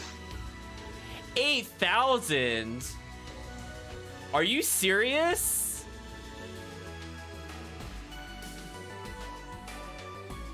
I am so disgusted. That is disgusting. No. Listen, we have... This is on the level of balls. It's a harder run. Disgusting. Yeah, where's 80,000 or like more realistically 20,000? Like, I'm not asking for a lot here, but just 8,000? Are you serious? Gross. Anyway, chat, I'm gonna be right back. I need a drink.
Okay, chat, I am back. Yeah, 8K is just stupid. Still mad at that. Okay, so let's give shoutouts. I think I missed everybody last time because of the activity feed break. You're wide open! So thank you, Tamaki Ziming, for following the channel. And in the chat currently as well, we have Otaku Customs Link. Thank you for following the channel. And finally, from the previous day, PyroChick_Z followed the channel. Thank you for following. You're wide open! And we'll give one more shout out to Tremmy101. You'll force for TTF, I guess? You're wide open! Sure. I can make the game as Viridian. So let's get it back into the game. You're wide open! Oh yeah, Link. It was broken. Like, it just straight up wasn't working. Like, I went to replay things, Link. Totally broken. It wouldn't leave.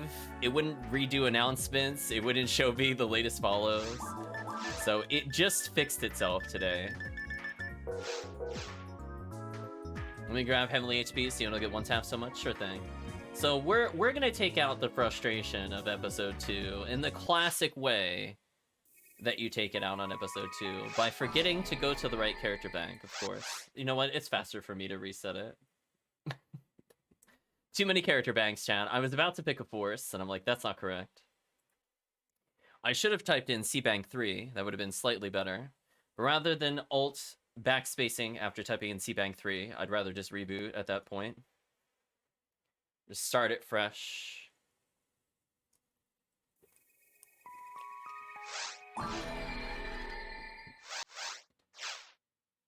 Can you use your frozen shooter in a few levels? Oh, is that one of your alt characters, Link? Because I know you're playing a force. Hopefully that's going okay.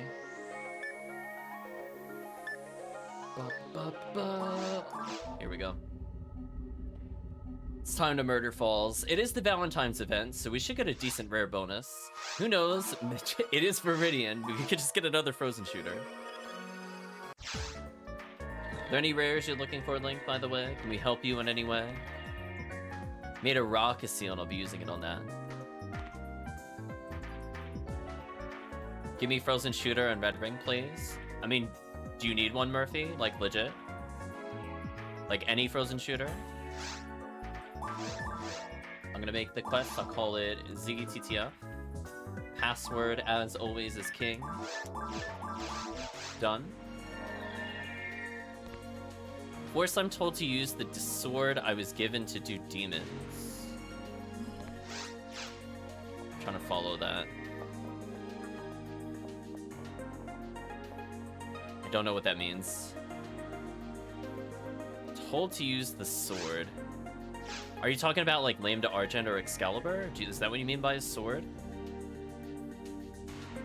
Or are you a faux numeral and you're referring to Red Saber? I'm trying to like work through.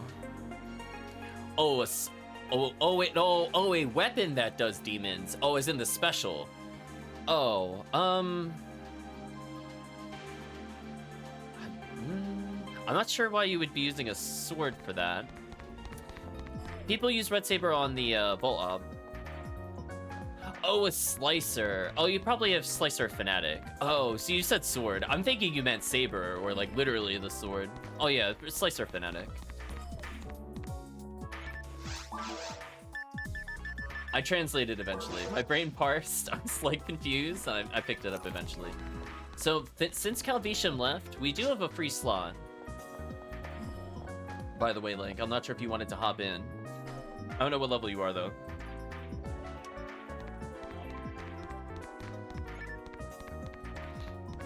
So we got Murphy here. He's 122. We have AntaresConvoy in the chat, 195. I am all the DPS carry needed outside of Chris. Oh, you're mag feeding at the moment? Oh, I'm sorry. That is a brutal life. It's level 116. You're getting closer. Let me sort my inventory real quick. Got a PP create. It's always doing solo earlier.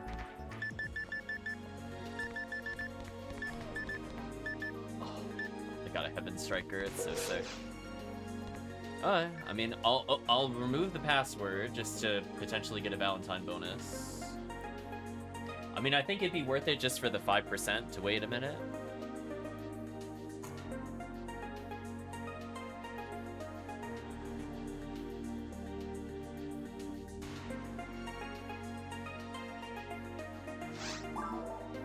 This character's not too far off from leveling. Yeah, unfortunately, I don't have a human force.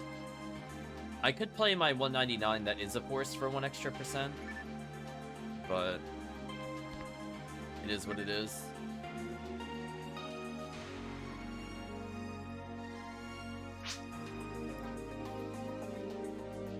Don't I have a sort of janky foam arm? It's green ID. I mean, like, I could bring it. If you got DPS, I mean, I could go Fomar. It's just not Viridian. It still gets Red Ring, and I think it gets something else.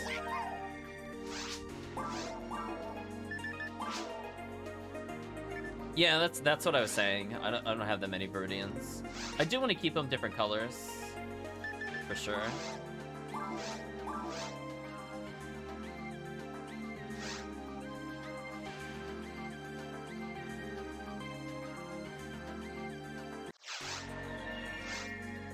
V101, Cannon Rouge, and an Adept. That is a very wide range. V101 is a luxury item, and Adept is also kind of a luxury item, to be honest. Need is a strong word. Cannon Rouge is legit. It just depends on what you're focusing. Like, if all you're looking to do with, like, a force, if you don't have the barriers are a much higher priority than any of the things you just named. Yeah, like, as I said before, you don't need V101. Like, V101 is a luxury item. It's like when you're done with the character. I just want to make sure, like, since you're starting off with the character, you're not focusing on, like, the uber rare that will not really benefit you. Like, it's a very, very minuscule bonus. Like, it's good, but it's not, like... It's not as game-changing as, like, Cannon Rouge would be. Adept is support for the Force, but you don't really need it. Again, that's more of a luxury item, as I said before. Yeah. It's, like, it's nice. I actually use it more for its hit accuracy for weapons. I don't use it for TP or any of the other things on it. Like, it is very good on Hunu World in particular, and the forces it can help if what you're looking to do is use weapons to hit. If you're looking to use weapons to get hit, that makes sense. But I think Heavenly Arms is probably a cheaper alternative if that's all you're looking to do. Just so you're not burning, like, 50 photon drops on something that'll give you, like, a small bonus. Whereas, like, Cannon Rouge will legit be your boss weapon. Or if you're playing Rocket Seal, I think I've seen you, or somebody close to you, got a Heaven Striker. That can help for solo, if you're playing solo with the Romarl. Or the Rocket Seal. Because it gives them a Berserk special. I'm assuming you have Spread Needle already. That for me is, like, highest priority on the Ranger. Heaven's excellent. You got a Heaven Striker, you're on the right path for sure. That'll carry you through, probably Falls, because her defense is kind of high, especially for solo play. Oh, Spread Needle is worth it. That 2 photon drop is so busted. In fact, you're going to be seeing me use the Spread Needle almost the entire run. Like, it's so good. It's kind of like when people have charge arms. Like, yeah, they're good weapons, but until you have, like, the ATP for it, I feel like the stun loops of, like, Spread Needle are just better. Yeah, no worry. But that's the thing. Like, if you're thinking, like, the V101 is going to be, like, a game changer, I would say it's not. I think something like V502 is a luxury item, but also a game changer if what you're looking to do is episode 2, for example. Hold on, chat. I'm doing my greedy red sword run, or kill that I shouldn't do, but I'm gonna do it anyway. Okay, no red sword, rip. Exactly. I think that's a good mindset. You know, just kind of pick up what you can. Hopefully you end up with some materials. As you said before, if you need some help with some of the materials, like, give a little bit away, just to get you a little closer. I'll stay here, it's fine. I'll take whoever telepipes me. Hello, the Fabled One. Hope you're doing well. But yeah, like, just from the standpoint of, like, what weapons are really fun, I feel like for the females, you'll see me use the weapon called the Last Swan. Pricing, I've seen it go for about 8 photon drops. It's basically like a mech gun, but with pistol range, so it's a very fast, shooty, blasty, anti-boss weapon, and it is very fun to use. However, when it comes to bosses like Worm Boss, you're gonna see me switch to Spread Needle all the time. Only max they need is like 25 to 30 per power, and 20 luck for the Ranger. Oh, are you going min-max or something? That could be a little difficult, just to warn you. It's definitely fine in, like, the long term. If you're willing to wait a little bit, it's fine. That boss melted, by the way. I'm doing good. How are you? Asked the Fabled One. I'm doing okay-ish. I mean, like, I got a lot of work starting tomorrow and then also on Sunday, which is kind of brutal. A 40-hit club. Man, why could that not be Charge Vulcan or something? Rip. But yeah, there's a lot of good rares, quote-unquote.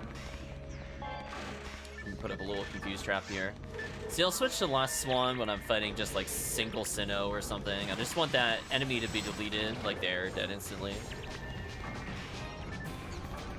Yeah, I mean, that's also a fair approach. I mean, if you got everything already for the min-max, versus like, usually what happens is I have a ton of power, but like no luck, is usually if I start a character.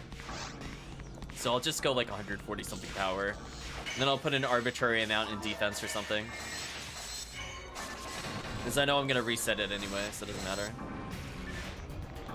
Couldn't be bothered wasting mats. Is it a waste, though, when it brings you to your best weapon, though? That's what I was having a conversation about in the Discord before. I'm going to be real honest with you. Having made, like, 14-something characters, using that 150 power material start is so much better than min-max. It's, like, not even fair how much better it is. That extra 80 to 90 damage you do, in particular on crits, is busted. It lets you solo so much. Depends on whether you solo or group. I mean, for both, the damage threshold you can hit in solo is insane. I definitely skipped many attacks because I just ended up like, carry to 80 is much better than min-max.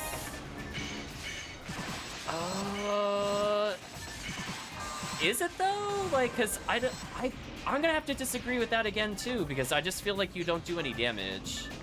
So like, if you hit 81, then what do you do? If you're min-max, I don't think your ATP is good enough at 80. When you hit like 150 or so, I would agree with you, but that's a really far away when leveling a character. Like, that's a really long time. Potentially, that's like another 60 plus hours.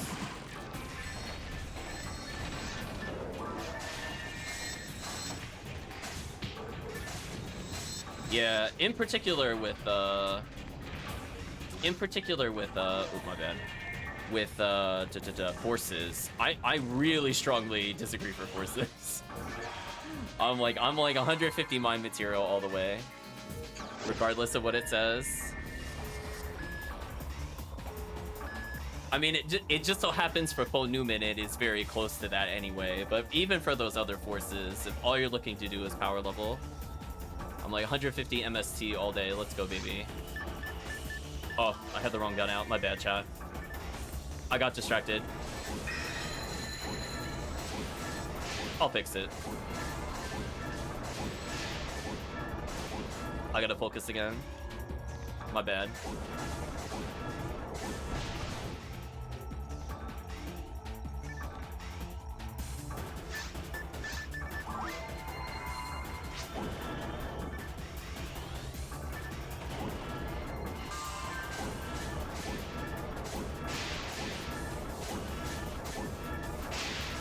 I just gotta focus. I got one more monitor, and then wait a minute, it skipped a monitor. There we go. What a cheater. Okay, that one was not, if I missed that one was not my fault. It skipped a monitor. Yeah, it's kind of like, in particular with forces, like, I could almost see the argument, what I would say instead of like 150 power, if all you did was, if you did your min-max for luck and the rest went to power, I could honestly also see that. I would be willing to 100% concede on that. Just because, like, crit percentage is really strong in general when you have ATP, but I don't feel like MST or, like, evade or even defense are really useful when you're low level. If you're, like, a Ramaral, for example. I just fully disagree with it. It doesn't do anything for you. It, like, gives you, like, what? Like a 40 extra heal and Resta? Like, it's not gonna help. You'd min-max, but that's not min-max. Okay, so that's what I'm talking about. If all you're doing is doing the offensive ones, that's fine. You can substitute power for luck. That's fine. That I'm not arguing with. It's more like if I'm hearing, like, take min-max, I'm like, that 60-something, like, evade material is not gonna help you. It, like, barely helps in, like, normal.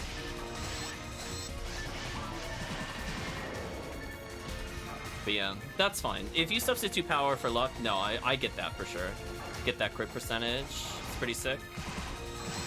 But yeah, fully disagree. I feel like you're wasting your time whenever you do defense materials. I'll put it this way. Like, there are certain damage thresholds you can hit with your base ATP. And, like, you can hit so many more of them. Like... Oh, they found Seal J swords? Sick. Actually, we could do a Seal J sword run at some point. Not tonight, though. I don't know all this info, you know. I've just been reading the wiki. Yeah, I know, it's fine. But I'm just saying, like, from personal experience, having made, like, all of these characters, I had such an easy time going from 80 to, like, 140, just going with power, like, all power materials, or, like, 28 luck, and then, like, 122 power. Or, in particular, the human characters, because they get more materials than others. Like, they could be ludicrously early Excalibur, which is really funny when you have those weapons. Like, that 800 base ATP, getting that, like, 40 levels earlier than you're supposed to is, like, the funniest thing. Yeah, it all depends. Like, as I said before, like, a lot of it depends on your setup. Like, if you don't have anything to do with that ATP, it's not going to be as appealing for you. Like, if you don't have a Dark Flow waiting for you, it's not appealing. If you don't have, like, a Heaven Striker, it doesn't matter as much if you don't get, like, Heavenly Arms. Like, it really just depends on what you have, for sure. Yeah, no worries. It's fine. But I just want to make it very clear, like, from personal experience, the guides are right in some ways, but, like, the recommendation is, generally speaking, if you just want to have an easy time leveling and getting to the point where you really stop leveling altogether, aka, like, level 170 or so, it's so much easier for the all-power material strat. The trade-off would be, like, yeah, you do have to give up the power materials, but there's a lot of events in this game where you could get your materials back. So, like, for example, we're coming up to the Easter event, which is a great way to kind of cap off your character if you're not looking for specific rares. So instead of going for the gamble rares, which are good, you could opt to just fix your materials.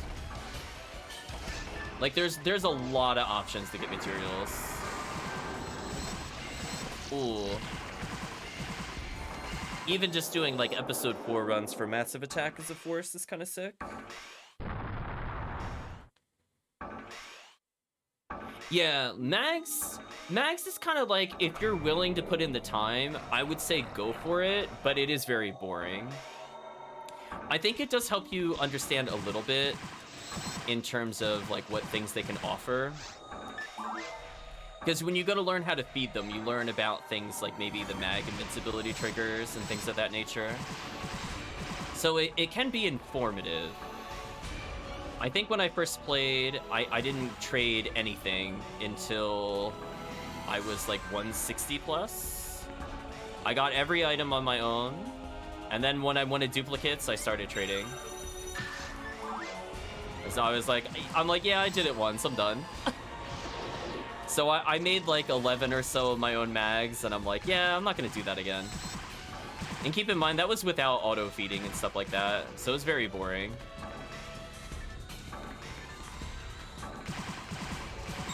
Easy kill.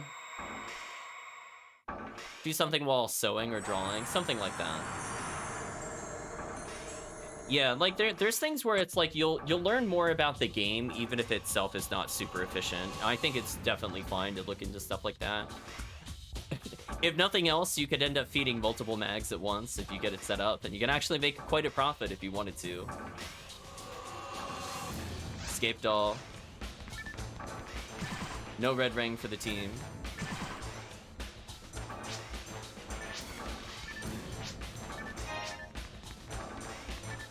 He's gotta cook.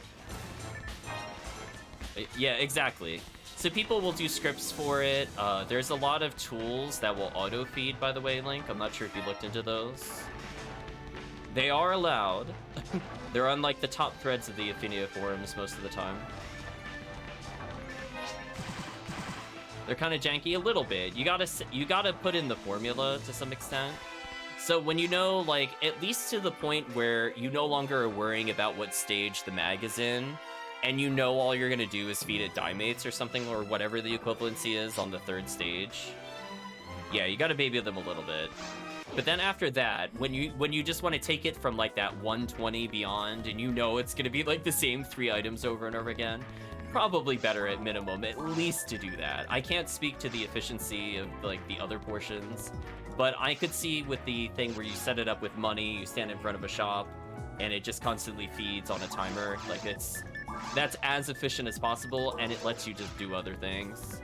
There's not a downside other than you have to let Ephinea play. So there's definitely some options. I was casually feeding a mag, and I kind of gave up on it. I have a Talesius I should fix and do stuff with. So it's like, it's getting close. But it's just like, I haven't bothered with it in many streams. So like, I can make this Talesius usable by anybody. Whenever I make a decision, I'll complete it. I got some like spare mags.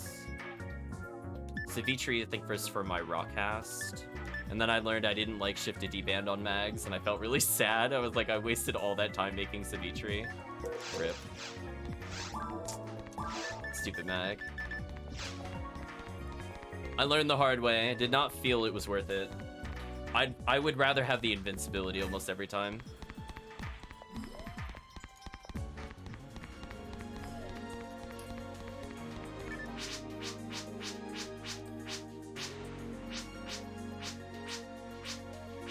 Yeah, I think the issue with shifted D-band on boss is that almost every single time where I would want it on the boss, I always had Mag Blast anyway. So I just always had Milo Eula. I think that was the downside to it. Like, there's nothing, on paper, there's nothing wrong with it. It's just more like the natural progression of you dealing damage and or taking damage. I almost always had Milo Eula before a boss, so like that one was never effective. And then most of the time, if I'm getting hard bullied, I'd rather just get the invincibility in normal encounters. So it just kind of turned that way. I think shifted D-band on max is also kind of not great, because like then it stops me from using Myla, or else I'm just wasting it. So it just never felt good to me on any other one. Do another TTF.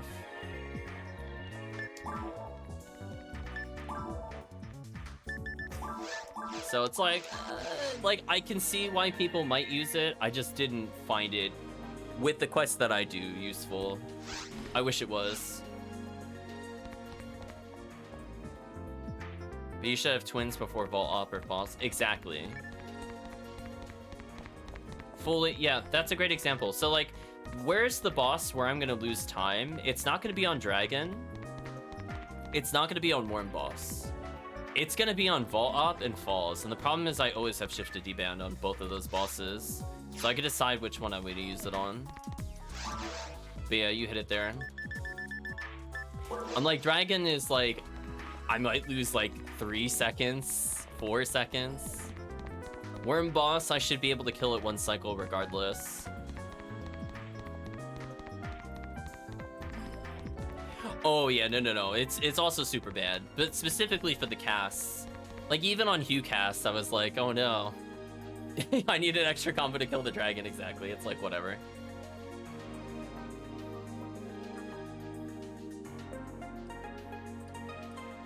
Oh, sorry about that, chat. I was thirsty.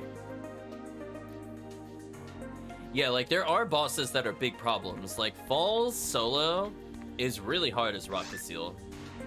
I'll be honest with you, like your ATP is actually low enough for it to be a problem. If she had like 100 more ATP, I think she would have been okay. But like when you shoot with like, you restarted, no worries. So like when you shoot with Last Swan, for example, you're doing like barely 30 a bullet to Falls without shifted D-band. Like it is painful in solo how bad it is. That's why when you have a weapon like Heaven Striker, where it gives so much base ATP and potentially some dark percentage, you're going to be doing like 300 plus a shot, and even though Last Swan should normally out damage, Falls is one of those exceptions where the defense is just too high. So I do find in solo play that speeds it up a lot. That's not even speaking about if you use Berserk, but just a bullet for bullet comparison. The fact that the defense is high does not benefit the multi-one. Yeah, without having some kind of Shifta or Zalor, that's just too tanky. So Milo Eula is like pretty much mandatory on Rockhasil. Like, I even still struggle at 1175 max ATP, let alone if I'm trying to do that boss at like 800 or like 890. Should just be like nightmare tier. Oh, I guess I should unset password.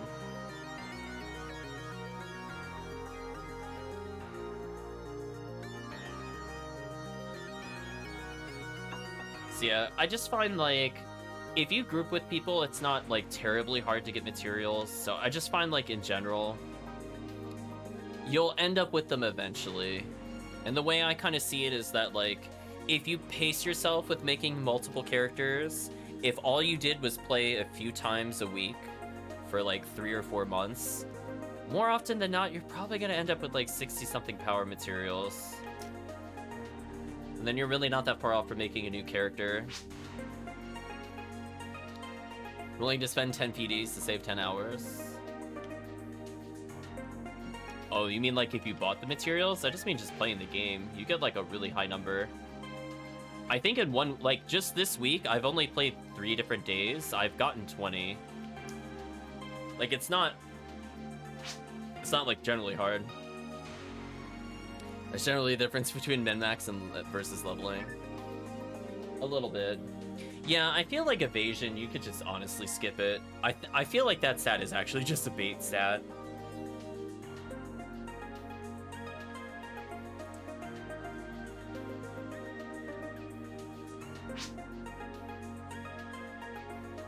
Evasion is only useful to boost the Stella. That was something I only learned, I think, yesterday, by the way. I was trying to figure out how the mags dealt damage, and I stumbled upon a guide saying that. I meant to mention that earlier on stream. I thought it based it purely off of weapon ATP, but it is right. If I do have good evasion, it does do more damage. Surprisingly. Alright, we'll give them like another minute, and then we'll start up. It's just one of those things. It's like Volt Op. Like, someone had to kind of tell me about Volt Op's weird damage.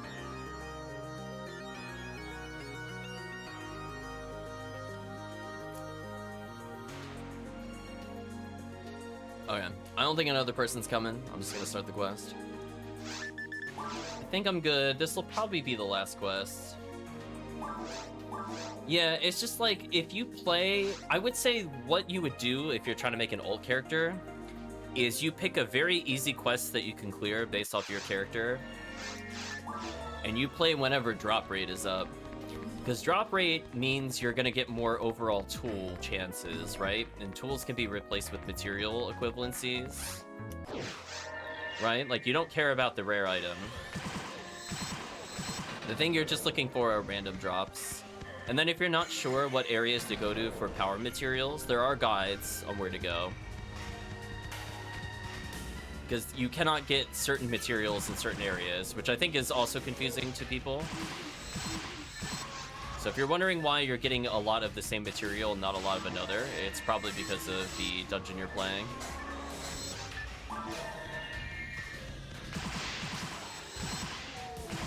It was good when Shifta and Zalor both hit.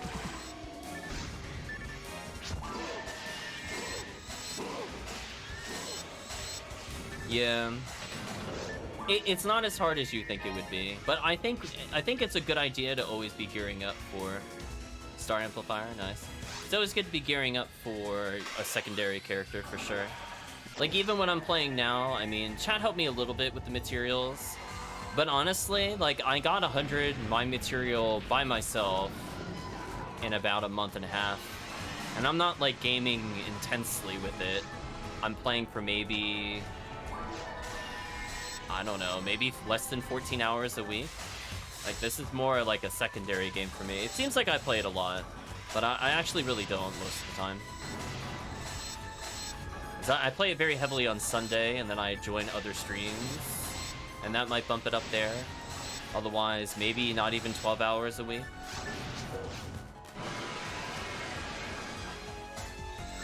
Yeah, like, I'll hop on if people are playing kind of things.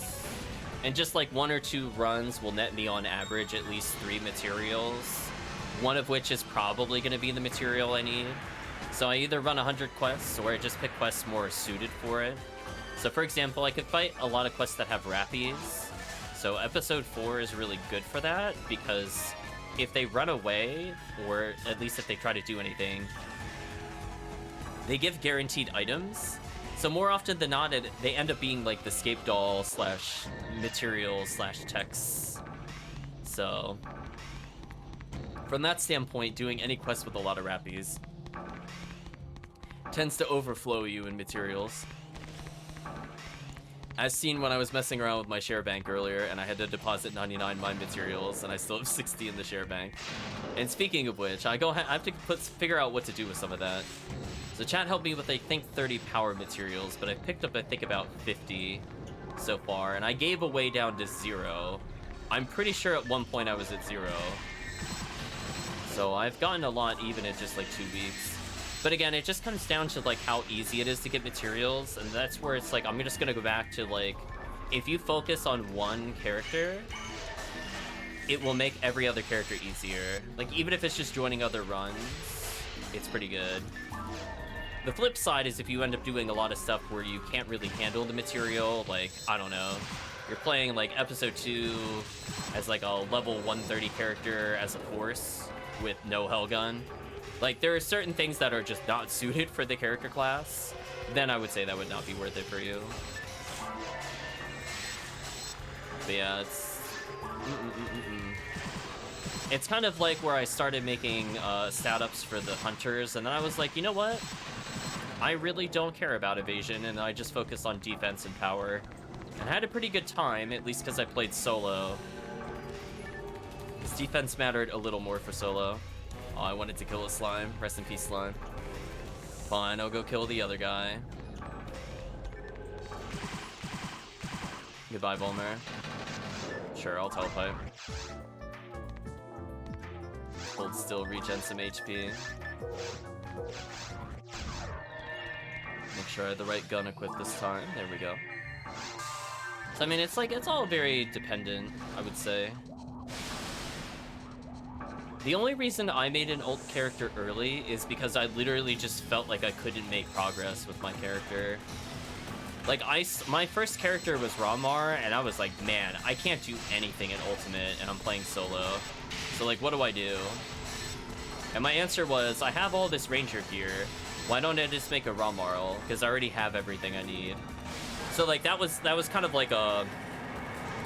It was kind of like an adjacent move. Like, I just took everything I already had and just used it to power level the character. Jumping from, like, Hunter to Ranger can be somewhat tricky, depending on what Hunter you are. Jumping to a Force is always very tricky, or a Force to anybody else. It's doable, it's just you may or may not have what you actually need. Or, consequently, if you've been collecting nothing but power materials because you're a Force and you have no reason to use them, then you have a lot of good head start for the other characters. So I guess it really just depends on your position with that, really.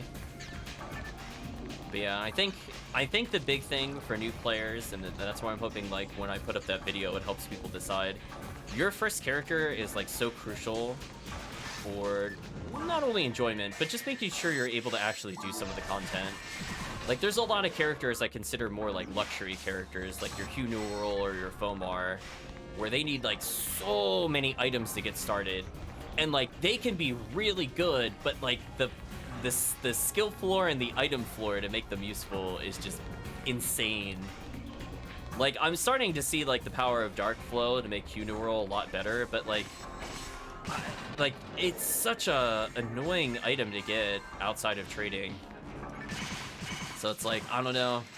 If I have a lot of photon drops to burn, I will do it for sure. Anyway, I think that was a long tangent for me. I think it was a good topic to talk about, though. Yeah, it's a lot to learn for sure. So what I would say, Link, is just, if you want to learn the game for a particular character, you know, we're always willing to teach things as needed, especially when we play. So I try to make sure I articulate what I'm doing, what decisions I'm making.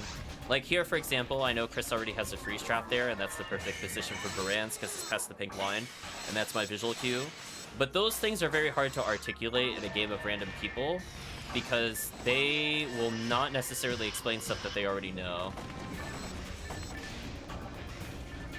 Parts of Baran's. Speaking of which, yeah, Link, did you need a like a equivalency of a charge arms, by the way?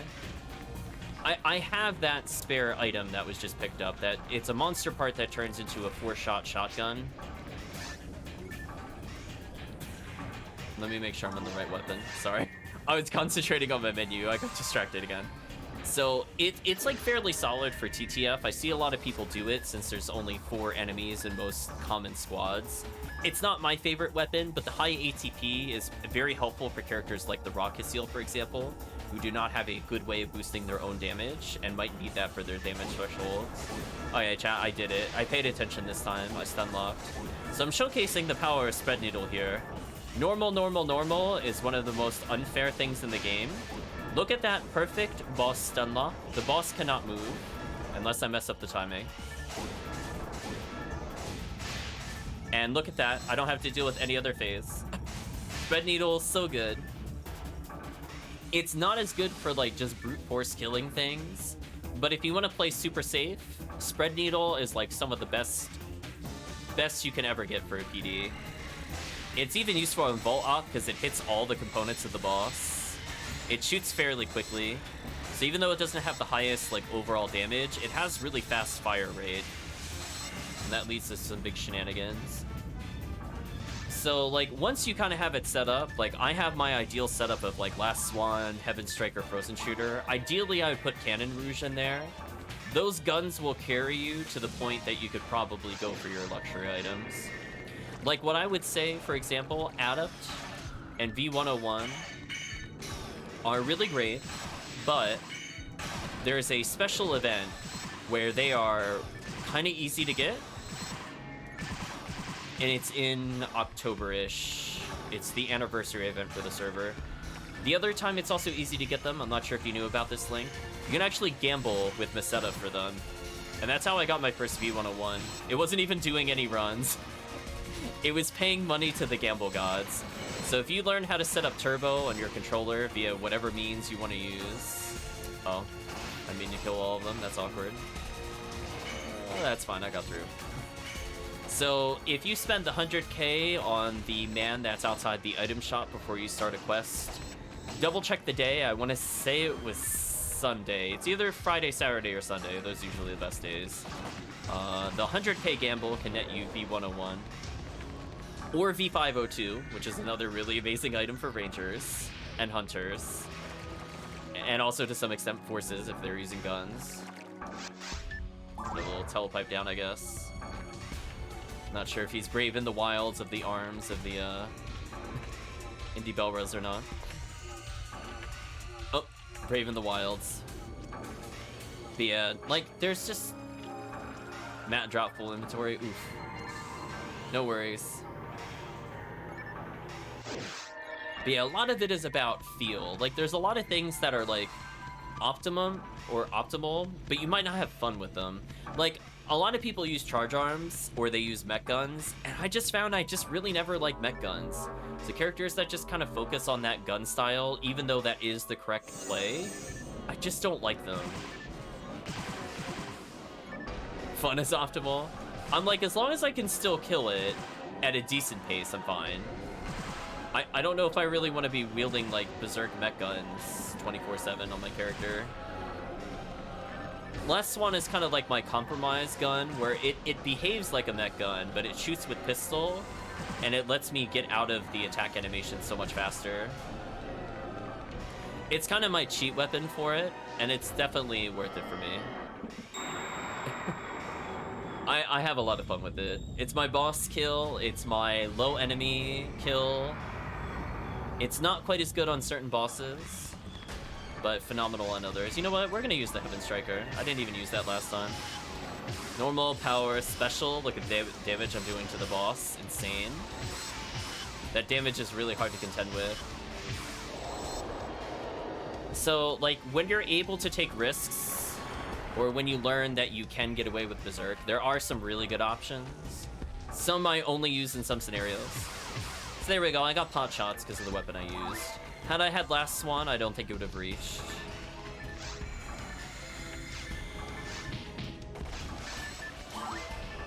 I will gradually walk toward... Oh! Our mage revived, nice. Oh, the boss has decided not to do anything? How polite of the boss. The boss waited for Murphy to come back and was just greeting him with open arms and then died. Just, they weren't even doing an attack. I don't know what was happening there, but that's fine. But yeah, there's just like lots of little things with Rangers that, you know, people just have to kind of teach you. Like there's, some of it is like, there's no way you'd pick it up. Like some of it is just super obscure. Like, people are data mining and stuff like that. Ooh, that damage though. Oh, that's it? You didn't give us another cycle? Alright, we're going in, chat. Ready to delete a boss.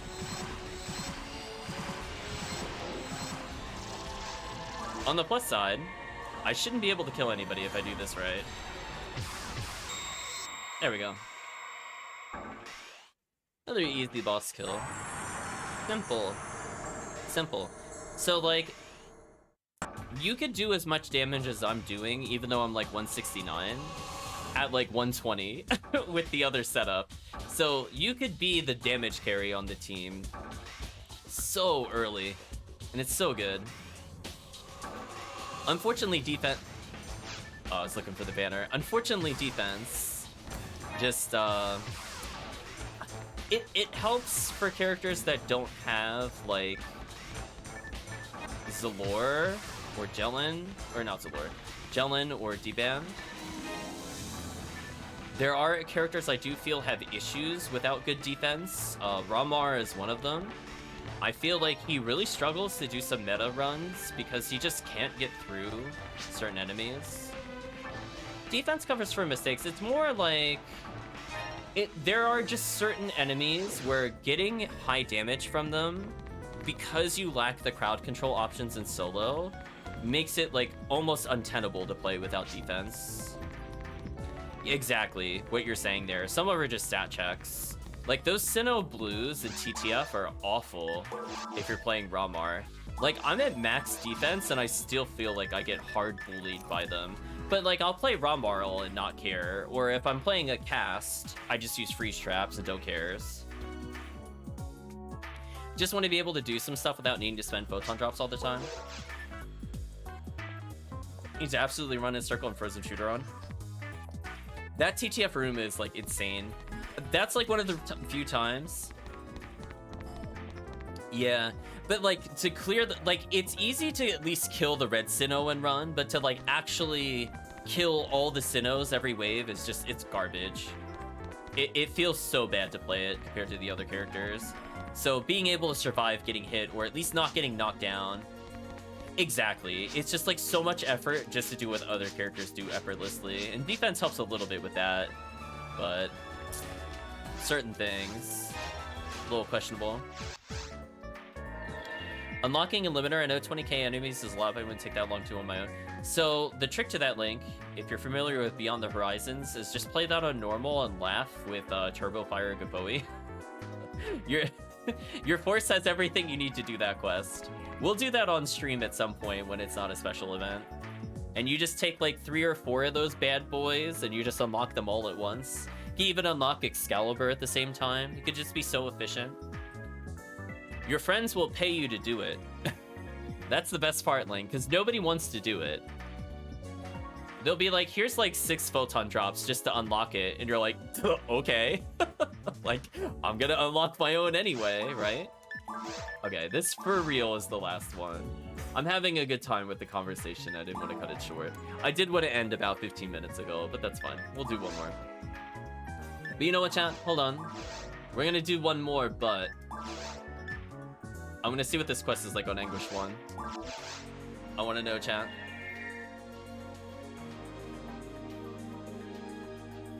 I don't have a limiter. I'm just saying that would save me, what, 8 photon drops? Yeah, pretty much. Exactly. Like, with 8, Link, you could probably get almost every gun that you want on the Ranger. Like, Cannon Rouge is like, what, 2? Spread Needle is like 1 to 2, I would think, if it just has random stats. Heaven Striker, which you already have, would be 2. Frozen Shooter would probably be 1 or 2. So you could literally just get a whole ensemble of guns. I'd be more vigilant about Jelining. It depends on what character is being used. I think Link was talking about like Rocket Seal. Or that 8 would literally be last one, which I do find really fun. I don't know if it's like mandatory or not. Oh, you mean the Anguish. Oh, my bad. Sorry, misunderstood.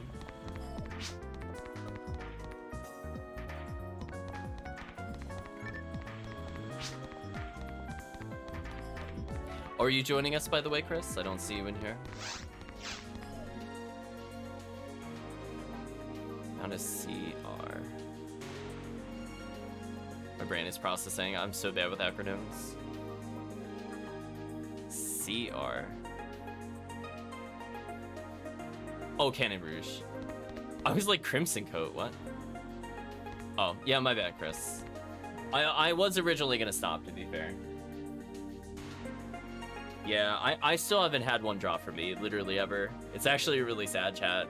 Go watch my videos. I've never gotten one.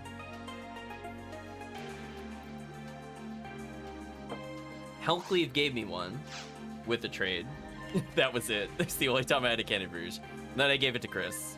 So rest in peace. I'm assuming nobody will join, but I'll humor them if they want to join.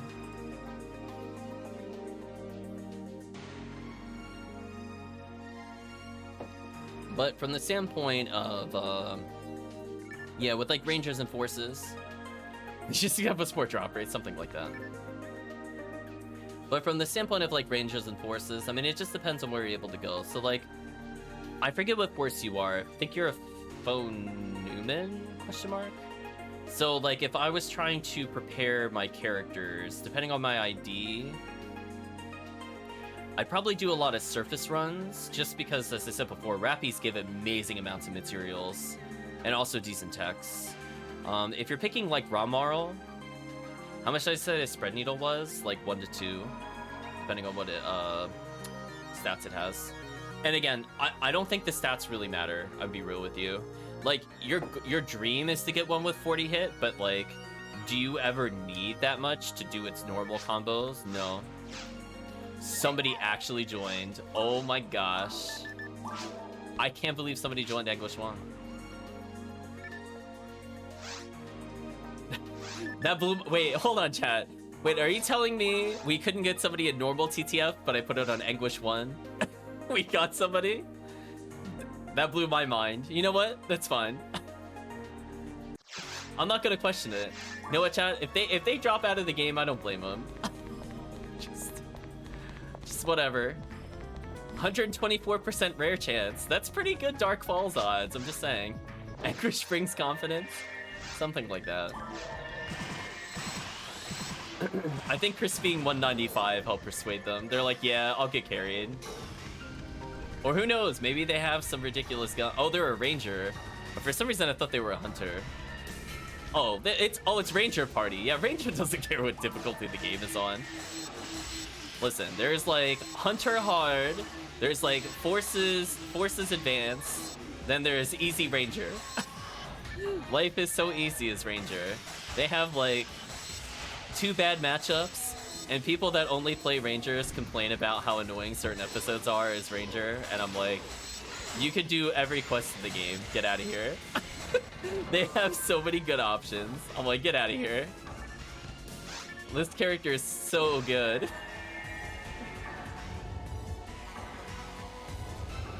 900 is as bad as some of the outdrop rights I've seen.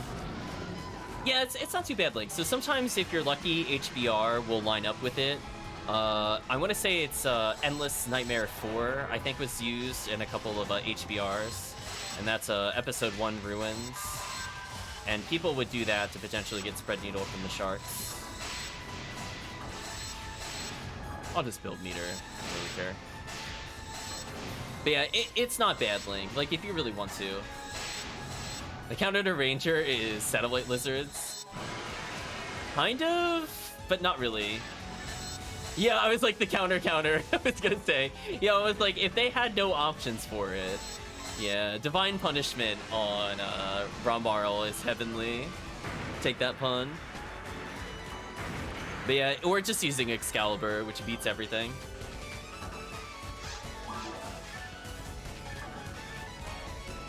Already a photon drop for the person that joined us.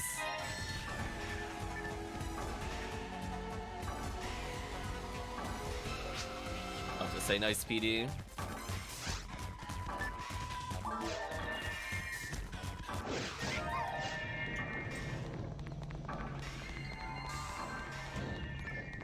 Yeah, this character might be loaded. He's at least got Frozen Shooter, so that feels good. I don't have any assumptions on gear for people other than like as long as they can do damage. That's all I care about. They don't need to have like S ranks when they play with me. They don't have to have 50 hit charge arm. I'm like, as long as they have something that vaguely does damage, I think I'm good. I'm gonna take that power material. Speaking of which, how many power material am I up to total? Oh, only one this run. I got one mine material earlier. This is the quest with not a lot of monsters, so I don't expect to get like a huge number either. Chat helping me with the red sword. Chat knows.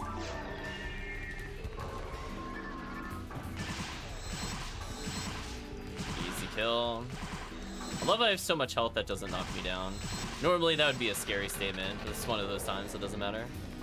But yeah, Link, Spread Needle's not like crazy terrible to get. I will say like soloing is a force, it's not bad, but multiplayer with force, it feels a little bad. You'll have to get carried. Just because of the fact that some of those monster resistances are just so bonkers, it like doesn't make any sense. Oh, they're staying behind? Oh yeah. I mean, it makes sense. I'm the cast, so I'm not gonna disagree with that. We're just gonna get random kills by spamming fire traps. It's free PD chances, why not?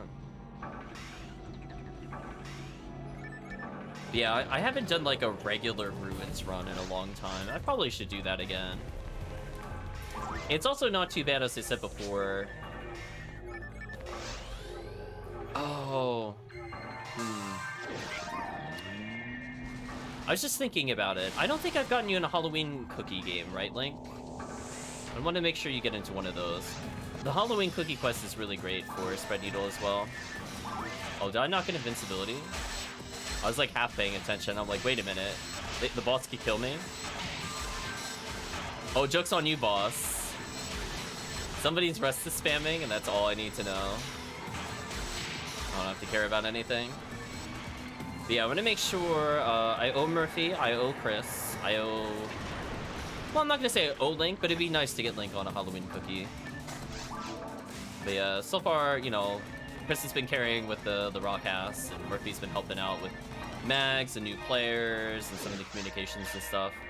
So I want to make sure they get treated right to a nice cookie quest.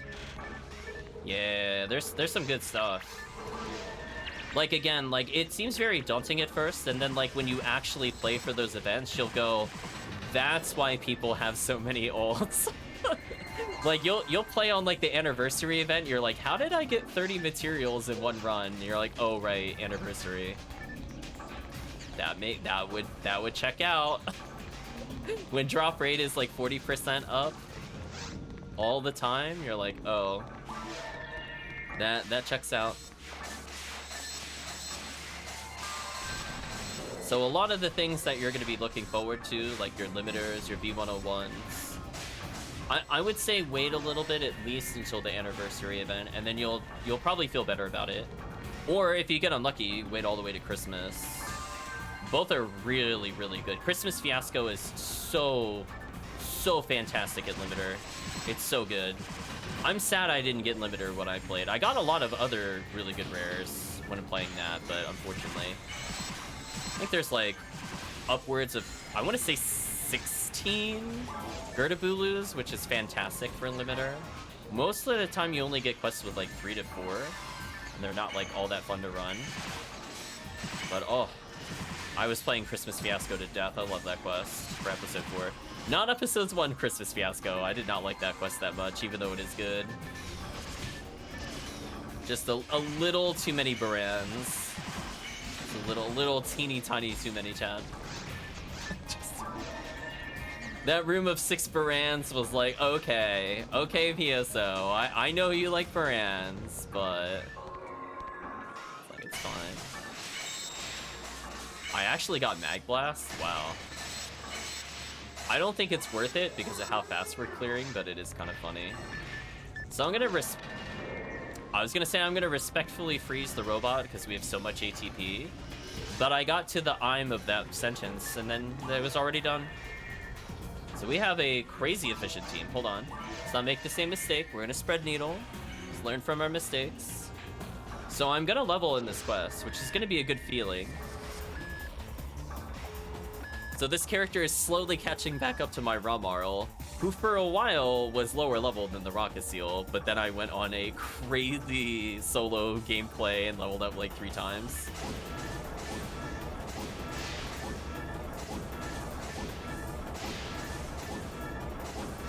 So we have like the unspoken agreement. I have the highest ATP among the casts outside of Chris. I also have an armor that gives me 35 more ATP than normal. Oh, that was unlucky. That was just unlucky. We got the 2 monitor pattern. I don't think I made a mistake per se. It just didn't give me the other monitor. There we go. So generally whoever makes the game has the easiest time getting the monitor, and because I'm a ranger and I'm high enough ATP, it's just kind of unspoken that I go for it.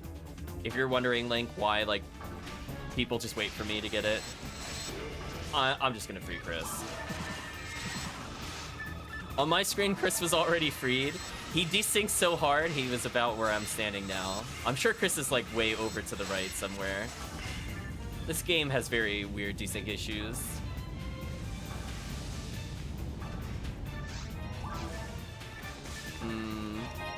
Oh, I picked up a dye fluid. Oh, I didn't mean to do that. Gross. What I will do is pick up that armor, though. I'm hurting for some money. Okay. So I think the thing is, Link, is just find people that you're, you know, able to play with, and I think that'll take you really far. In terms of just making sure you have like the right combination of support and damage. It can be very tricky to do that solo without like optimal gear. Unless you're playing a solo class. Like if you're playing Fo Newman, you could solo episode 4 all day. You don't need to worry about it. You know what? We're gonna do a little look-see-loo around these people. Let's kill some of these. Protect our friends real quick.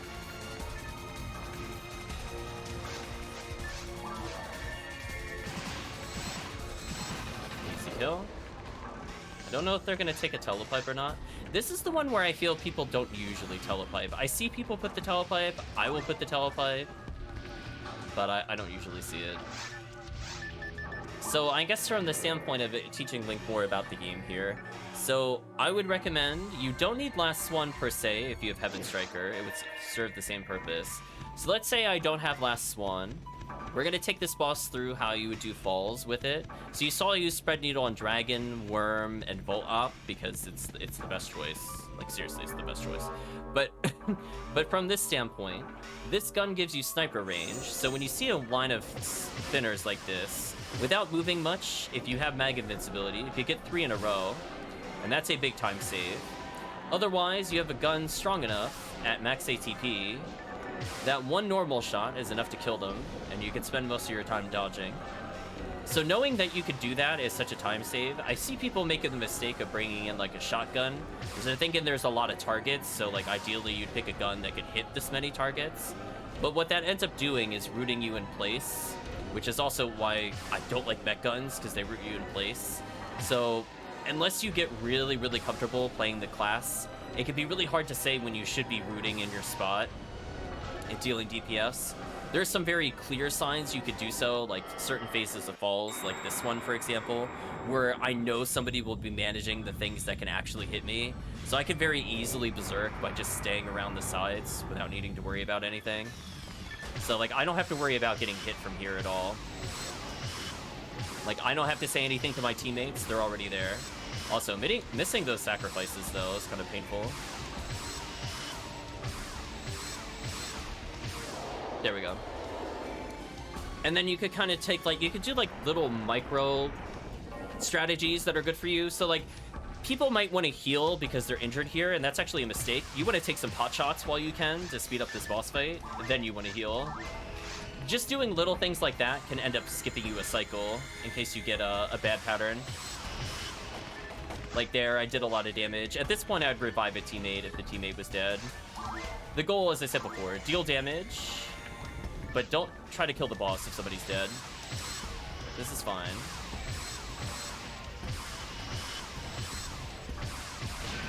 So close to getting the kill.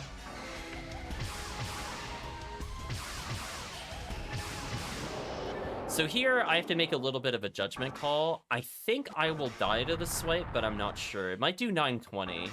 So this is where player experience should have helped me, but I don't pay attention. I need to math better, chat. Will 946 get me killed? We'll find out the hard way, chat. I'm going to choose not to move from the start.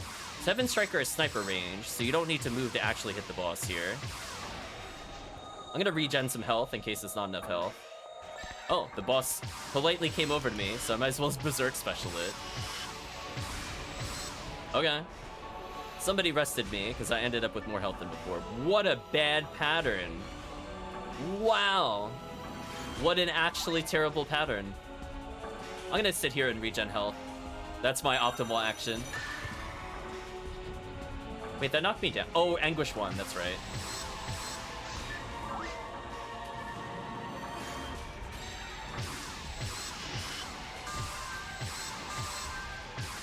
We're doing so much damage to the boss. Holy.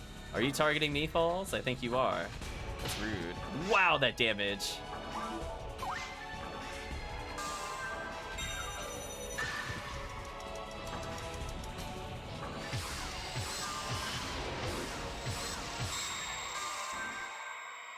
We deleted that boss. Chat, just pack your bags. Deleted. Anguish 1? Who cares? Level me up. Let's go. Let's go, chat. I only need 8k to level. I'm leveling. Oh, they're fantastic XP. Oh, yeah. 170. +1 accuracy? Nice. Nice. This character's stats are so silly. Look at her base defense, 654. I'm sure Link will compare his defense later after he plays the Force. And like, that base defense might be your total defense on the Force. Force's defense is so bad. Yeah, this character does not need max defense. It's hilarious though. Yeah, we were playing earlier, by the way, Link. I was playing a 120 Phonu roll. She had 200 base defense. That was it. It was so bad. I was like, man. Yeah, I was like, man, it's so bad. And I played a Phonuman who was like level 90, and he had 300 defense at level 90, and I'm like, man. And then I look at this character, and it's like, yeah, I got 654 before armor. It's fine. I don't have to worry that much. That is kind of like the quality of life. You might not notice it as much in oh yeah, it's 390. It's so bad. It's like hilariously terrible. I find like when I'm playing solo, if I'm playing as like a Force, the moment I go over 400 defense, I don't need defense anymore. Because I feel from that standpoint, most attacks just don't knock you down anymore. Put away these items. So it could be kind of a mixed bag. So yeah, so I put away 99 power materials. So that means that... Just this... Let me think about it. I put away 99, then I got some back, then I gave some away. I think I got about 15 today. I think that's accurate. Because I only had 65 or 66 mine material. So just doing like non-CTF runs, that's like a pretty high amount of materials. I kept on defense again. Ugh. See, this is where I would just like use materials to use materials. I just find them annoying when they stack up. See, I'm at the point where I'm like, I could probably do an ult. It probably doesn't matter. Yeah, look at all these spare items. Oh, by the way, Link, did you need any like Heavenly Lux while I'm here before I log off? Did you need something from the wall?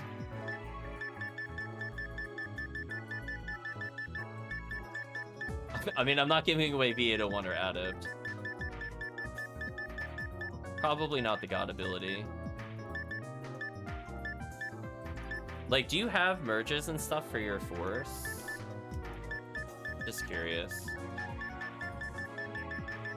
I'm just taking a look through. Oh, Cleo. I don't really use you. Even though you're okay. You have some stuff? Nice. Still need to get a red barrier. I'm kind of there as well. I got literally one barrier for Rafoi, but I think I want one for Gavoi. It depends on what mission I'm in. I do find Rafoi much better in single player, but multi against the Marissas kind of selling me a little bit back on Gavoi. No worries, Link. Honestly, you might just do red and blue. I wouldn't bother with yellow. I'm gonna be real with you. I have never been like, oh darn, if only I had a Zon barrier. Like, it's like if you really need it, just bring 3 seals. Like, just get a 3 seals. It's a 1k gamble. Like, that is one of the easiest force items to get. I'd be like, here's 500,000 Meseta. If you somehow gamble on the day that the 3 seals is up and you don't get it, I will pity gift you one. Unironically, yellow barrier boosts 3 good techs. I could kind of see you wanting Gazan, but I don't see... I would take a Gazan over that. I don't know if I would want that. I just feel like the amount of lightning you use, especially in episode 4 compared to everything else, is very, very low. Like, if I had to give a rough percentage, it would be like...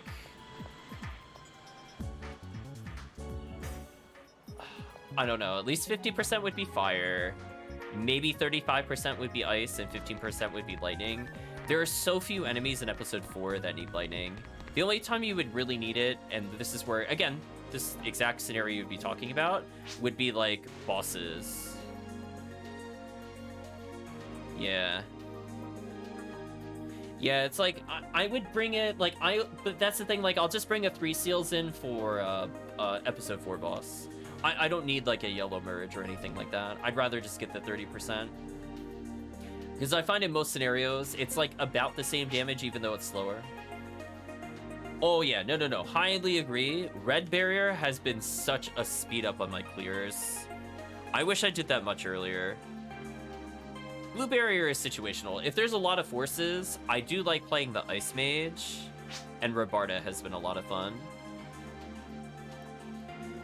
You have things like Amplifier Red, but no spell-specific amps for the AoE spells. Just no Red Barrier. Yeah, Red Barrier could be tricky to get.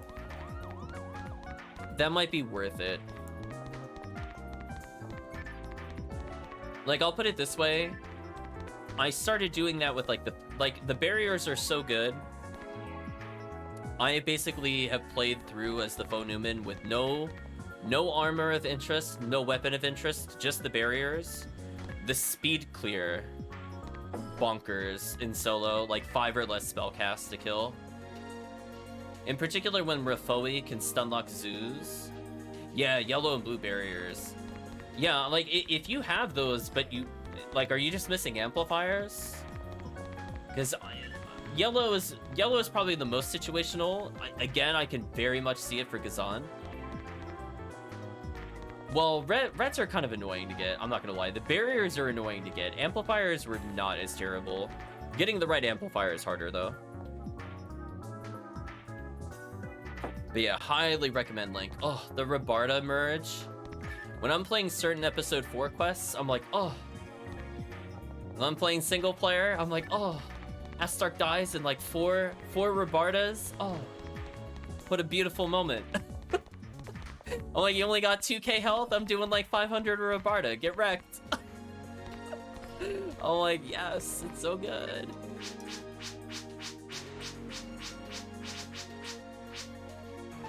Just upgrade the one-shot Zeus in solo, Norm.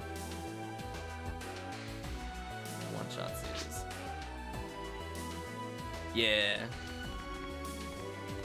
No worries. Like, no, we're not asking for you to pull it up if you don't know it. I just want to check one thing. But yeah, that for me, it's so good. I'm letting you know. That to me is probably even more powerful than Adept. Like that, just, it's worth every photon drop. Like, I have all these random amplifiers, Link. Like, they're just gonna sit here forever. I could eventually make another Rabarda. I have a spare blue barrier. I have a spare red, which is okay. I think I'd rather just have 2 red barriers, to be honest. The only time I find, like, the generic ones more useful is if I'm faux numeral. Faux numeral is, like, the exception to the rule. And maybe literally just for falls, but that's, like, too specific of an item, honestly. I would rather just have Rafoi up, because if I'm doing solo, or if I'm playing multi, I'd just play Gafoi. 4-slot Ignition Cloak, amazing. It's a good find. That damage definitely adds up for sure. Yeah, V801 is probably the other one that's super good. Yeah, the basic merges are good on the Fu numeral. She's kind of like the exception to the rule. Like the Ramarl, or not the Ramarl, the Fomarl and like the Bomar don't really benefit from that as much. But man, oh man, the Fu numeral, being able to option select Barda, Rabarda between those two, super powerful. It's so good to be able to actually do damage with her Barda, just because she's got such a big bonus already. Yeah, and that's the thing, because you'll like get into the point, like Heavenly Mind and Angel Mind are okay, but I think you're also at the point where the bonus they give kind of just falls off. Like you'll hit a point where, like for the Faux Newman, for me it's around like 1350, where I just feel like any MST level up, it's like nice. I might maybe get one more early spell kill by getting to 1500, but it's not a big deal.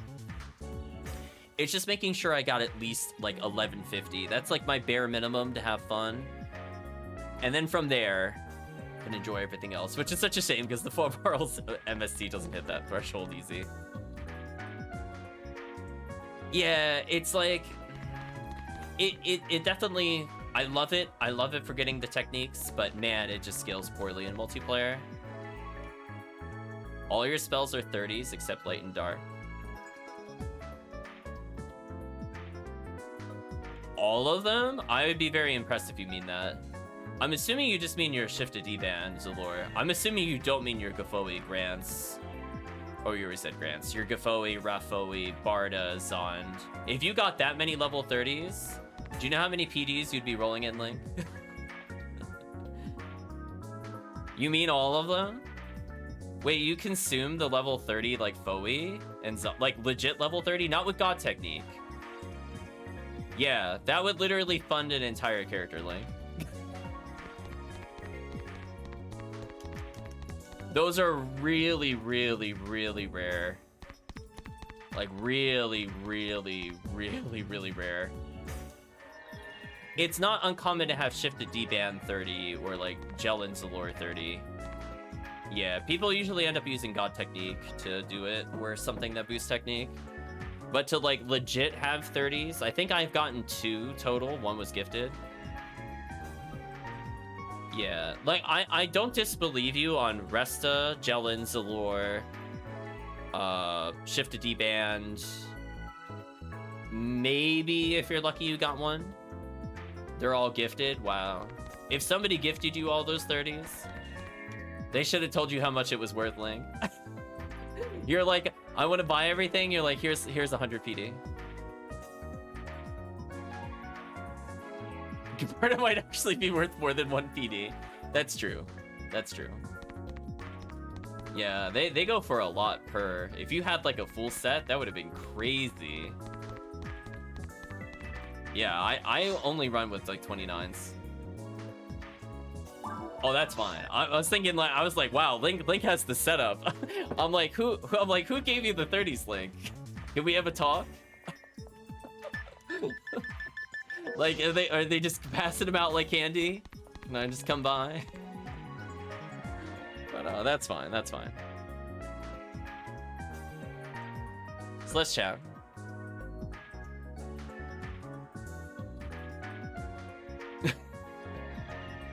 Yeah, I was gonna say, I'm like, wow, somebody hoarded a whole set of 30s. Godlike. They could just equip whatever they want at that point. Yeah, 29s are fine. I'm not sure if you have, actually, that's a good point. If you have like a devil technique or a wizard technique or a god technique, I find that it'll probably be better than the angel mind for you. I don't think it'll necessarily put you to another casting threshold, like you'll cast slightly faster. It will add a little bit of range though, and I think it influences freeze chance on Rabarda, but nobody knows how Rabarda works. Yeah, exactly. If you got all 29s, that's all you really need. Yeah, I got a god technique from gambling. Chad, I don't know what the run is to actually get it. I got like 9 in gambles. I was not getting what I wanted, but I was like, I guess I'll keep these, question mark. And they were pretty useful. You need to gamble. Speaking of which, before we end the stream, what are the gambles for a Thursday? Let's learn together. Well, actually, I think it's technically a Friday. It's weird due to time zones. I have to kind of correct myself. It's technically the Friday gamble chart. So if I were to gamble right now, what are we gonna earn? Let's find out together. According to this, the Friday gamble is absolutely booty nothing in 1K tier. Literally, I'm not even gonna read it out loud. It's that disappointing. Wow, it's literally nothing. Chat, round of applause. Not a single rare is worth it on Friday. Not a single rare. That's actually impressive. It's just terrible. I mean, like, how badly do you want cure paralysis? I'm like, meanwhile, if you wait till tomorrow, you can gamble, forget this chat, for 1K.